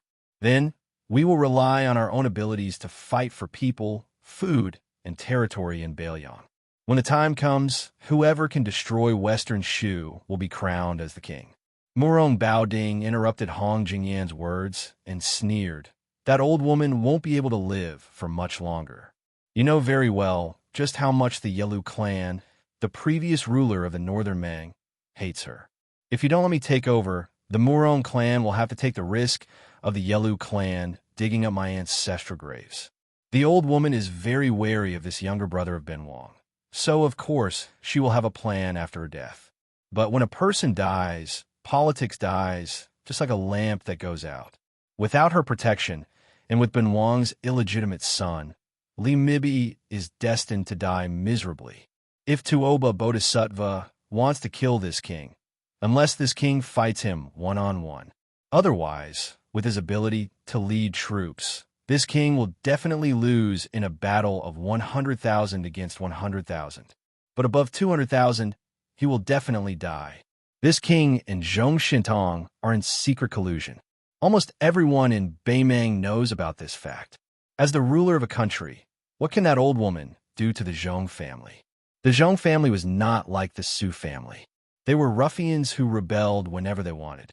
This is also the reason why he is willing to look at the Su family in Bailion. The chess and sword music school's Gong Luzi was silent. The changes in the square and the palace were overwhelming. It was completely beyond the imagination of Queen Ururu and Mao Gu. First, Minister Tang died in the hands of Su, even though he had a talisman array. Then, Second Minister Liang Zhong was extraordinarily powerful. He only used an ordinary iron spear to make the young king bleed. What happened next was even more confusing. After the third minister of offerings from Southern Border showed up, he did not rush to join hands with the second minister. He just casually took out a brocade pouch from his sleeve with his dark purple fingers. Then, he waved his sleeve and rolled up the peach blossoms that filled the sky, including the second minister. As a result, the 2 rows of peach trees under the palace wall became dead trees. At that time, Mao Bishan and Gu Feiqing knew that the essence of the talisman array was not the 2 aggressive talisman swords, but the inconspicuous poisonous peach blossoms. Mao Bishan had already fled. Gu Feiqing, who had always been loyal to the residents of Dragon King, did not care about etiquette. He held his breath and threw the queen outside. He risked his life to close the palace door, but just after a few steps, black blood flowed out of his chi orifice, and he died. Southern Border had an immortal Gu that specialized in killing immortals. This immortal was naturally not an unfettered land immortal, but one of the 3 realms of first rank. However, it was similar to many moves in the pugilistic world that were powerful but could not withstand a single blow. Although the peach blossom immortal Gu of the third minister was not vulgar, it could not take the life of the demon. Instead, it was nailed to the palace wall by Zhong Liang. What was unimaginable was that the old man could actually let out a sinister laugh. He pressed his hands on the iron spear and pulled his body out of the spear inch by inch. After falling to the ground, his voice was hoarse. He sat down and said to the young man who had been watching by the side, "By the order of Master Li Yuanying, I respectfully welcome the king of Bailion." Only then did he die with his eyes wide open. It was not the spear that took this death warrior's life, but the peach blossom immortal Gu itself. However, Zhong Liang was not unscathed. He used his fingers to wipe away the black blood that flowed from his ears to his temples. His life was not in danger, but his cultivation was still affected. Murong Bao Ding and Hong Jingyan left the palace at this time. Zhong Liang, who had a full beard, was silently healing his injuries. Su Fingyan squatted in front of the old death warrior of Bailiang and closed the old man's eyes. Su Fingyan had seen Murong Bao Ding's picture in the Tide-Listening Pavilion's secret files. After standing up, he heard this half-faced Buddha ask with a smile, "This king is accompanied by the sixth in the world, Gung Luzi. I wonder where Su Yambing is?" Su Fingyan smiled and did not speak. Murong Bao Ding deliberately drew in a breath of cold air and asked meaningfully, "Did you really come to Qing Song City alone? Are you trying to use yourself as bait to catch a few big fish?" Su Fingyan said frankly, "Fishing is not fake, but it's my family's business. It can't be considered catching big fish. Su Yambing is definitely here, but I don't know where this king is and I don't know when he will appear." Murong Bao Ding looked at the calm young man under the wall and felt a heartfelt admiration. He somewhat understood why the current Zhao family son of heaven was in love with Chun Jibao. In the future, when he sat in the north facing the south and ruled the world, there would be such outstanding officials standing in the imperial court. Not to mention other things, just watching them stand there and serve him was very pleasing to the eye. Murong Bao Ding laughed heartily and said, "Su Fingyan, you may not know this, but this king's true eldest son is Yi Yulu.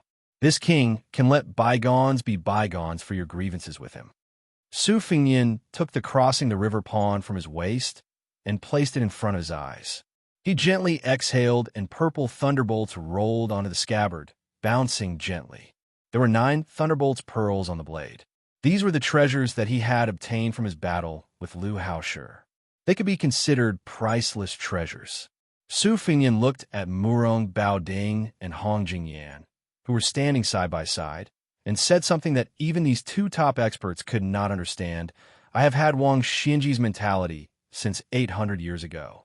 The whole world is my enemy. I am invincible in the world." Chapter 999. Murong Bao Ding glanced at the rolling thunder on the scabbard and was a little surprised.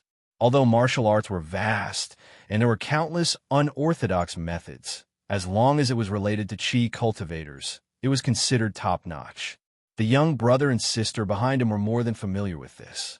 In Beimang, there were Qi cultivators who were proficient in collecting thunder and lightning. The money-grubber boy and the foodie girl gathered together and whispered to each other. Especially the gluttonous girl. She smacked her lips and stared fixedly at the 9 genuine purple sky thunder. She was very envious. As long as she swallowed them into her stomach and nourished them for a few years, she would definitely be able to beat this annoying fatty beside her into a pig's head. Hong Jingyan's expression was still rigid. When one's martial arts realm had reached such a high level, it was nothing more than coping with changes by sticking to the status quo. Su Fingyan's crossing the river pawn in his left hand was out of its scabbard in an instant. The speed of the blade was so fast that the scabbard that left his palm crashed into the palace wall. Su Fingyan's arm followed Wang Xiu's arc formula and swung the blade down. The 9 thunder lingered and the purple clouds dazzled. Zhong Liang unceremoniously controlled the iron spear that was abandoned by Su Fingyan. He had been holding the spear with one hand. This time, he finally held the spear with 2 hands and took out enough attention to deal with the unsheathed blade. The spear curved horizontally. Before the sharp blade of the blade touched it, the curved tip of the spear was already pointed at Su Fingyan's waist. Su Fingyan did not deliberately change from attacking to defending. He just followed the blade with ease, as if he was possessed by God and understood the wonders of the Xian finger. The tip of the blade suddenly twisted and fell faster and faster. His body was also forcefully pulled a few feet forward. The rolling blade technique was still the rolling blade technique. It was just that compared to the rolling blade technique of ordinary swordsmen, it was much more mysterious. The spear missed for no reason. Zhong Liang's eyes lit up.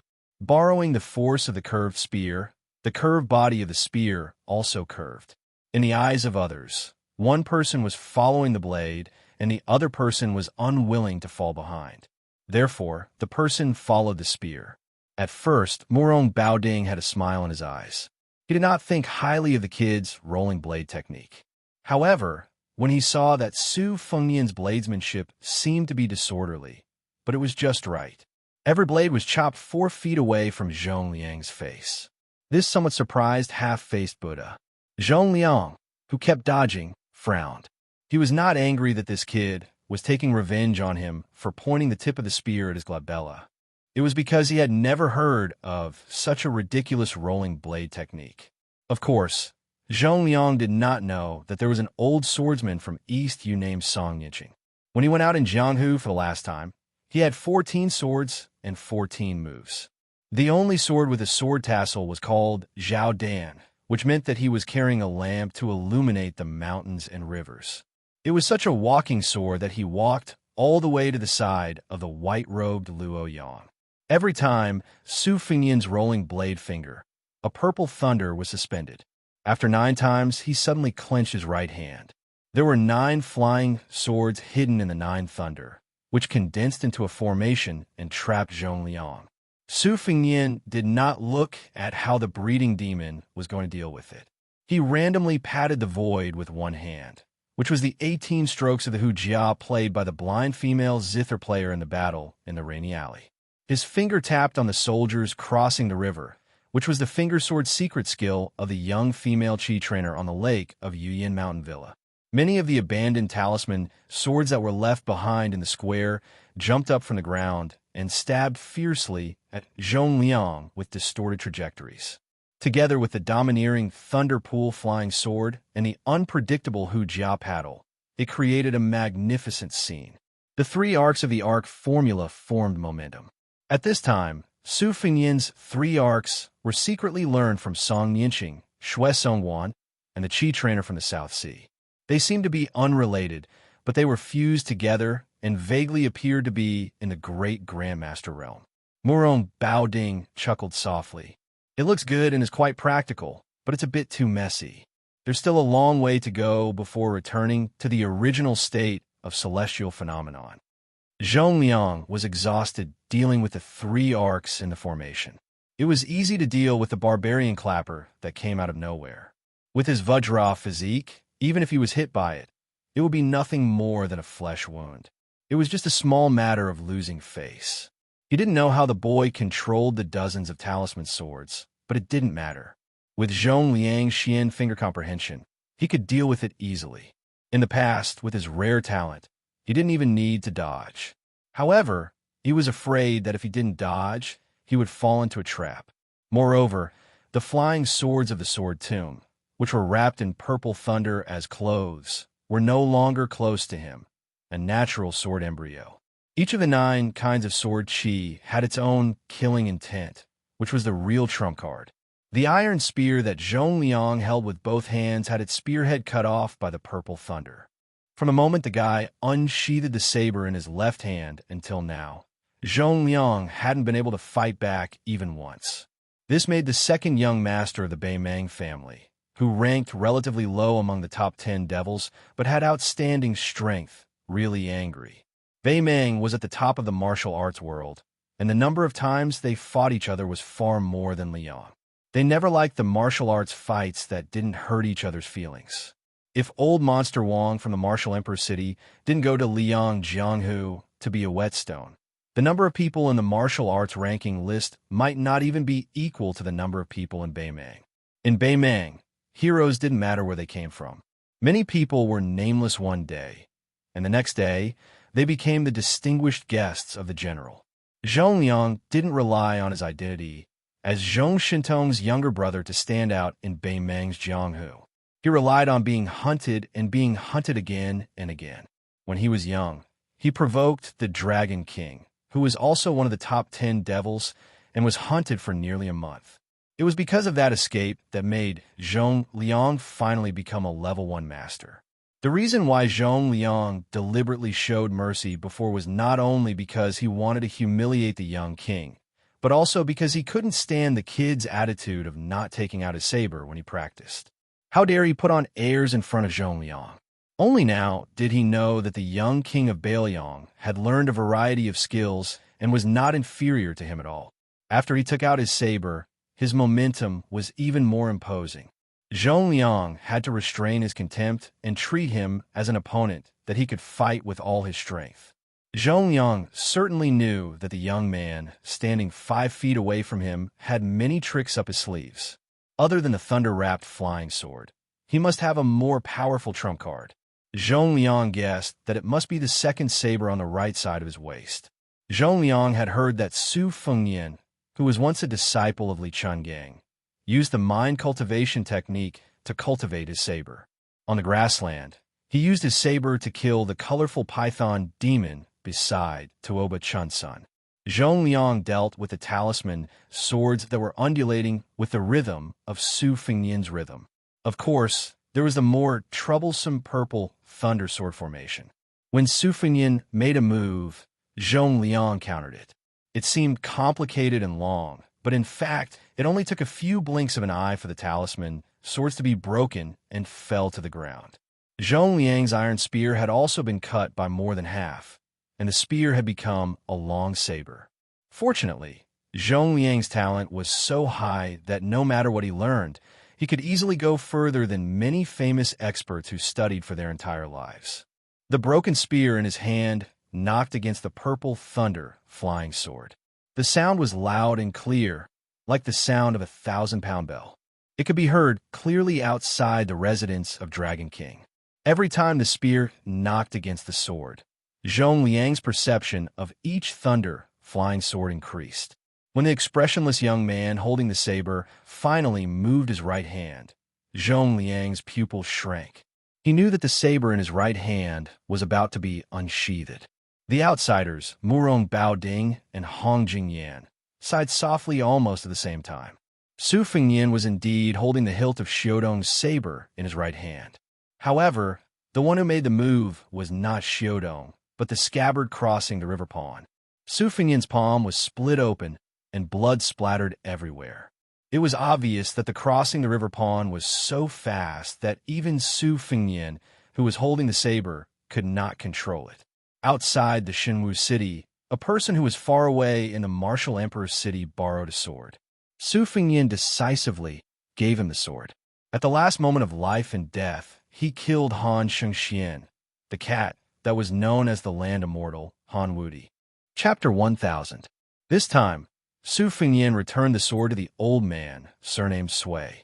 This time, he returned the scabbard to the soldier who had crossed the river. Otherwise, with Su Fengnian's spiritual foundation, he would have been able to cultivate the one-sleeve Azure Dragon. He would not have only used the rolling knife technique, which was born from Song Yinqing's Shining Guts sword technique, to fight against Zhongliang. Everything was just an extremely sinister smokescreen to pave the way for returning the sword. In the soul-stirring trap outside the Shenwu city, the famous sword spring in autumn was only a foot away from the human cat's heart. The further the person who borrowed the sword was, the more powerful it would be. However, Zhongliang was not the mysterious celestial phenomenon of Death Han Shengxian. This time, when the sword returned to the scabbard, it still directly penetrated the chest of this Beimang demon. It was just that he did not die on the spot. The third consecrator pulled out the iron spear with his body forward. Zhongliang directly passed through the scabbard of the soldier who had crossed the river and crashed into the palace wall to escape. Su Fengnian did not chase after him. He only looked at the dead Baelyong spy sitting on the ground. It could be considered that he had avenged the old man's hatred for the spear. Murong Baoding said regretfully, with Zhongliang's ability, he should have fought with all his strength from the beginning. How could he be in such a difficult situation? His talent is really high. Before Luo Yang, he was the fastest person in Beimang to enter the finger-mysterious realm from the Vajra realm. He was even faster than Li Chungang from Liang. This is a great thing, but also a great thing. The Vajra realm is naturally not as invulnerable as other martial artists who have been stuck in this realm for many years. Zhongliang was lucky that, as the immortal sword embryo, he was able to sense the danger before the scabbard blade from the sword Wei pierced his heart. This was why he was able to avoid the fate of being stabbed to the heart. Unfortunately, he was lucky enough to avoid this blade. However, he could not avoid Su Yanbing, who came with the instant spear. Hong Jingyan hesitated and was about to step forward. Murong Baoding laughed softly. Have you thought it through? Do I really have to save Zhong Liang from Su Yanbing's hands so that I can express my goodwill to this king's sister? Don't regret it. Hong Jingyan asked in return. If Hong Jingyan could hide the secret of the military edict from His Majesty, why couldn't the military edict wait for Hong Jingyan's plan before acting? Murong Baoding didn't say anything and just shook his head. The two of them parted ways. As soon as Hong Jingyan left the palace, Murong Baoding muttered to himself, "If I don't dare to gamble, how can I take it?" Murong Baoding raised his voice and said to Su Fengyan with a smile, "This is Gung Lozi. Don't be fooled by his high cultivation level. In this king's eyes, he is far inferior to you. Just now, this king even promised to divide the king of the north and south courtyards with you. Now, it seems like he is really humiliating you, Su Fengyan." Su Fengyan took a deep breath and absorbed the 9 purple thunder.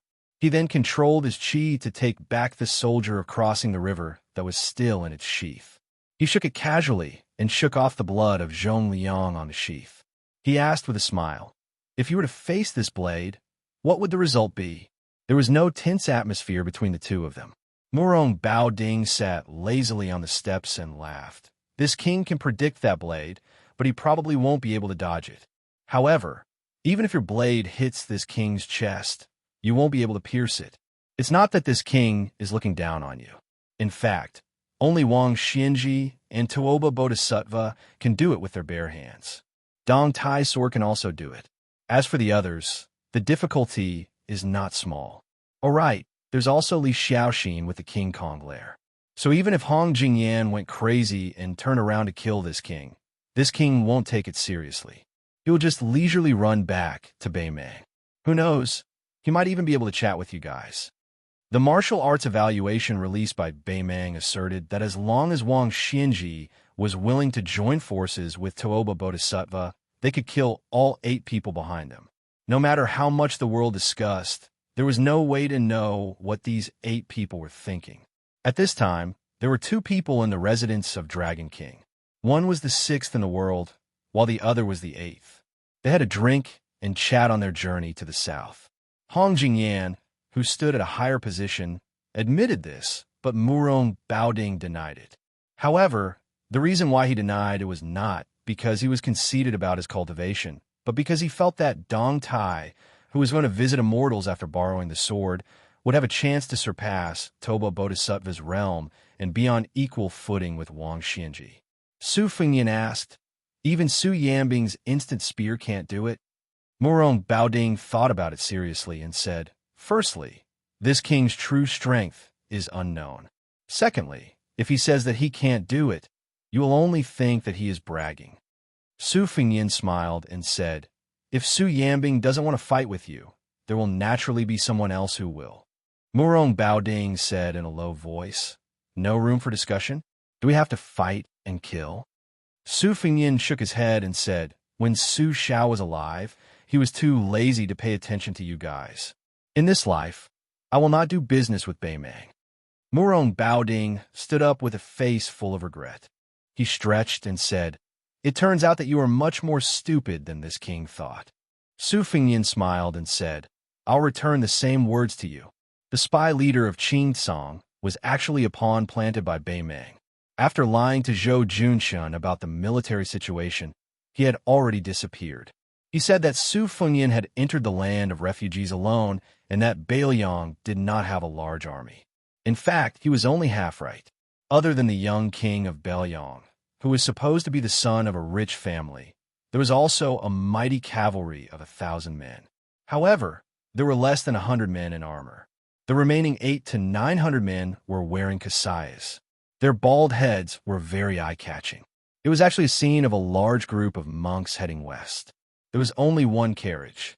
Nearby, there was a huge black tiger running around. From time to time, it would stop and turn its head, waiting for the carriage. The cavalry on both sides were all heavily armored. Even the ignorant and inexperienced people in the land of refugees could tell at a glance that this was the Longxiang army that had destroyed 3 important towns of Beimang last year. They were the elites of Beiliang's elite cavalry. It was the 30,000 dragon elephant cavalry that had trampled half of Gusai state into pieces. Who in the southern court was not afraid of the black-clothed youth's invincibility? Beiliang had always been close to Buddhism, especially after the Liang imperial court destroyed Buddhism. Countless monks fled to Beiliang Taoism, which seemed to be the only worry-free, pure land left in the world. Then, the new king of Beiliang suddenly ordered all the monks in Liangzhou to enter the land of refugees to preach Buddhism. He also promised that there would be armored cavalry to protect them. Most of the foreign monks were afraid that they had just left the wolf's den and entered the tiger's den. For a while, they took a wait-and-see attitude. Fortunately, the king of Beiliang did not make things difficult for them. He only ordered the 600 local monks in Liangzhou to gather and head west without any resistance. However, there were more than 300 foreign monks who still had the idea that if they did not go to hell, they would die. In addition to Liangzhou, there were also monks from Yuling and Liangzhou who set off quickly. Many monks who chose to give up the risk regretted when they learned that the Black Tiger, who had listened to the great immortal Qi Xuanjin scripture, was also in the cavalry. Many monks who were familiar with the ways of the world wanted to mend the pen after the sheep were lost. They tried to secretly follow the cavalry, but they were mercilessly driven back to Liangzhou by the border cavalry.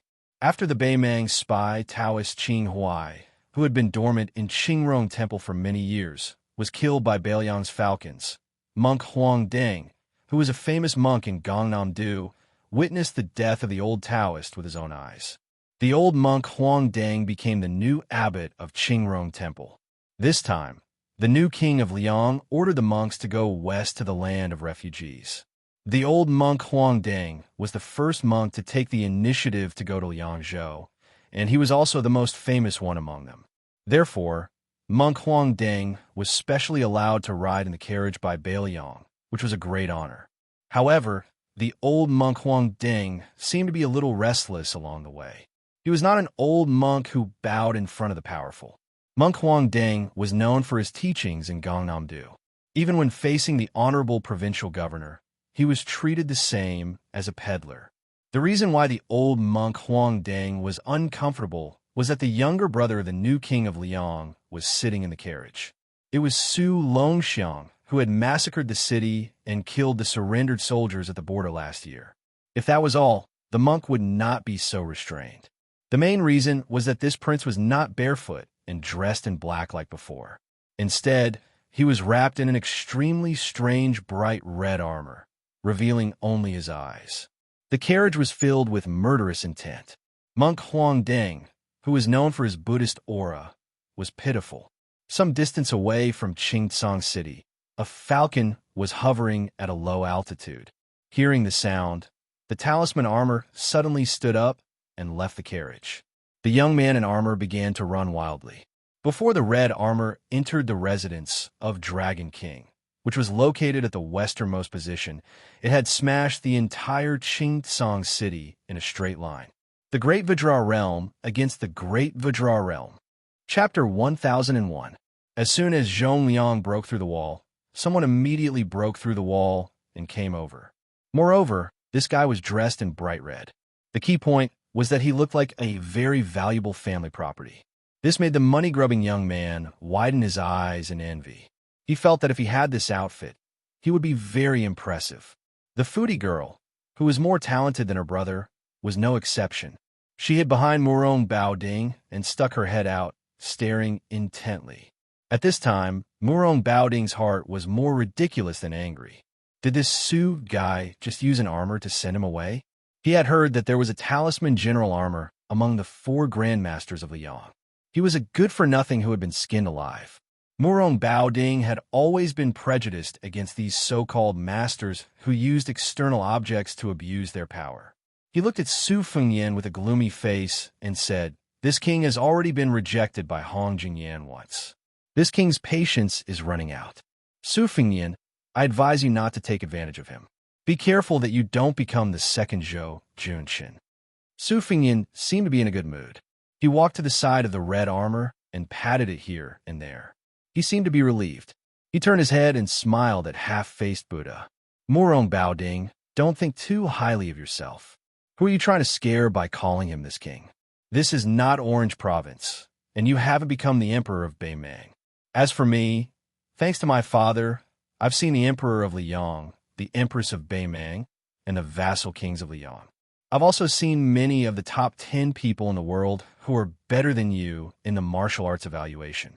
They don't seem to be as arrogant as you. Therefore, you should speak as arrogantly as you can.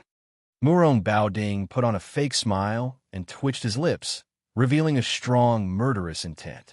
Talisman General Su Longxiang looked at his brother. The latter nodded, indicating that he should play freely. Since One Cut Willow was Murong Baoding's illegitimate son, he should treat it as the father paying the son's debt. Su Longxiang turned to face Murong Baoding. He didn't know if it was because of the talisman armor's tight concealment or if it was just a bluff, but Murong Baoding didn't feel any abundant qi flow. This made the governor, who had high vision, very puzzled. Where did Su Fingyin come up with such a joke? Wasn't he afraid of disgrace?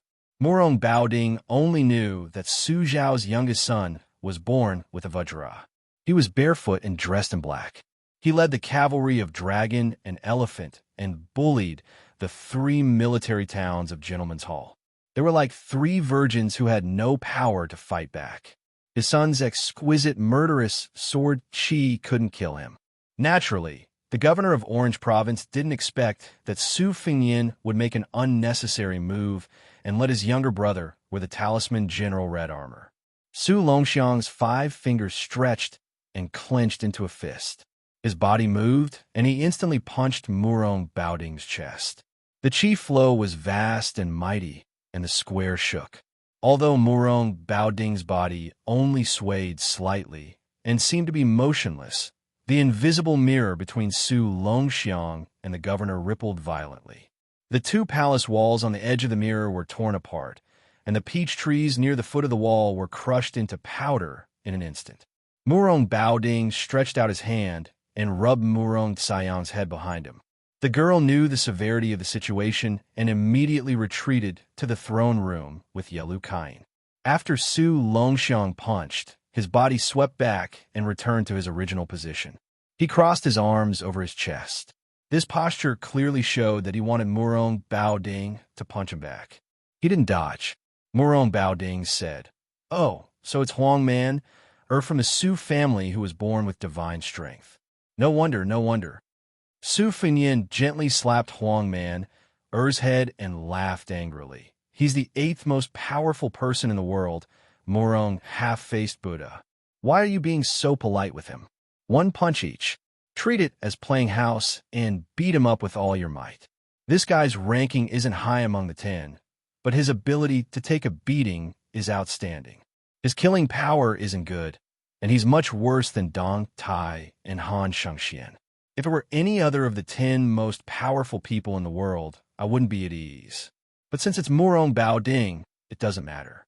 Brother can verify if there are any flaws in the talisman armor that the Mo family's great son carefully crafted." Su Fingyin looked at Huang Man, Er's eyes, and glared. "You're not allowed to take off your armor." Murong Baoding walked down the steps and mocked himself. "You 2 brothers really don't take this king seriously." Su Fingyin covered his hands with his sleeves and hid far away at the foot of the wall. He squatted beside the old consecrator's corpse. Murong Baoding didn't finish walking down the steps. He tapped the ground with the tip of his foot and casually pushed Su Longxiang's head, which was covered with the talisman armor. Su Longxiang was sent flying. Not only did he smash through the palace gate, there was also a deafening shattering sound coming from the other side of the city gate. Murong Baoding's body was suspended in the air for a moment before he floated down like a feather landing on the ground. This light feather actually crushed the solid bricks. Murong Baoding had just landed when a scarlet rainbow returned. This time, it was Murong Baoding's turn to fly back dozens of feet.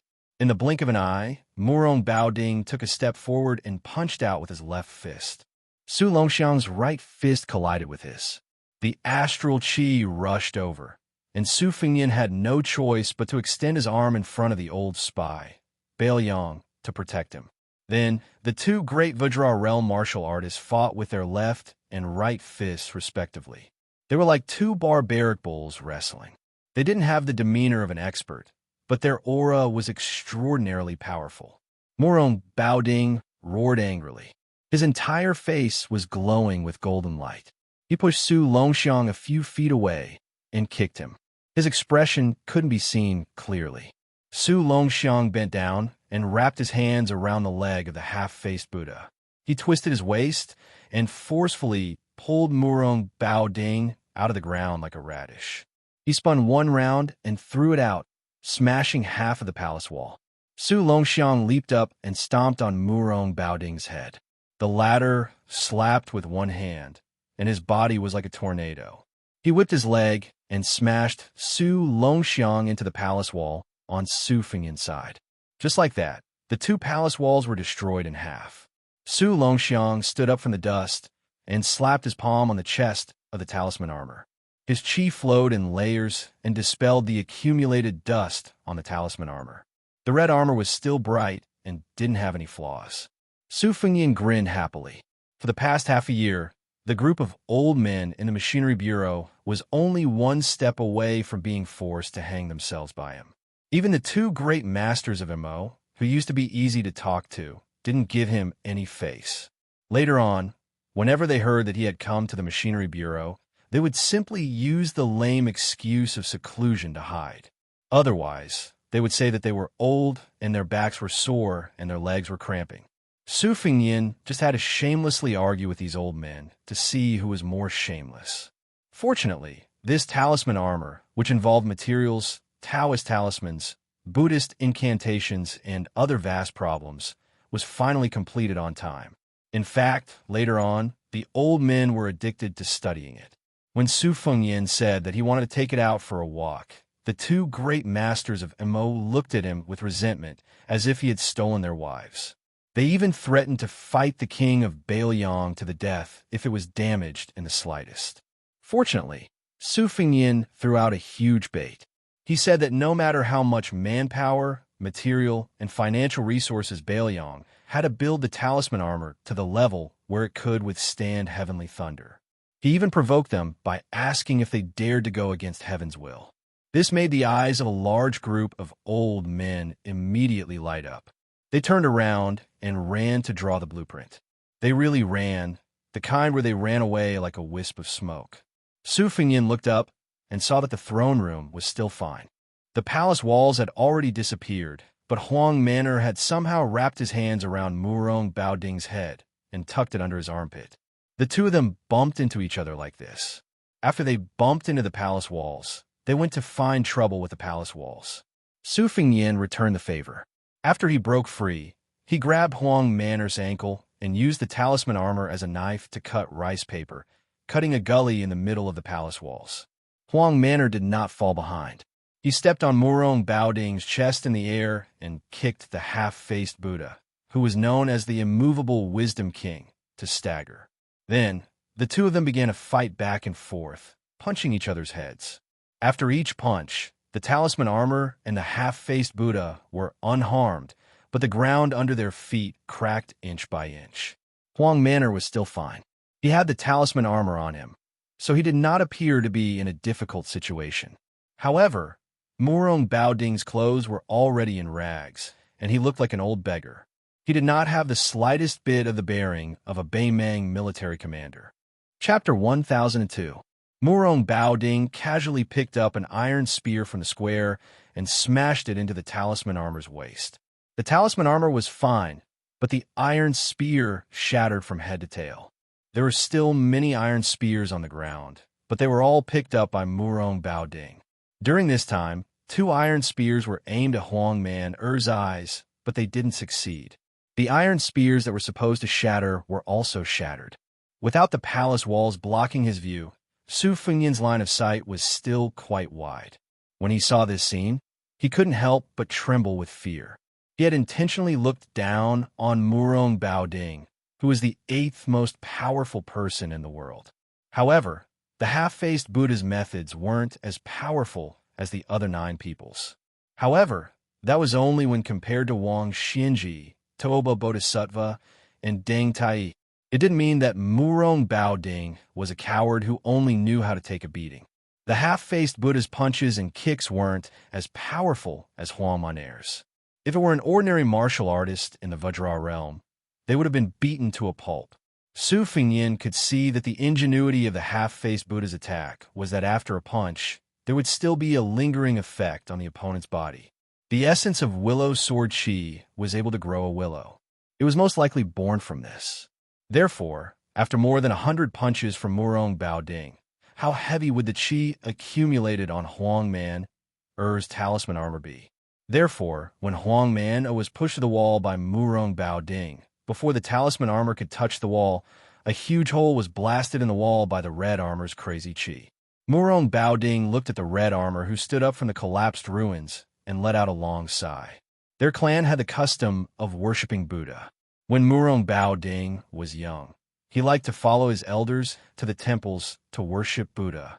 Moreover, he would often raise his head to look at those gilded Buddhas, and he would often look at them for several hours. As he grew older, especially after the Murong Empress usurped the throne, the Murong clan became extremely honored. Murong Baoding did not neglect to focus on practicing martial arts and learning the art of war. Whenever he had free time, he would travel and visit famous temples to look at Buddha. This had practically become a strange hobby that everyone in the Northern Ming and Northern dynasties knew about. During the war between the 2 countries, Murong Baoding was good at raiding and killing the enemy with a small number of elite cavalry. He became famous early on, but he was much slower in martial arts. After the defeat, Murong Baoding went on a long trip alone and saw a big Buddha enlightened him. He learned the Vajra invincible sitting Buddha.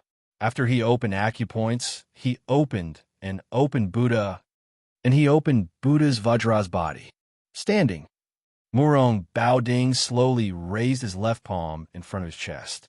His right hand was about to press against his chest like a monk, standing Buddha between heaven and earth. Su Longxiang turned his head and looked at Su Fengyin, who was squatting in the distance. He took off the rune armor helmet with both hands and threw it at his feet. He wanted to follow the method that his brother had asked him to memorize. He wanted to knock on a few points of the array and take off the red armor in one go. However, Su Longxiang hesitated and only took off the helmet. He did not take off the armor completely. Su Fengyin saw this and sighed. He did not say anything. Su Longxiang was much taller than when he went to Mount Longhu to cultivate with the old celestial master Zhao Shituan. His face was sallow and emaciated, but the biggest change was that his eyes were less confused and more stubborn. It was this young man who slaughtered the soldiers of the 3 towns of Beimang. He personally led the cruel act of killing the surrendered soldiers after the spring and autumn period. Su Longxiang twisted his neck and punched the palm of his left hand with his right fist. Then he bent his knees slightly. Su Longxiang looked at the half-faced Buddha, whose body was overflowing with golden light. The corner of his mouth twitched. With Su Longxiang as the center, not only did the fist power that Murong Baoding left on the rune armor suddenly disappear, the atmosphere between heaven and earth seemed to be absorbed by the young man. The young man was like an ancient ferocious beast. If God blocked him, he would kill God. If Buddha blocked him, he would kill Buddha. Su Longxiang began to run. Step by step, he stepped on the ground with the momentum of 1,000 horses galloping thunder. Then he jumped up lightly. His 10 fingers intertwined and formed a fist, smashing down on the head of the standing Buddha. When Murong Baoding's invincible golden body was smashed into the ground, his hands were tightly pressed together, and there was a gap. Su Fengyin stood up. He knew that the situation in Qingcang City was settled. Su Fengyin did not stop the young man and woman from leaving quietly. Although Murong Baoding's body was broken by Huang Manner's fist, if both sides were to fight to the death, Su Fengyin might not be able to gain anything. Su Fengyin looked at Huang Manner's back. He probably felt that if he took off the rune armor helmet, he would be scolded by his older brother. He looked into the pit for a long time. When Su Fengyin did not appear, He ran to squat down and put on the helmet. He always had his back to Su Fengyin and just squatted like that. Su Fengyin did not know whether to laugh or cry.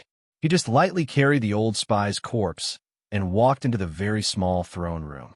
Dressed in a dragon robe, Zhou Junshun bent down hard and called out to the king of Bailiang. He said a lot of mushy and flattering words.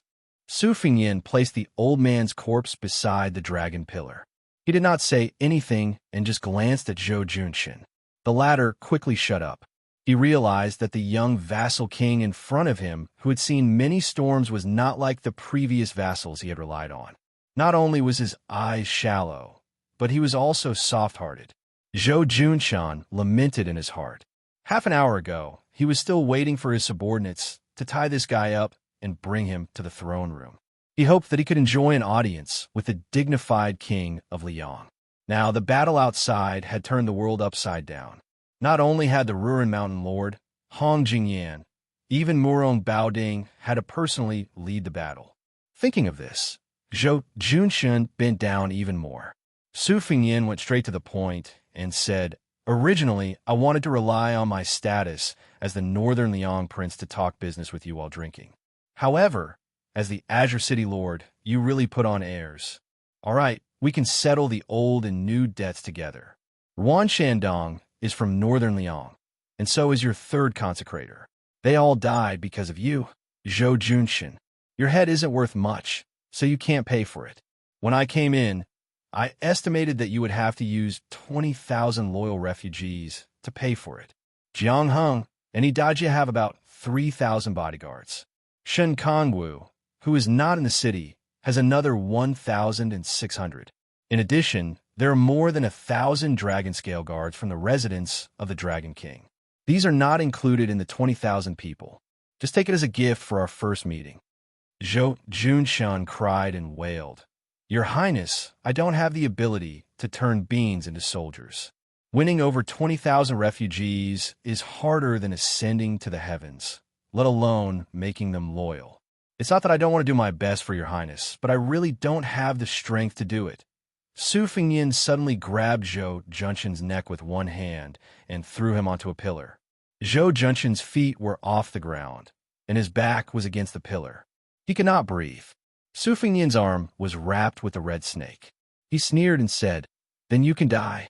It seems that after your head is cut off, it will be more useful to use it to intimidate the Qingtsong refugees than to keep it on my shoulder." Zhou Junshun tried his best to grab Su Fengyin's arm with both hands, making a final struggle. He had only heard that this young man, who was still His Royal Highness last year, was undisciplined and lawless. He did not know that he was so unwilling to drag things out and would take someone's life without a word. Zhou Junshun was smart, so he knew to wait for a good price to sell himself at a fair price. He did not want to sell himself too cheaply to Bailiang. It seemed that the king of Bailiang did not like smart people. If he had known this earlier, even if Zhou Junshun had the courage of a bear and the courage of a leopard, he would not have dared to hide his shrewdness. Su Fengyin reached out and pulled out the crossing the river pawn. He tilted the blade and gently pressed the tip of the blade against Zhou Junshun's forehead. He smiled and said, "If I stab the blade into your skull, I will probably be able to nail you to the pillar. Emperor, I have always wanted to kill you, so it's not a bad idea to try it out on you first." After an unknown amount of time, Zhou Junshun slowly regained consciousness and opened his eyes with difficulty. He was in a trance, and his vision was blurry. Could it be that he had arrived in the netherworld? Or was he still walking on the road to the Yellow Springs and had not crossed the bridge of helplessness? Zhou Junshun subconsciously touched his forehead. It seemed that there was no wound left behind. Zhou Junshun wanted to curse that person surnamed Su for being vicious and merciless, but his throat felt as uncomfortable as if a piece of burning coal had been stuffed into it. He reached out and touched his forehead. It hurt so much that his body trembled and he broke out in a cold sweat. He suddenly opened his eyes wide and raised his head. He saw a snow-white hemp robe and a young face that made Zhou Junshun fear to the bone. Su Fengyin looked down at the local emperor, who was sitting limply on the ground. The corners of his mouth twitched. "Zhou Junshun, you owe me another life. Tell me, How many refugees do you want to pay off your debt now? Zhou Junshun, who knew that he had escaped death, had learned his lesson. He hugged the king of Bailiang's leg and cried out in a hoarse voice, "Your Highness, if you say tens of thousands, it will be tens of thousands. This humble one will listen to your Highness. If this humble one dares to say no, your Highness will reward this humble one with a knife." "Your Highness, you don't even have to lift a finger." Su Fingyin kicked Zhou Junshun aside and walked out of the hall. Huang Man was still squatting there. The short youth was dressed in red armor and looked like a tall building. There was a red building between Bailiang and Beimei. If he wanted to kill Prince Liang, he had to pass through this building first. Chapter 1003. Su Yanbing had not returned yet, so they still had to eat. Zhou Junshun, who had just escaped death, did not dare to flaunt his wealth with lavish fish and meat. He had the imperial kitchen carefully prepare a vegetarian feast. Queen Yururu accompanied him from his side, in charge of holding a bottle of rice wine. Zhou Junshun had tactfully taken off his dragon robe and changed into the brocade robe of an ordinary wealthy family. Naturally, Yururu followed her husband. Although she did not wear the phoenix coronet and robe, she still put some effort into it. She wore a yellow crown made of green and red velvet. It was inlaid with pearls and inlaid with jade, and it was a foot high. It was like a straight-necked goose head, making her slender white neck even more attractive. Huang Manor wolfed down the food and took a general with real power from Qingsong City to arrange for the monks to stay in the west.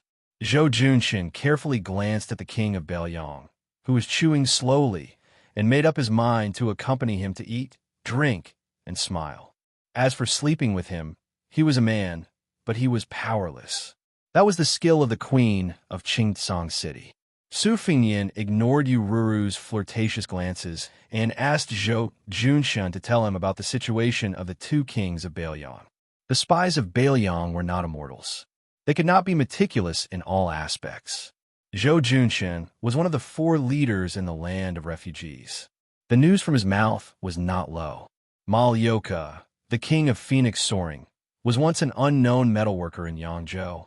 The way he made his fortune was somewhat similar to Zhou Junshun's. Both of them first worked for other powerful forces, but they were nothing more than advisors. Later, his old master died in an assassination attempt. The nominal king of Phoenix Soaring was young and ignorant, so Mal Yoka was able to control the emperor and command his vassals. Little by little, he accumulated a substantial amount of wealth. However, Zhou Junshun said that this person had some fateful encounters with Mount Lantoa in the western region. Since last year, he had been sheltering hundreds of monk soldiers. According to Northern Liang spies, the Prince of Linyao, Kai Anshan, who came from an aristocratic family in Northern Liang, was harsh and merciless. He was a person who shared weal and woe, but could not share riches and honor with others. However, in Zhou Junshun's mouth, Kai Anshan was actually described as a rather heroic old man. Su Fingyin felt that Kai Anshan most likely had some ability to convince the vile Zhou Junshun wholeheartedly. As for the gang between Lin Yao and Fengxiang, they were all horse bandits who relied on plundering for a living. They turned their backs on each other and were experts in taking advantage of each other. Over the years, the 3 military towns had suffered quite a bit. Moreover, this group of horse bandits were often bold enough to cross the border and plunder from Northern Mang's southern court. Once, one of Northern Mang's great generals, Lu Gui, was alarmed. Not only did he personally lead an army to suppress the bandits, he also specially instructed a fatty surnamed Dong to keep an eye on this area. It was only after this incident that the horse bandits at the border of Gusai province were reduced by a lot. This lawless gang was stationed at Stone Mountain. Zhou Junshun said that the gang leader was a coquettish woman in the prime of her youth. He revealed the heavenly secret and reminded Su Fingyin that although this group of horse bandits was not on good terms with Northern Mang, both he and Kai Anshan privately felt that it was merely a ruse to injure themselves to gain the enemy's confidence. In reality, they were spies that Northern Mang had planted in the refugee lands. Su Fingyin sorted out Zhou Junshun's words bit by bit and did not find any big loopholes. He asked, The three old military towns and the horse bandits have a total of 170,000 to 180,000 sinners. About half of them are in the prime of their lives. They can fight on horseback and farm off horseback. They're a source of soldiers that even Beimang covets. I don't expect to get all of them in one go. You see, Fengxiang, Linyao, and Stone Mountain, there are only about 20 people in power in these three places. How many of them are willing to be appeased and recruited? Zhou Junshun hesitated for a moment. He gritted his teeth and said, "I'll risk my life to tell you the truth. As long as they don't really starve to death, they would rather be hungry than eat the leftovers given by the Baoyang. Take my Qingcang city as an example. It's easy to guess that Shun Kongwu and his 1,600 people would take advantage of this opportunity to either establish their own family or to rely on Kaianshan in Linyao City. They would rather die than run back to Qingcang City. No matter how high the position you give him, it's useless." When he was 6 years old, he saw with his own eyes that the heads of his family's elders were chopped off one by one. Then he was driven to this desolate land of refugees. Even in his dreams, he was thinking about how to kill his way back to Baoyang for revenge. Fengxiang and Linyao also have many people in their prime who are irreconcilable with the Baoyang. They hold military power. Firstly, I'm not from the Baoyang noble family that was destroyed back then. I have no grudge against the Baoyang. Secondly, I admire the ability of the prince from the bottom of my heart. That's why I'm willing to do anything for the Baoyang." Su Fingyin put down his chopsticks and said calmly, "If you were in my position, how would you recruit the refugees? No matter how difficult it is, you still have to do it. If you can tell me the truth, I'll give you a great merit, and the Qingcang Empire will still be in your pocket." Zhou Junshen was about to pretend to be trembling in fear when Yu Ru, who was holding the bottle, coughed lightly. Zhou Junshen quickly came back to his senses. He already knew the habits of this young king when he talked to you about serious matters. Don't be vague. It was better to be straightforward than anything else. Zhou Junshan drank a cup of wine to boost his courage. Then he said, "We refugees are all ghosts without a home or roots. Yes, we're the kind of pitiful people who don't even know where to go during the Qingming festival. We all believe that if we don't stay here, there will be a place to stay. We don't do long-term business here, and no one has the patience to cast a long line to catch a big fish. We only care about what you could take out from your pocket. If you give us money and food, then we'll be your people from head to toe. If you reward us with good wine and good meat every day, then I'll be willing to risk my life for you.